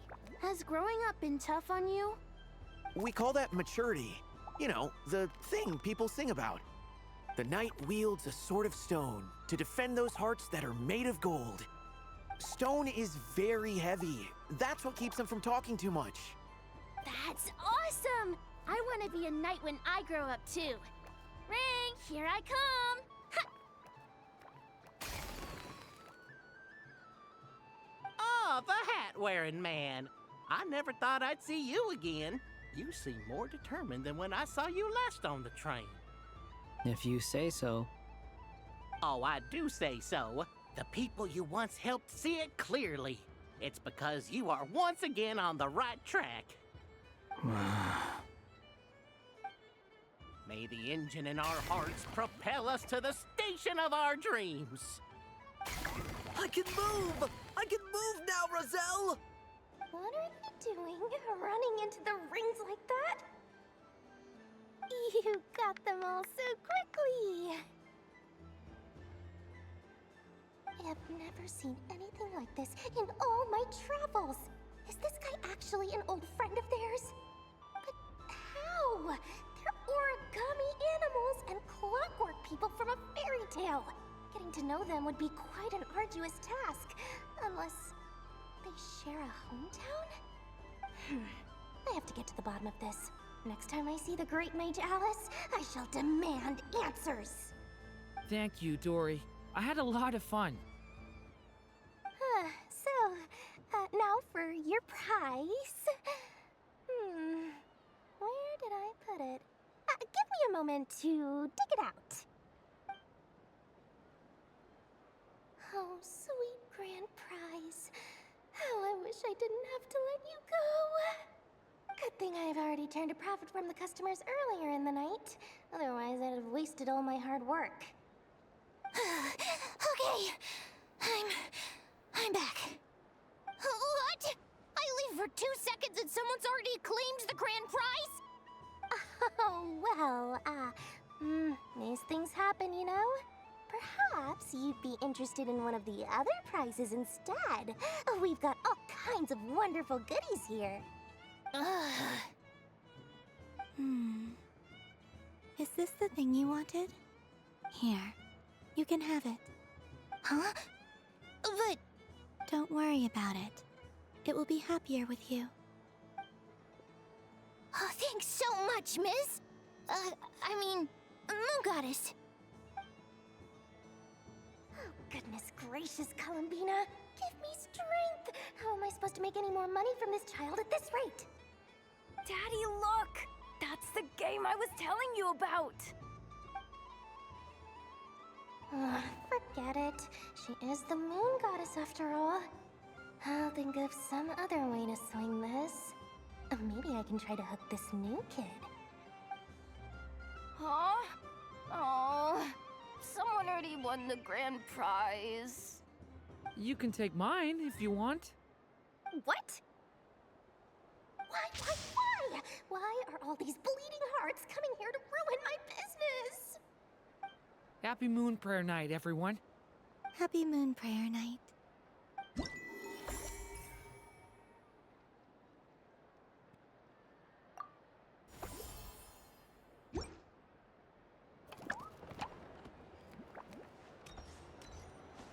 Like these are the last 3 games, probably? A soft and furry creature that bounces and jumps. Welcome home, Moon Goddess. This one talks too. Allow me to introduce myself. I am a Dodoco from a distant archipelago, the most mischievous of all my Dodo brothers and Dodo sisters. When the going got tough, I powered through, and when I met obstacles, I boomed them away. That sounds like a lot of fun. Doesn't it just? Oh, but then the trouble started. Recently, I found a lovely beach, the same beautiful jelly color as my hometown, and so I dove in to have a look. Only to find it overgrown with seagrass and nasty little spiky fish everywhere, looking to turn me into a Dodoco kebab. I made it back to shore by the skin of my teeth, but my tail was sorely hurt. Couldn't you just boom them away? Oh, I wanted to, believe me. But I've heard that you, Moon Goddess, can understand animal speech. The last thing I wanted was to cause a gigantic fuss and get taken to court by a school of spiky fish. I'd be driven out of these waters for good, and my winter holiday would be ruined. And so, dear Moon Goddess, I was wondering if you might lend me your allegiance. Are you roping me into a crime? Oh, let's call it a once-in-a-lifetime carefree adventure. Does that sound better? All the festival goers tonight are dressed up as the Moon Goddess, but there's nothing to say that the Moon Goddess can't disguise herself as a Dodoco, is there? Besides, this is your home. You should be free to be whoever you wish. I'm afraid I'm not well acquainted with Dodocos, Madam Mage. Oh, that's quite all right. We Dodocos are innocent, happy creatures with a free-spirited nature. Many, like myself, are mischievous troublemakers. Others are lazy souls who like nothing better than to lie down on a nice rock and take a nap. In our eyes, every creature who yearns for happiness and freedom is a Dodoco. But perhaps in yours, we Dodoco are a fluffier and more mischievous breed of Kuhenki. Yes, that is a much easier image to follow. Oh, wonderful! Then let's play! Grab onto my tail and follow me into the sea! Time to settle some scores with the bad guys!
Maybe they'll come back around.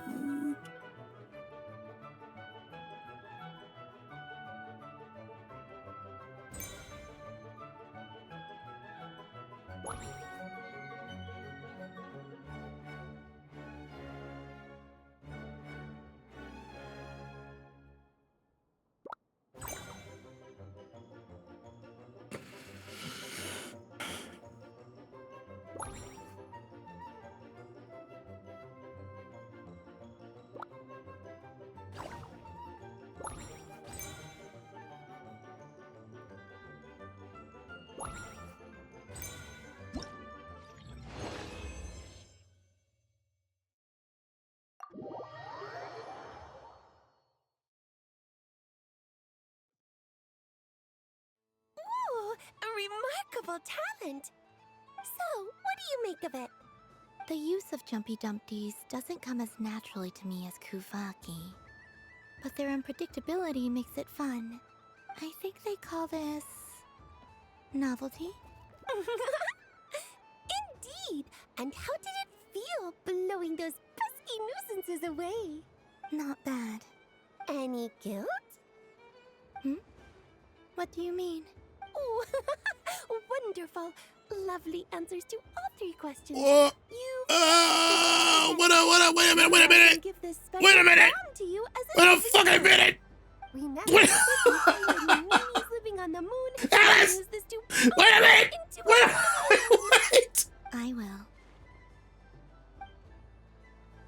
Why'd you say it like that? What the fuck, man?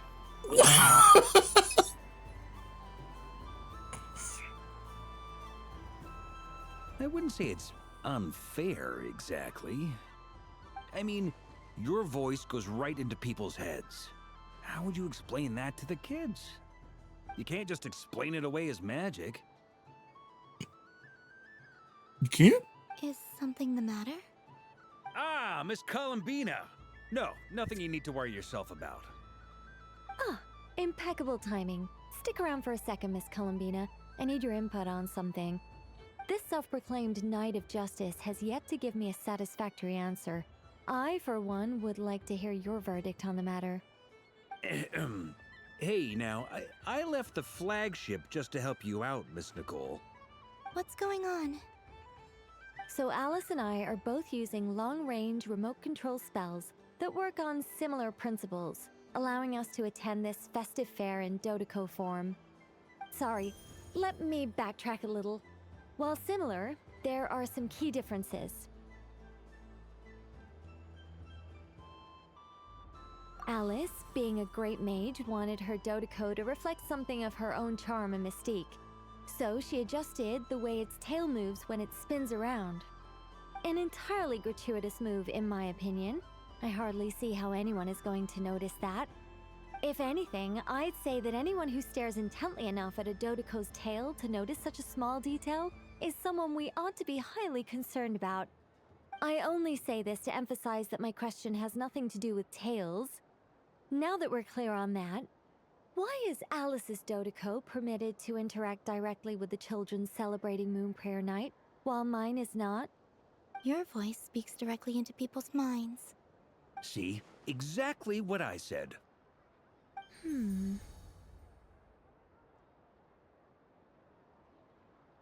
Miss Nicole? Ugh, I can't stand it. I know that probably makes me sound like a whiny child acting out in front of their parents. And it's a little embarrassing now that I think about it. But hey, I said it now, I can't take it back. That would be even more embarrassing. Also, don't go reading too much into that analogy. It was off the top of my head. I'm actually an awful lot older than either of you. Miss Nicole, are you saying that you'd like someone to play the game you've prepared? I'm not so invested in that. It's just something cobbled together using items I borrowed from Alice. She probably didn't even make them herself. The point is, I want to know everyone's thoughts after they receive their prizes. But as you've said, I can't just ask. I've been biting my lip for so long, and I've had no one to vent my frustrations on. I thought this was going to be a nice, straightforward festival where I'd get the chance to guide people to treasure. Well, can I play? I can't guarantee that I'll win a prize, but... You will? I'd like to try. Then what are we waiting for? Let the game begin! It's like they forgot I was ever here. Ha!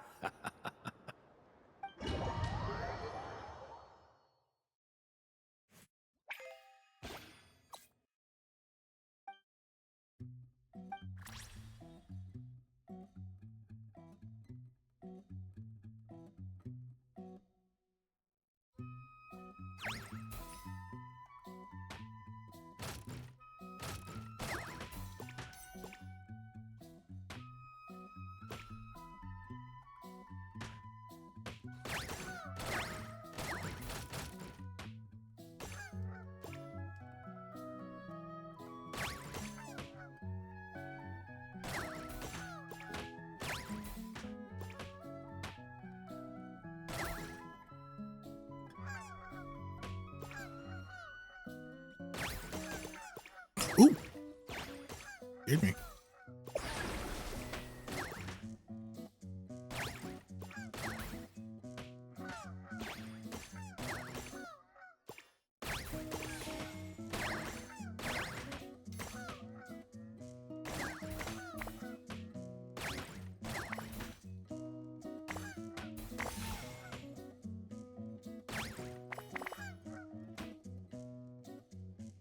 I first will have to get exactly. I mean, I guess I'm almost at the end of the time.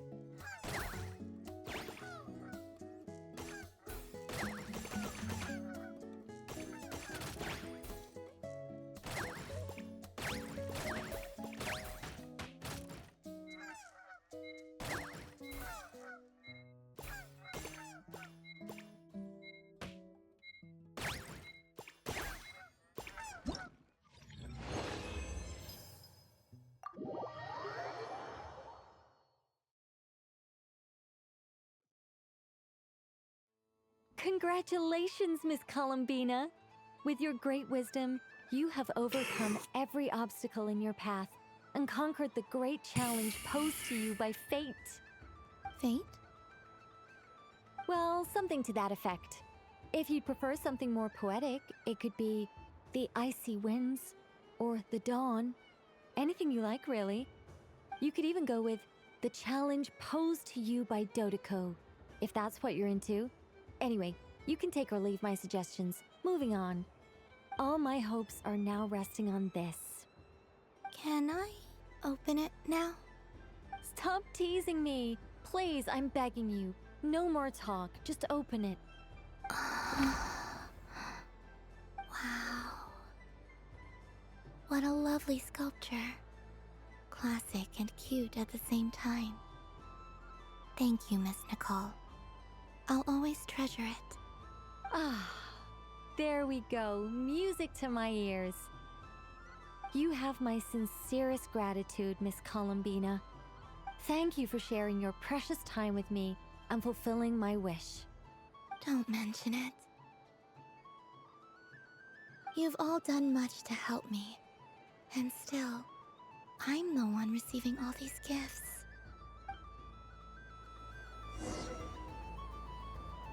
Oh god, I have to pee so bad.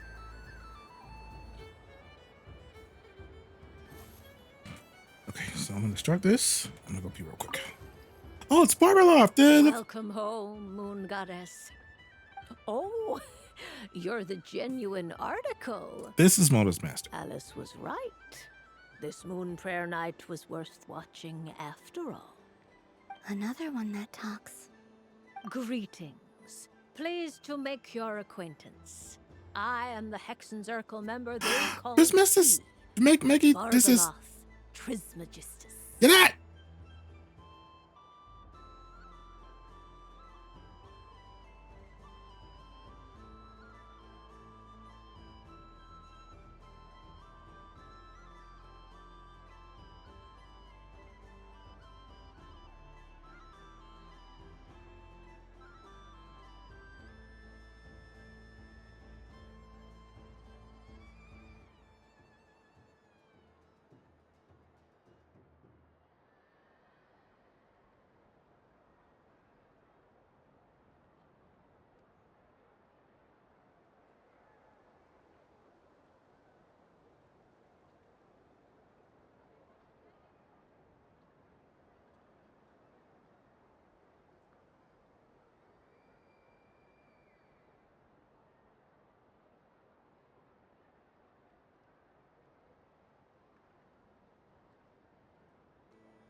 Columbina Hyposelenia.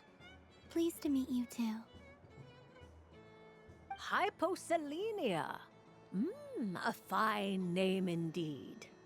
Now then, Miss Columbina, do you wish to hear a mage's divination?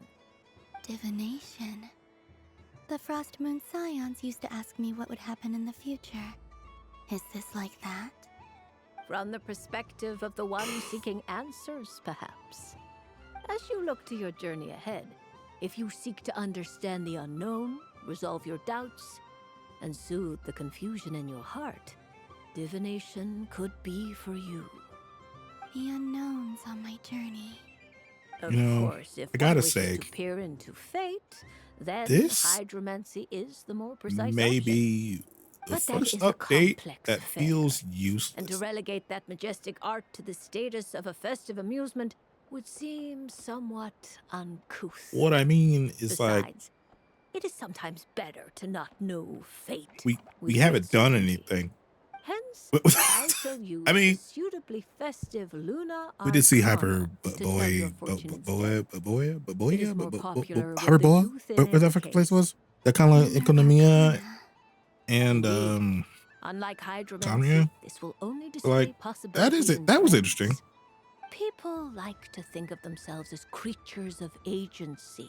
And we did meet free all the will. Hexen circles people. Peering too far Also and interesting. too clearly into the future is detrimental But it just to both feels body like and nothing soul. is happening in this story. I'd like to give it a try. And Columbina did accept her You name. may. Come That then, also was cool. Take a seat, Miss Again, Columbina. it feels like nothing is happening in the story. Before we begin, are there any specific questions you would like to ask? Let's I stick to don't know. general Maybe I'm the only one possibilities who and kind of trends, just like you suggested. is feeling a little Very well. lukewarm on this. Then I shall use the this basic update. Lunar Arcana deck. Now, try to relax. Cast your mind upon the things you have experienced and the things you are soon to experience. I will shuffle the deck. Would you like to cut the cards yourself? You do it. No problem. Now then, to make things easier for the seeker, that is to say, you, I shall decipher the cards from your perspective.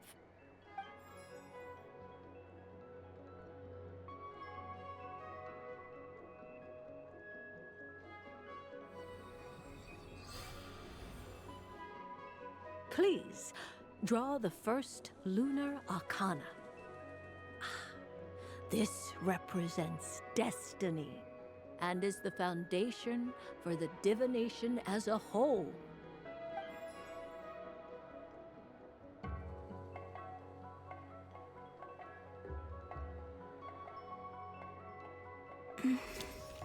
Now, draw your second card. This will stand for the past, the sum of all your experiences that have come before. And now the third arcana. This is the present, your interpretation of the current moment.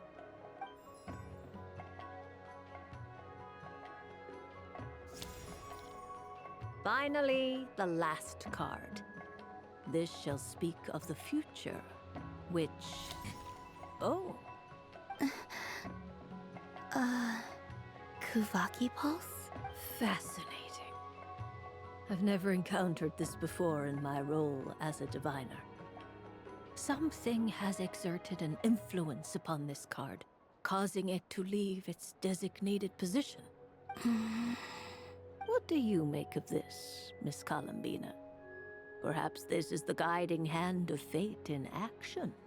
Of course, if you wish, you can choose to deny the validity of this card and draw the future for yourself. No, it's fine. Let's go with this one. A bold There's gonna be death. decision. There'll be death. I must say, There'll be I'm fucking death. I looking swear to forward God. to the results. Well then, let us flip the Lunar Arcana in sequence and see what emerges. Sure. First, destiny. No surprises here. The card that represents yours is the moon. The moon.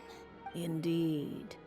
The moon can represent the truth at some times, but deception at others. false peace, destructive calamity, and the world-changing power that lies within. When the moon is placed on the destiny tile, it indicates that your destiny is not what it may appear on the surface. Instead, it may yet have a hidden side. It symbolizes a journey through the fog, fraught with uncertainty and deception, where one must face inner challenges head-on. I don't understand. Patience, my dear. This is but the first card, which serves as a basis for the interpretations that follow. Our divination will only grow clearer from here on out. Now then, flip the second card, the one that speaks for the past.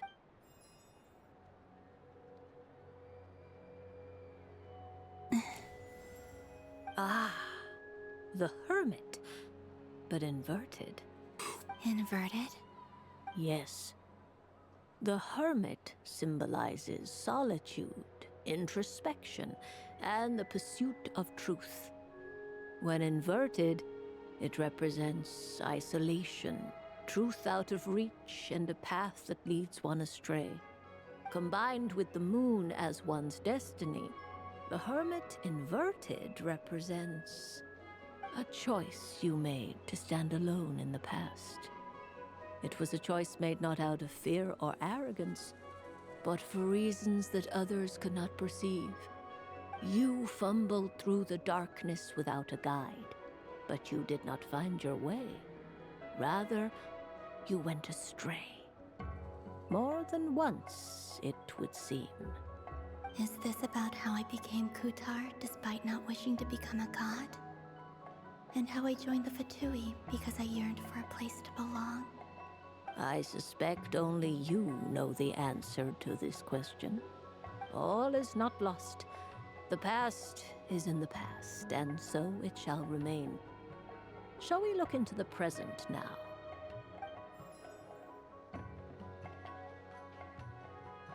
Oh my. The Lovers. Ooh. One of the most interesting Luna Arcana. What does this one mean? This means that you have had an unprecedented emotional experience. The joy of finding your soul becoming intertwined with that of another. A precious and wonderful thing indeed. It's true. I've made a lot of friends recently, and they are very good to me. I like them a lot. That sounds lovely.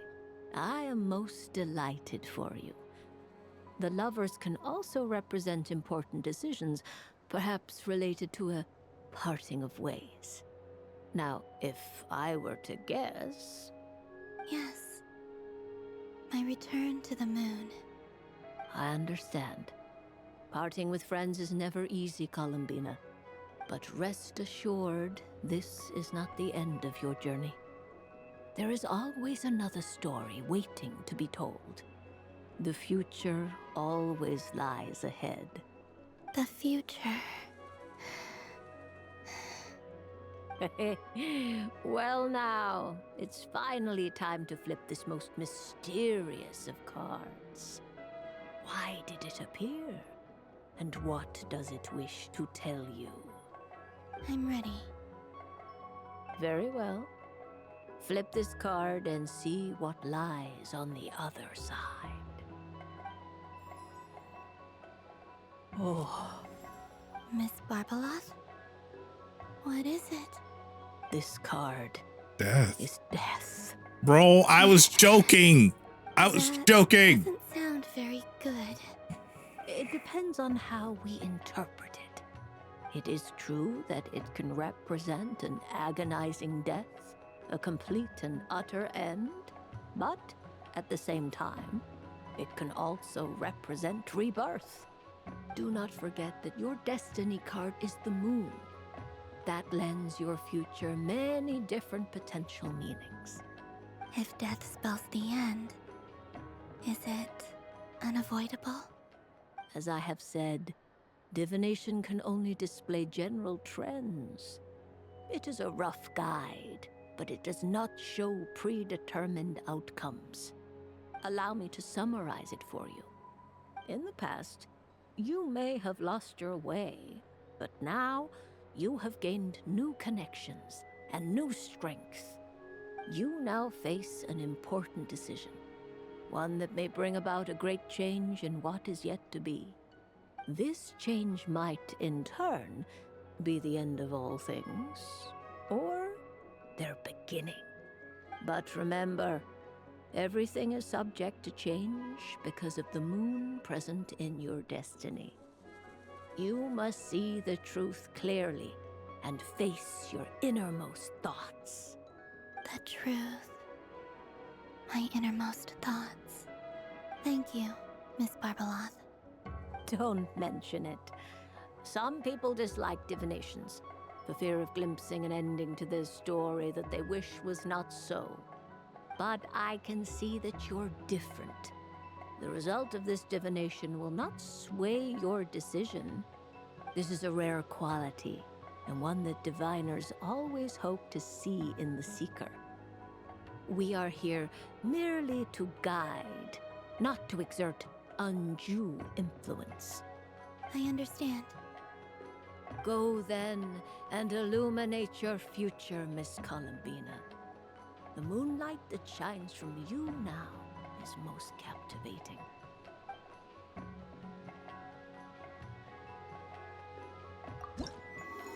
That's all of them now, right? It isn't. Fuck.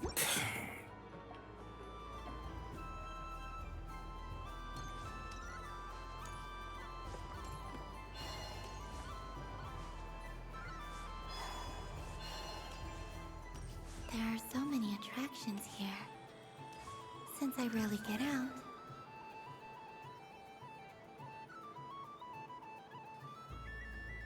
Well, well, look who it is.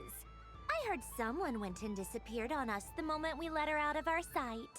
They looked all over for you. Frankly, I didn't think you'd be back for Moon Prayer Night. Were you worried about me, Sandrone? You would like that, wouldn't you? Do you Yes. even hear what Yes, you're I would. saying? It seems to me like you disguised yourself with festive headgear, just so that you could come see me on Moon Prayer Night and make sure I'm okay. You didn't even bring Polonia with you. You? I thought you couldn't see. I cannot. But I sense the confusion of those around us rippling through the Kuvaki currents. Based on what I know about you, let me guess what you're wearing. Is it cat ears? Shut up! I'm only here to protect the Fatui's interest in this territory. Running into you was pure bad luck. Really?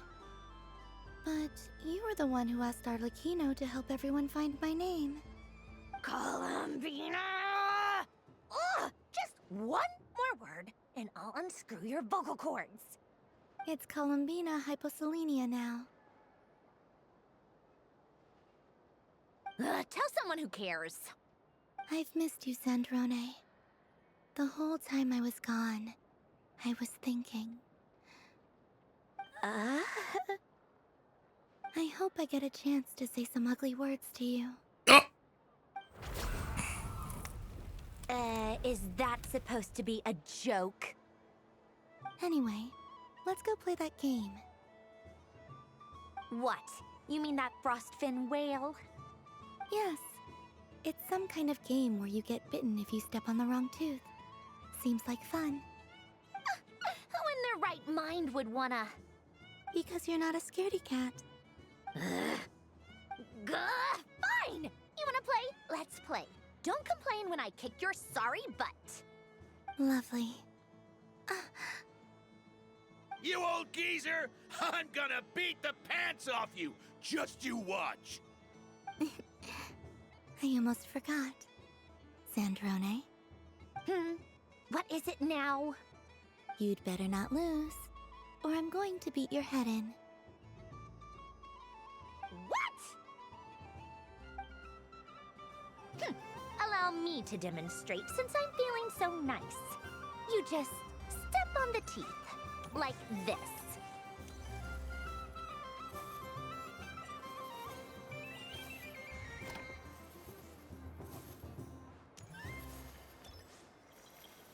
Which should I pick?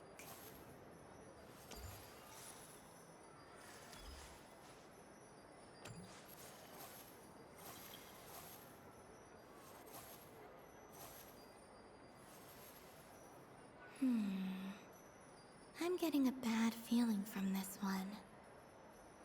Sensing Kuvaki doesn't count as cheating, right? Your turn, Sandrone.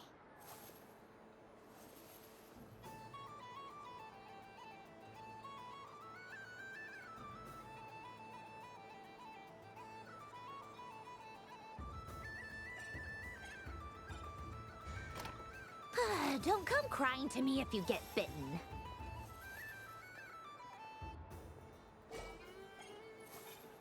There are less and less teeth remaining.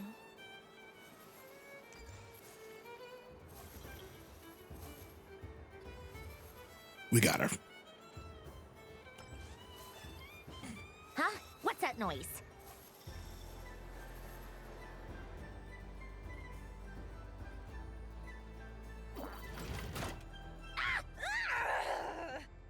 I think you might have picked a bad tooth, Sandrone. Shut it! Do you need any help? It seems like you're stuck. No! It's just a blasted toy! How is its grip this strong? Stop laughing! All right. Well, you lost. So just like I promised. Hey! What are you doing? Are you seriously? Hiya! Why you? Oh, just you wait! Rematch! Are you all right, Sandrone? That was quite a strong bite. Are your clockwork parts? Quit your fussing! I don't need it! All right. I'll go first this time. Are we cheating again, or?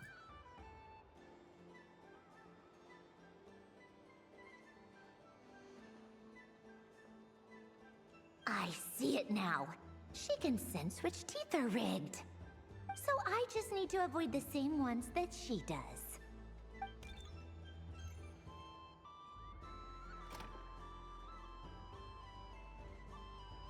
This one. Seems fine. She avoided that one then? Now I've got you. All right, my turn.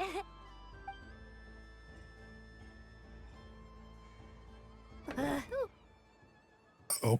What? Looks like you lost again, Sandrone. Wait! There's more than one bad tooth! Bonk.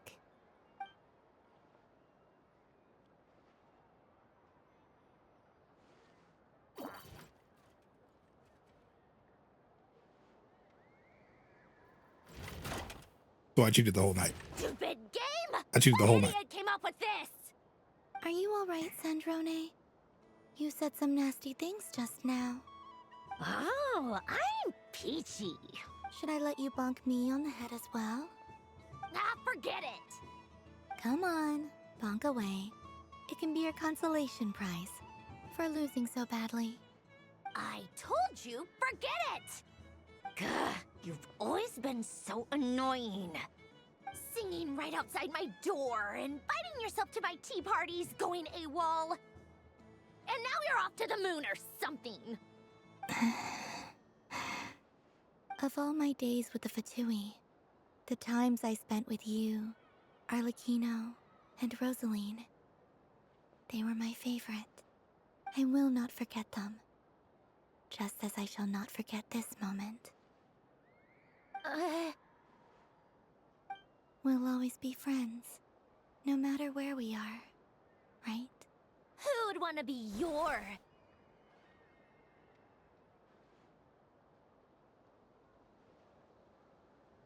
I'll miss you, Sandrone.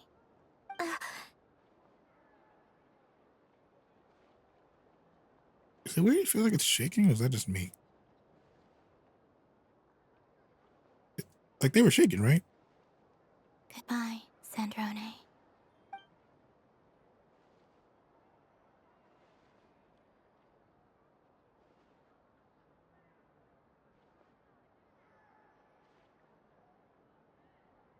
You look so sad. I'll miss you too, Columbina. Sorry, what was that? What? Ah! Yeesh! No need to freak out. What's wrong? We've been looking everywhere for you. What do you want? Oh, nice ears. What do you want? This. Huh? It's your turn to draw something. You're one of her friends too, aren't you? Doesn't know how lucky she is. Sorry? Nothing. I'm done. Take it. Oh, that was fast. Oh, and one more thing. Last time we spoke, you mentioned you were interested in the Narcissan Kreuz Ordo's research, remember? There were too many people when we last met, so we didn't get the chance to do this. What are you talking about?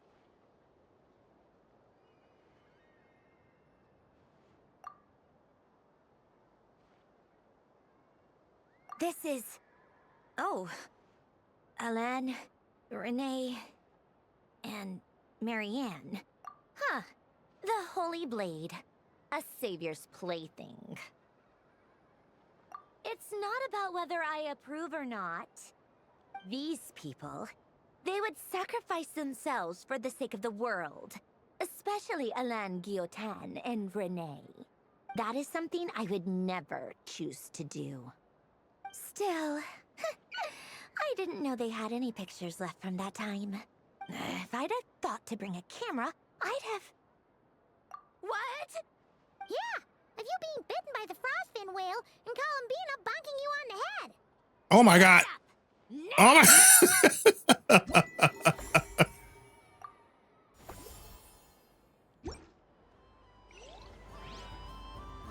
Okay, fine. I did enjoy that one. That was pretty good.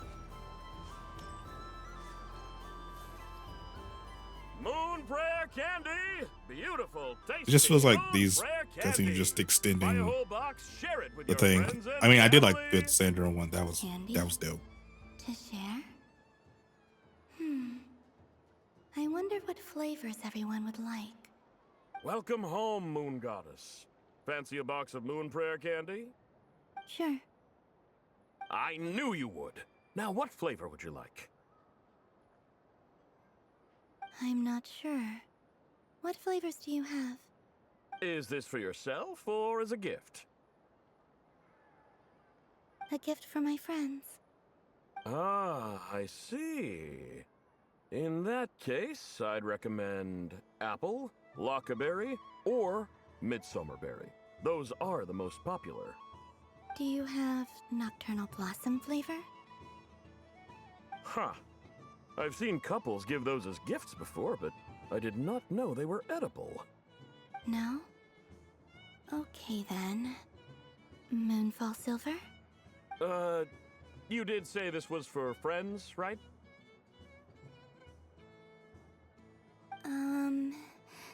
Maybe Smetana then. Hey, now that's a creative idea! I've never tried it before, but if you're happy to wait, I can see about whipping up a batch on the spot. While we're at it, you got any other ideas?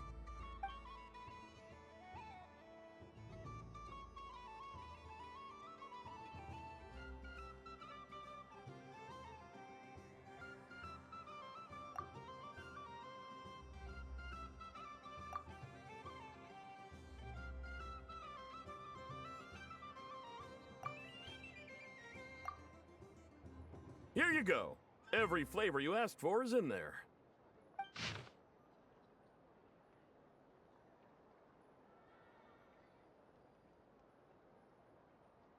Thank you.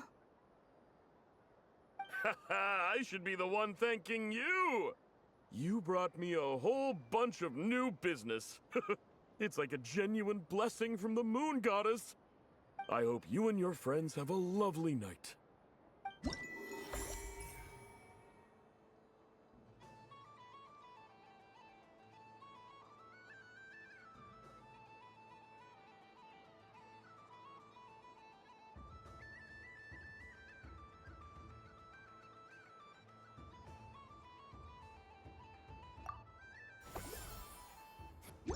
One more.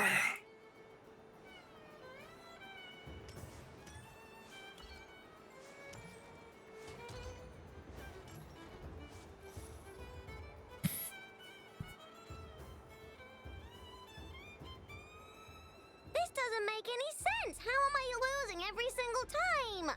Wait, Inefa, you're cheating, aren't you? Yeah, that must be it. I am not cheating, I know. Uh-oh, sounds like Inefa's turning into a big baloney bot. I think it's time for some serious maintenance. Moon Goddess, help me. Miss Columbina, I know, is attempting to cheat. What the? I'm not the cheater. You're the cheater. How dare you throw it back at me?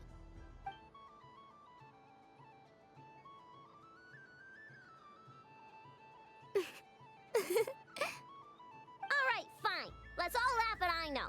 Just you wait till I get home, because I'm gonna make a game bot that can win 100% of the time. Let's see you laugh when I come back and beat your butts.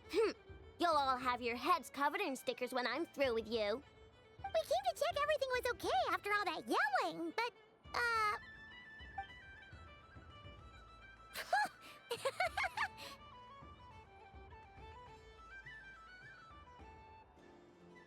Whatever it is, it sounds like cheating is allowed. Kuhenki concentration. Each player starts with differently colored Kuhenki. Each round, they draw one Kuhenki from their opponent. When a player has two Kuhenki of the same color, they make a pair and can be discarded. Any that can't form a pair must be kept. The round ends when a player can't form any more Kuhenki pairs, and that player gets a sticker.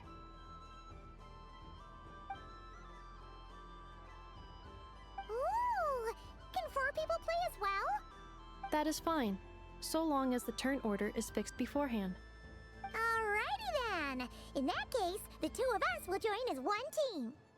Okay, but if you lose, you're both getting stickered. I don't want to hear any excuses. Sure. And if we win? If you win, only one of you gets to sticker someone else. I have taken to calling this. I know logic. Hey, lay off me, alright? Okay, so we're starting the game from scratch again, which means all my stickers so far don't count. Looks like Lunar-Charged is the Kuhenki of honor for this game. Anyway, let's go clockwise, starting from Inefa.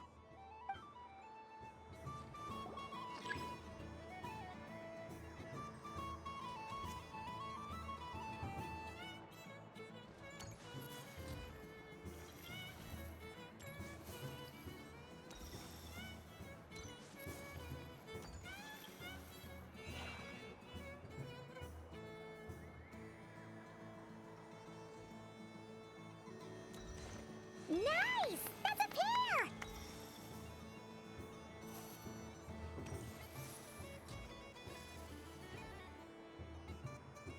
Go, go, fly!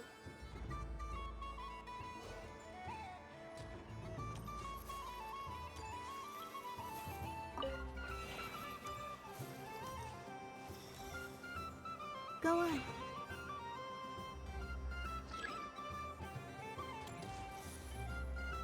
Oh my god.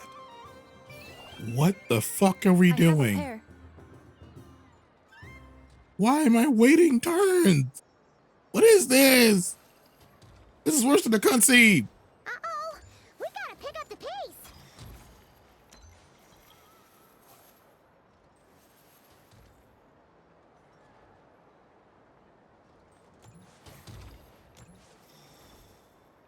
Also, That I'm not was comfortable too with how close. fast she I moves. thought I was gonna lose.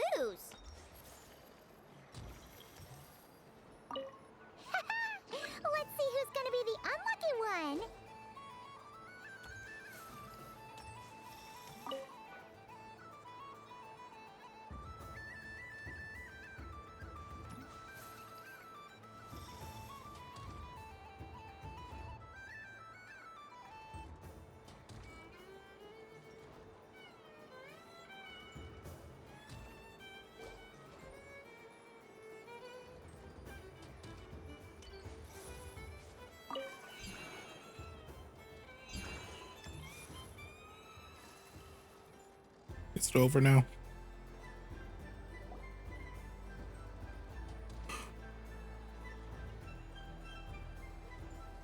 Let me pick a good one.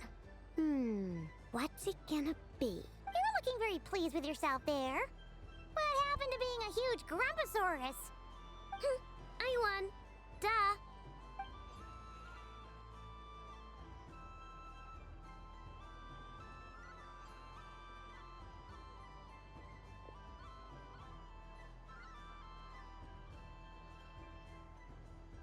Oh, me again? Don't fidget too much, Aino, or the sticker's going to fall off. I don't care. If it falls off, it falls off. If a pair of Kuhengi get discarded, why not a pair of stickers? Huh? Huh?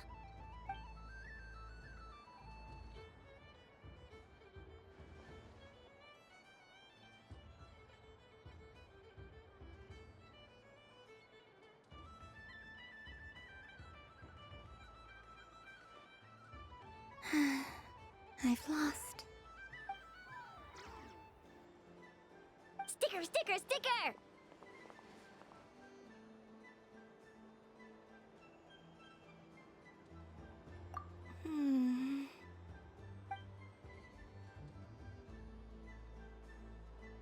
Cute! You think so? Shame. I can't see it for myself.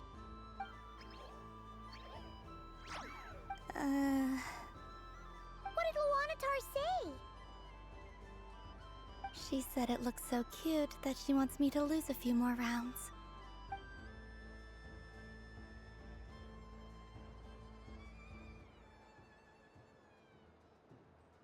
Who put these stickers on Paimon's eyebrows? Ugh, she can barely see! Alright, now, I think we got enough evidence to prove that there's a serious problem here.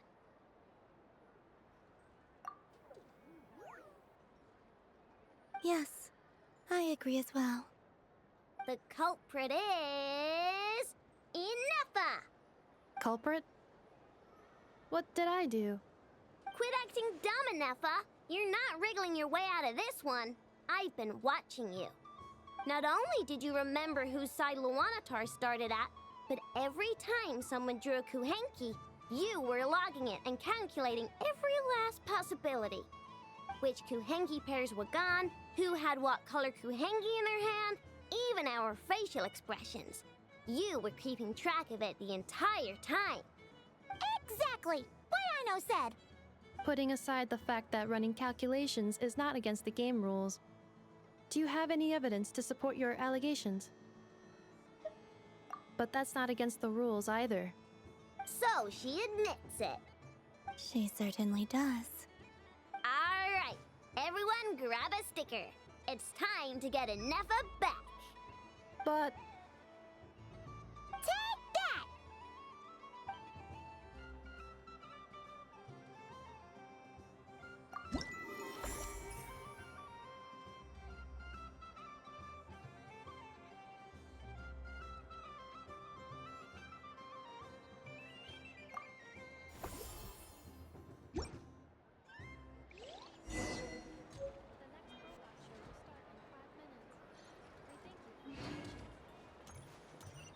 Am I finally done?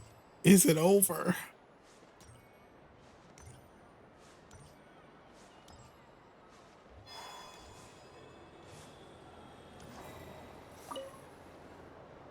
Traveler. Hey there, Columbina! Are you done checking out the festive amusements already?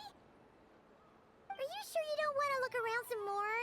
You might not get another opportunity like this for a while. Right now, what I'd like to do is...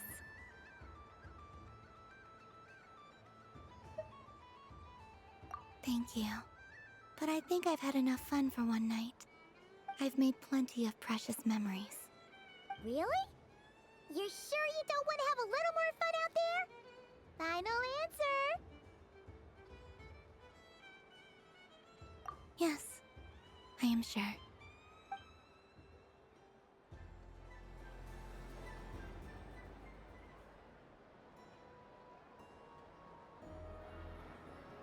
This was the most fun I've ever had on a moon prayer night.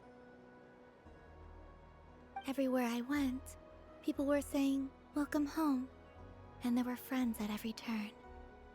I only wish it could last longer than one night. Oh.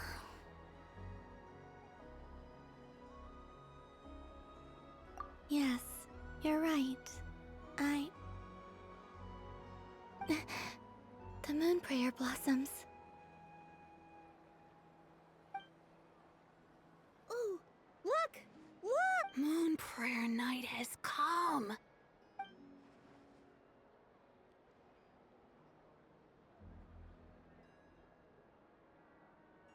The moon.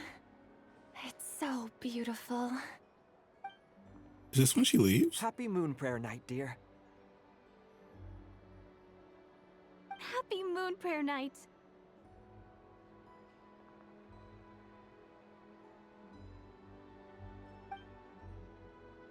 Happy moon prayer night.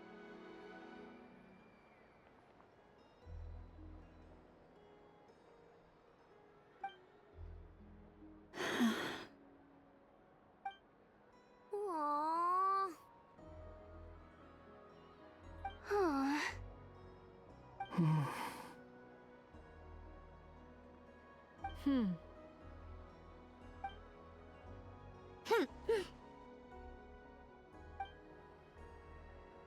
Time flies when you're having fun.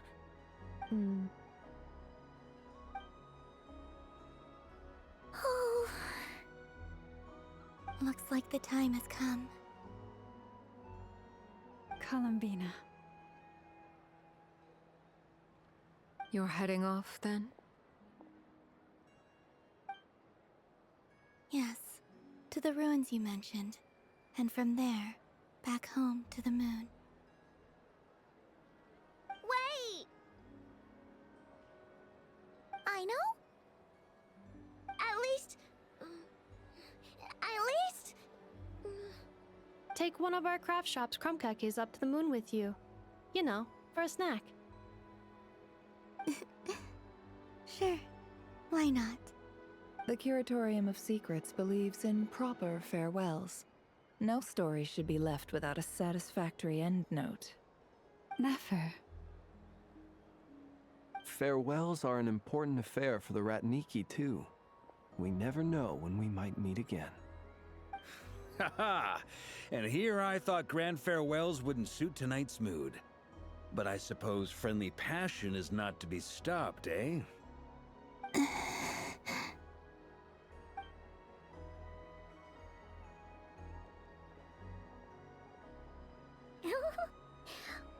made a little something for you, Columbina. Ta-da! What is it? A Moon Prayer Night greeting card with drawings by all of your friends. You did mention that you'd like a portrait done, so I took the liberty of creating one for you. I, meanwhile, did the portrait of Mr. Albedo. And Mr. Varka did the same for me. I mean, I think my work was pretty true to life, don't you think? The picture of Ashru was my doing. The two of you seem to get along rather well. Wait, was I the only one who did a full body picture? That's so embarrassing. I did pictures of me and Anefa. I did my own portrait and one for Hat Guy. Plus, there's the two mages, Arlecchino and Cendrune. So, if you ever miss us, just flip the card open and we'll all be right there with you.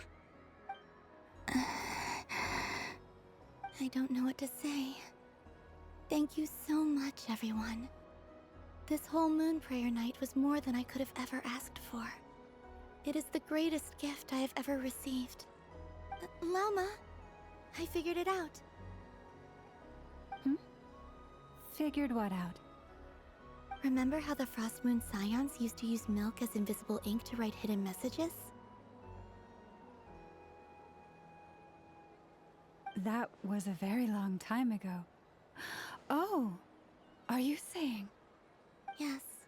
When I miss you all, I shall use moonlight in the same way, to write words that only you can see upon the moon itself. Wow. That sounds lovely. Quite. But how will we see them? Simply open your windows on nights when the moon shines bright, and the moonlight will naturally flow towards the words I have written. That sounds most fitting indeed. Very true to form. I'll try to write them in places that won't disturb your sleep. I, for one, would sleep all the better for having read one of your messages before settling down for the night.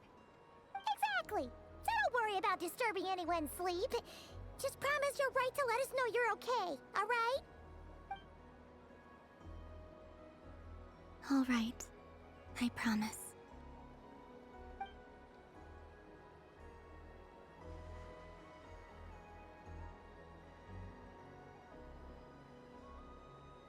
In that case, Columbina? I'm ready. Very well. Let's go.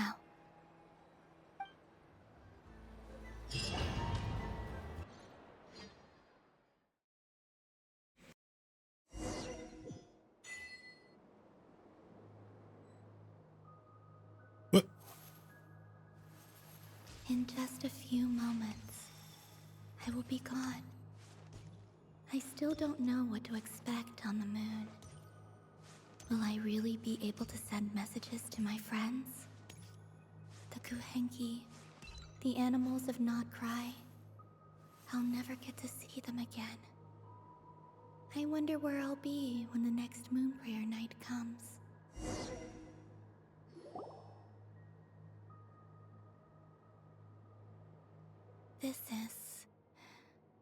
This is where the people of Hyperborea used to communicate with the moons.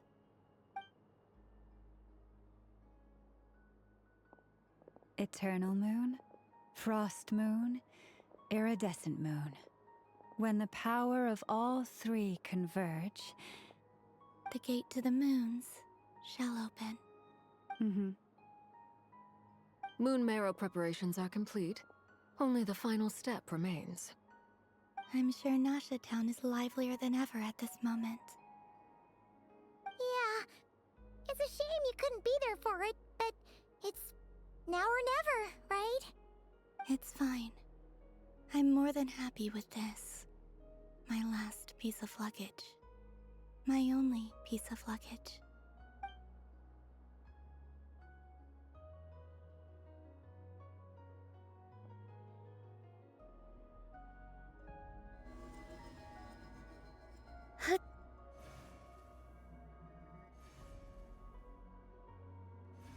Shouldn't she have done that inside of the thing? I can already feel the moon calling to me.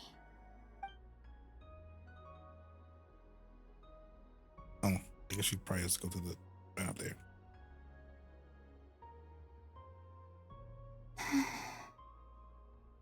Your home lies on the far side of this light, Columbina. From now on, we will at last have a reason to pray to the true moon. Columbina. Yes? I'm listening. Be sure to come back and see us when you get the chance.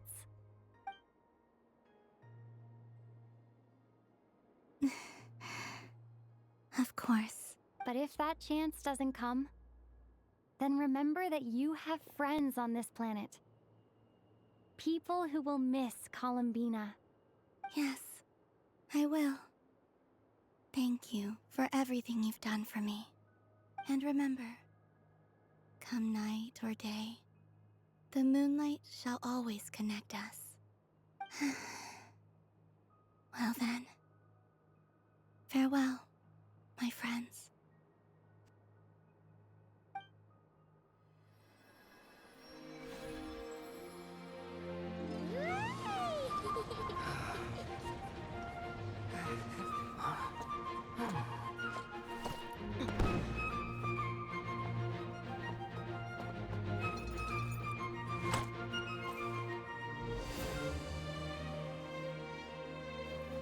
Thank you. This was my happiest night in Tevat. Farewell, Columbina.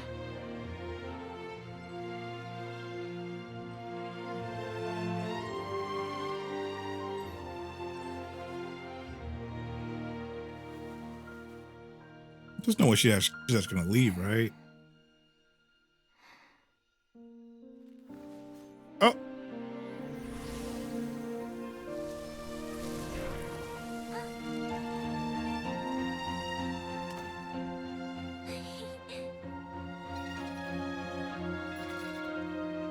Also, I really hate that this feels like a character quest, not like a Archon quest.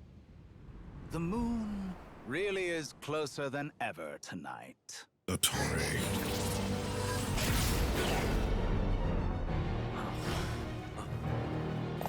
What the fuck? Columbina.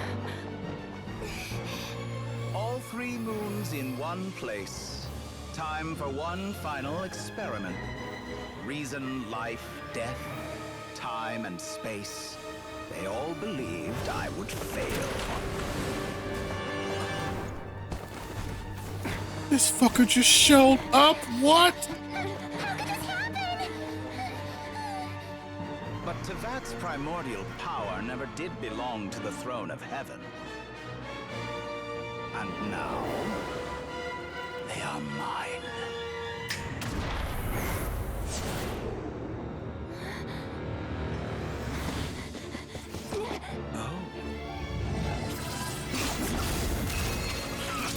What the hell?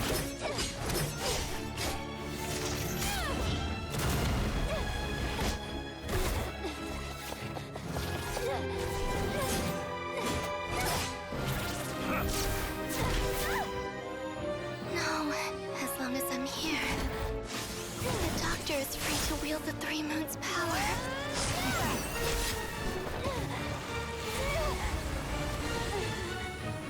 It's the only way.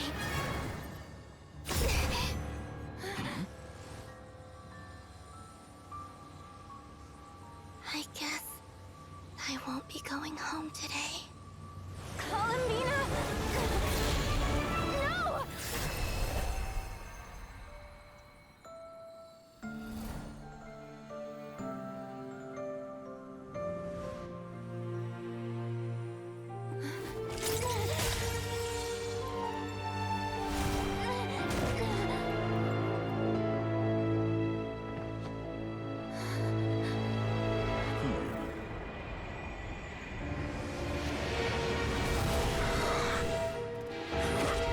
Stubborn world, do not try to control me.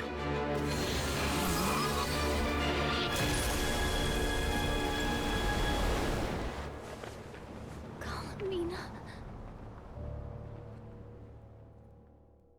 Oh shit.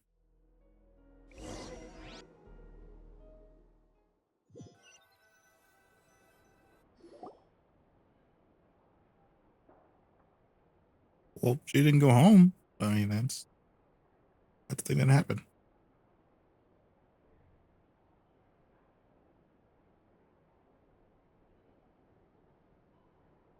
Are you all right? Do your wounds still hurt? I had someone prepare a little medicine that could prove effective. Take it if you need to. In that case, let me relate the contents of the call we made to Alice after the incident occurred. That Dottore is a crafty one. He distracted the Hexenzirkel by creating a huge fuss at Tevat's borders. I'd assumed that the cause was an abyssal intrusion from the outside world, which in fairness is a rather common occurrence. But after learning that you managed to influence the phantoms in Nod-Krai, I realized that perhaps this interference could have come from within Tevat instead. But we weren't able to change their fates. True, you couldn't change how their stories ended, but you did build some variables around yourself. Variables? Yes, things you heard that you could not otherwise have learned, ideas that would otherwise have never crossed your mind. All these things are variables. Of course, most variables usually pale into insignificance with the myriad of possibilities floating around. But the moment you start treating them as building blocks and intentionally stacking them, that changes things. That's what Dottore did, and it's how he created the necessary conditions so that when you activated the portal tonight, it played right into his plan. However, we have no way of knowing exactly what he did. Yeah, we also need to ascertain Columbina's status. And that about sums it up. As I suspected, Dottore has disappeared completely. If it's any consolation, he wasn't able to control Columbina as he might have wished to.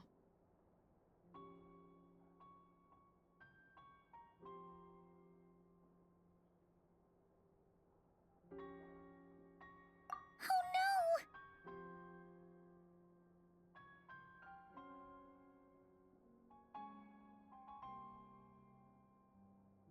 What? She did what?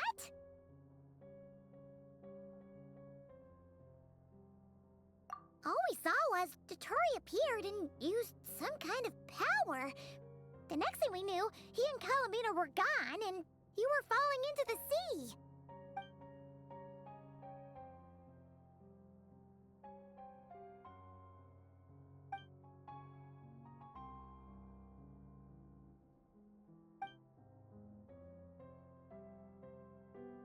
So, Columbina intentionally opened the Moon Gate and escaped into the same mysterious world as Rarier and Thalindis. Sounds like bad news.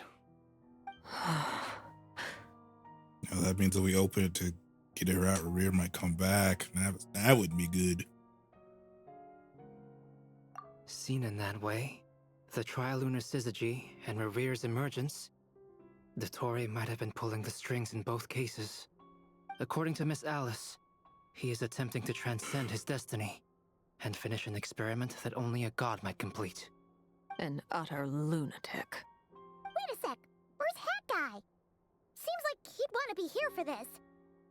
He took off with a Dodo communication device after we spoke to Alice. He said he had a hunch that he wanted to investigate by himself. The look on his face was terrifying. I've never seen him like that before.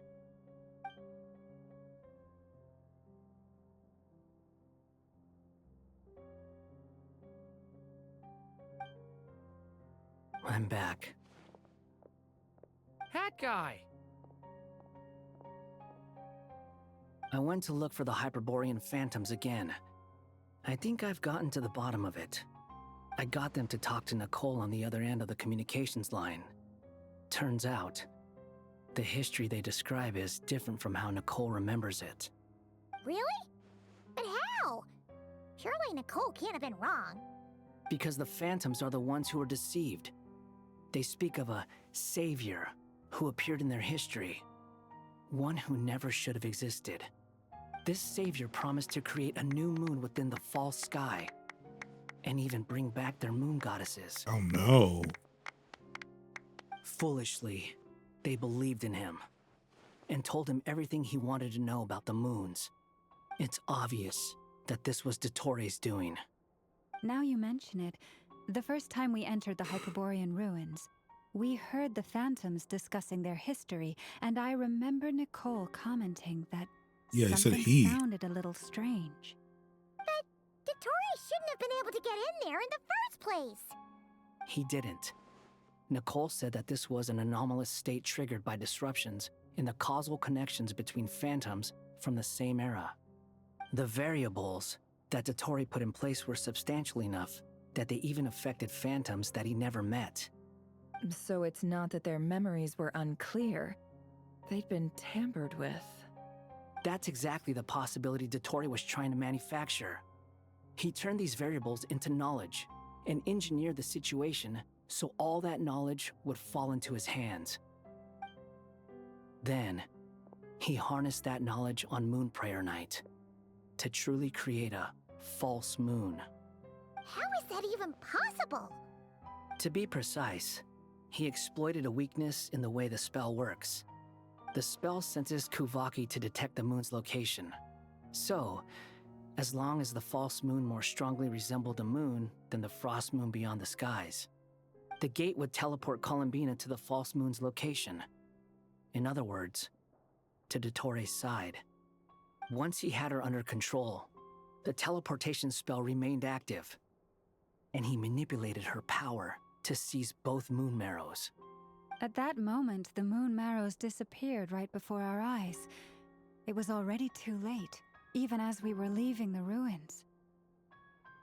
By then, Dottore had already amassed the power of all 3 moons.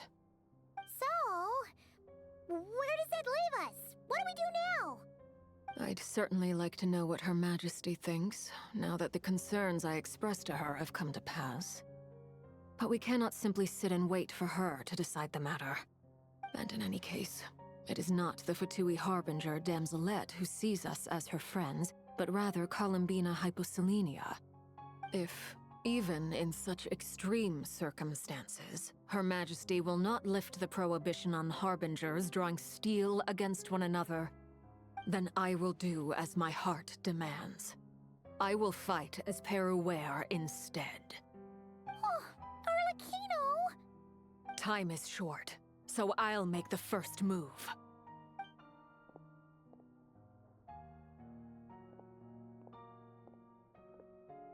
Whew. Even Arlecchino seems to be losing her cool now. This next update is gonna be so fucking good. Like this update, mostly ass. All right, but this next update, oh, it's gonna be so good.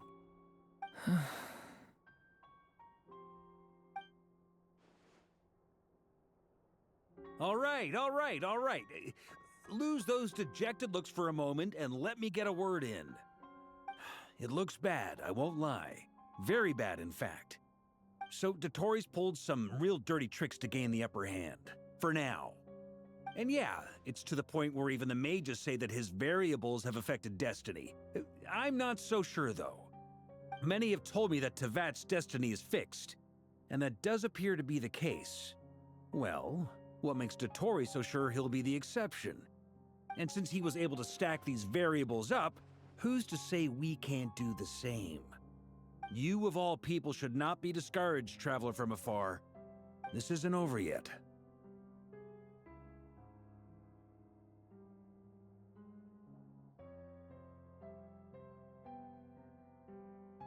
And you're not alone in that.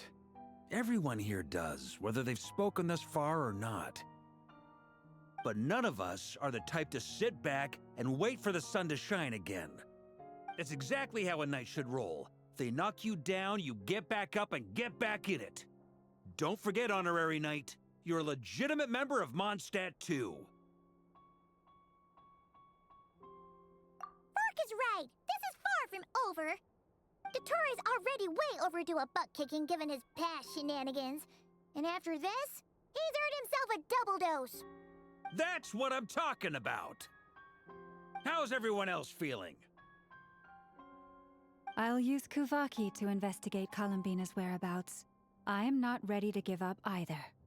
Leave the intel gathering to me. Whatever happens within Nod-Krai's borders, when the Curatorium of Secrets wants to be in the know, we always find a way. Aino and I will do all we can to support you. We will attempt to reverse engineer Dottore's actions and seek a breakthrough that way.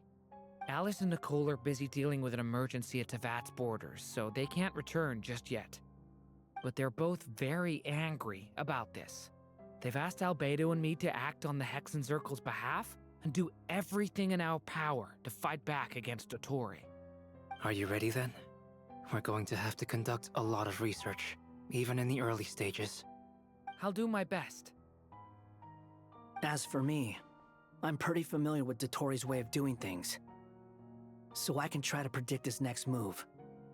I'll help with your investigation. Nice! Looks like we have our basic division of labor. I'll get in touch with Flints and Itlua, get them to have a chat with their Starshiner. It couldn't hurt to bring the Lightkeepers on board as well.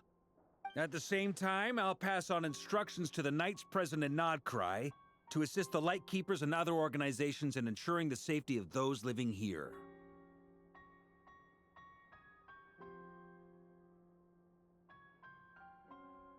Yeah! We'll show him! That's it then. Good luck, everyone.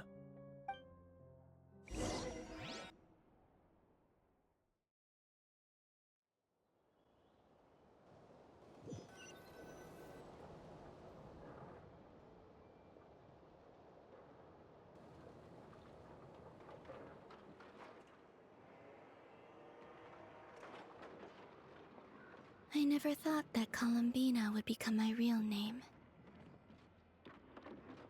It went from being a Fatui code name to something my friends call me.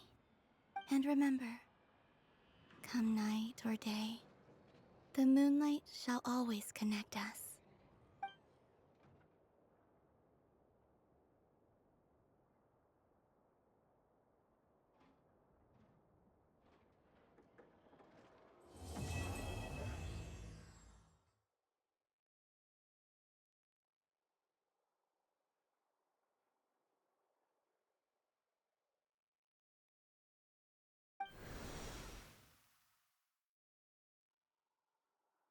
Oh, that's so sad.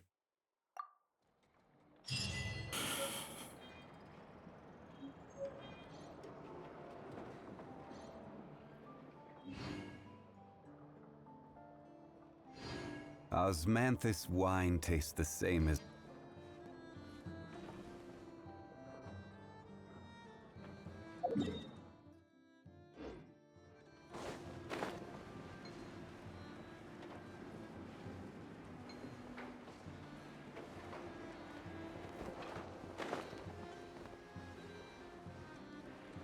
Does this mean I can't like talk to her in a thing anymore?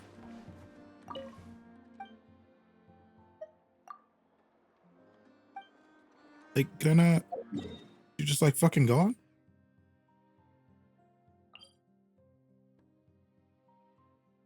Oh my god.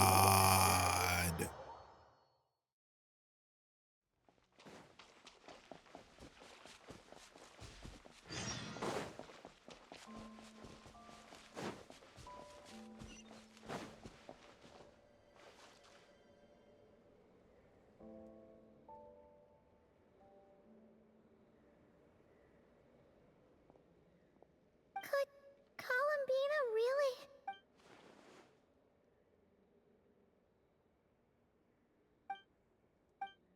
Columbina? No, it's the fucking Lunar-Charged. Oh, it's just other Koenki. Oh, it's you.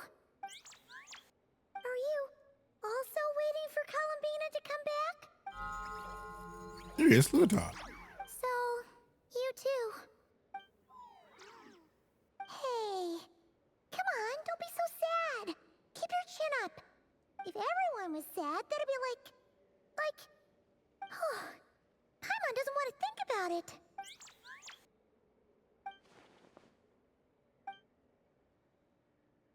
I haven't given up yet.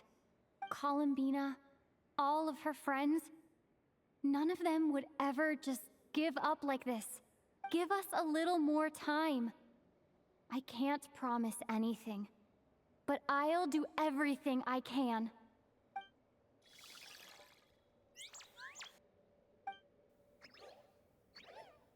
Are they cheering for us? Thank you. Do you need us to help you with something?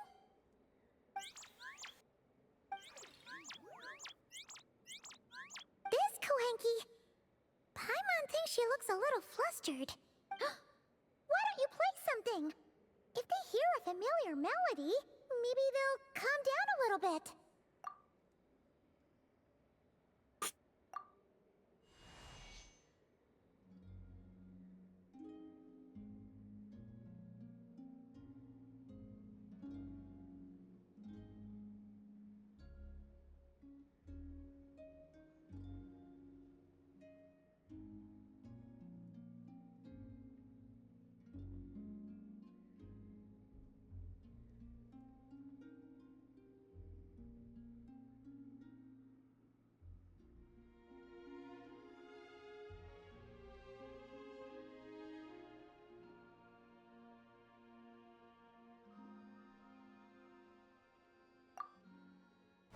Oh, they're asleep.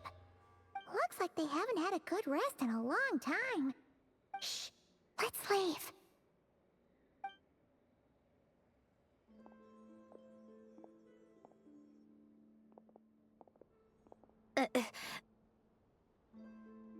Sandrone, what are are you doing here? What? Am I not allowed to take walks now?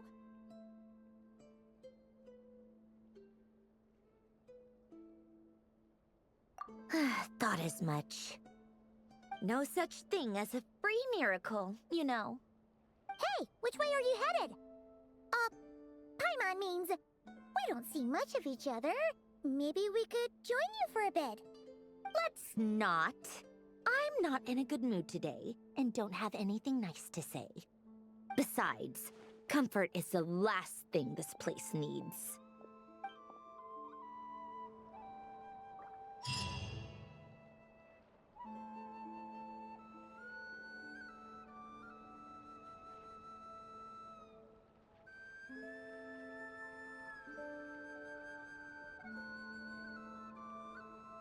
Osmanthus wine tastes the same as I remember. But where are those who share the memory?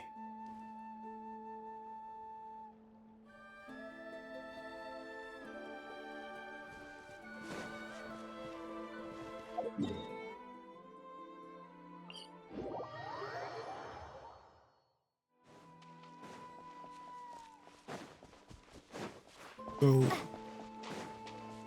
what happens now? Can I still do these still, or it's just gone?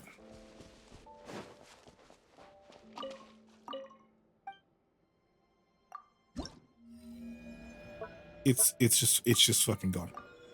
I oh my god.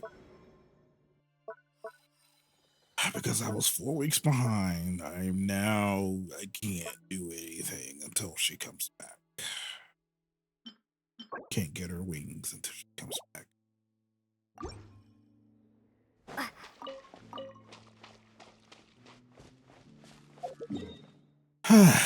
Okay, well.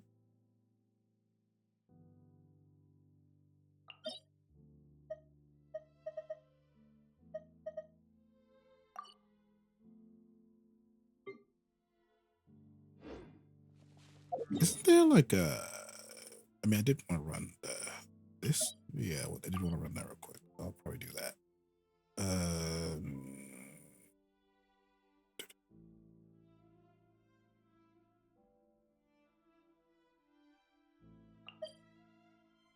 Yeah, this is what I was going for.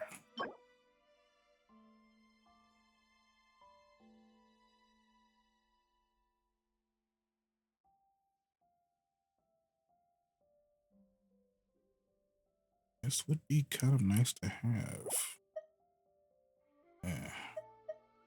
Well, right now I just need to do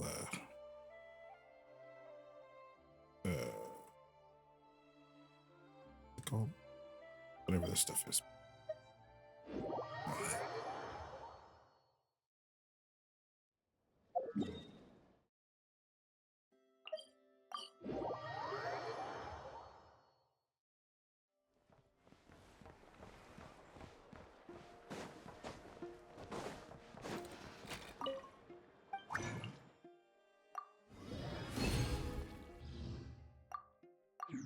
That's enough.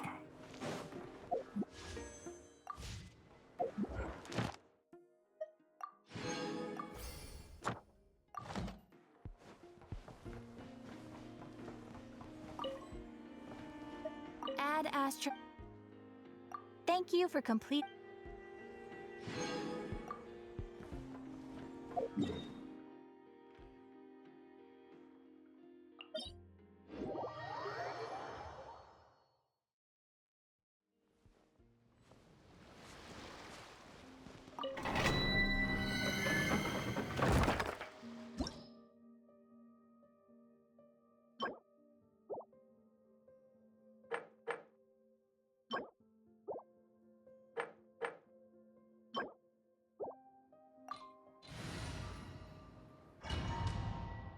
I do these, and then I'm gonna call it quits for now.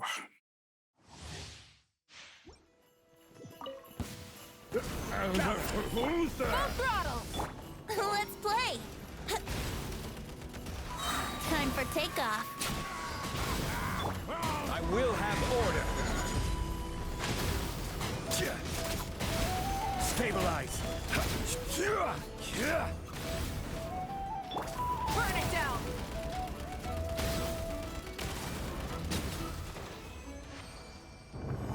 I didn't want to do that hexen circle thing, the thing.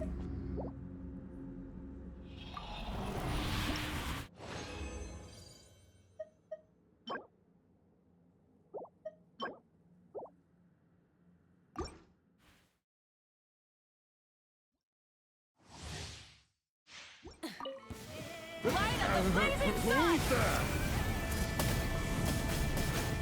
You're really sure.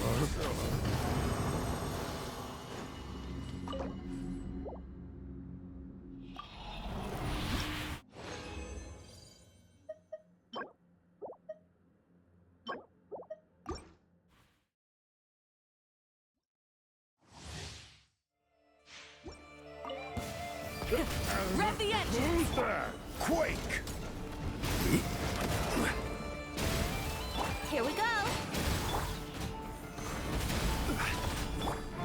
Pyroclastic surge! Really sure. You're Incinerate!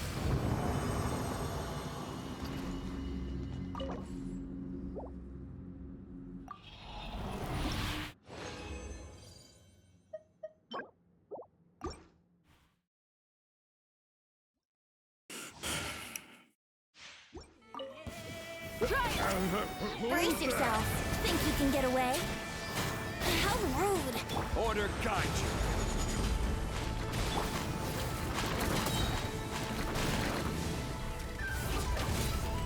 Light up the blazing sun! Ah!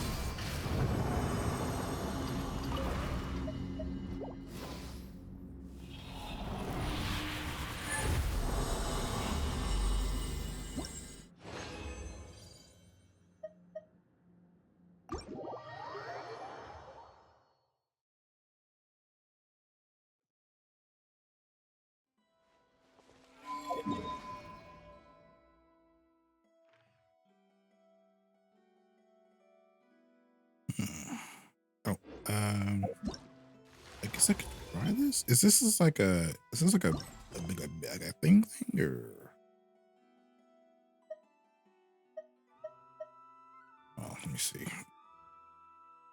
This is like a full on thing. I could do it on stream. I'm not gonna care.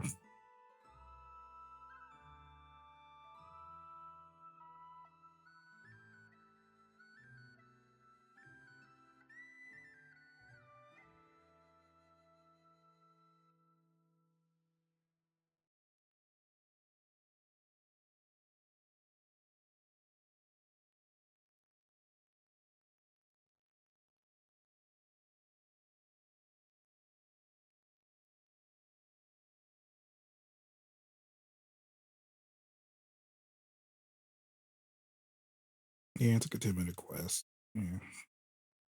I get this off stream. No, all right. So I'm just gonna end there. As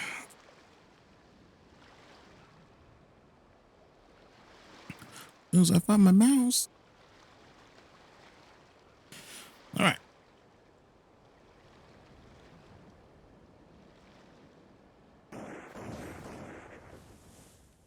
All right, guys. I just want to thank you guys for watching. Been fun.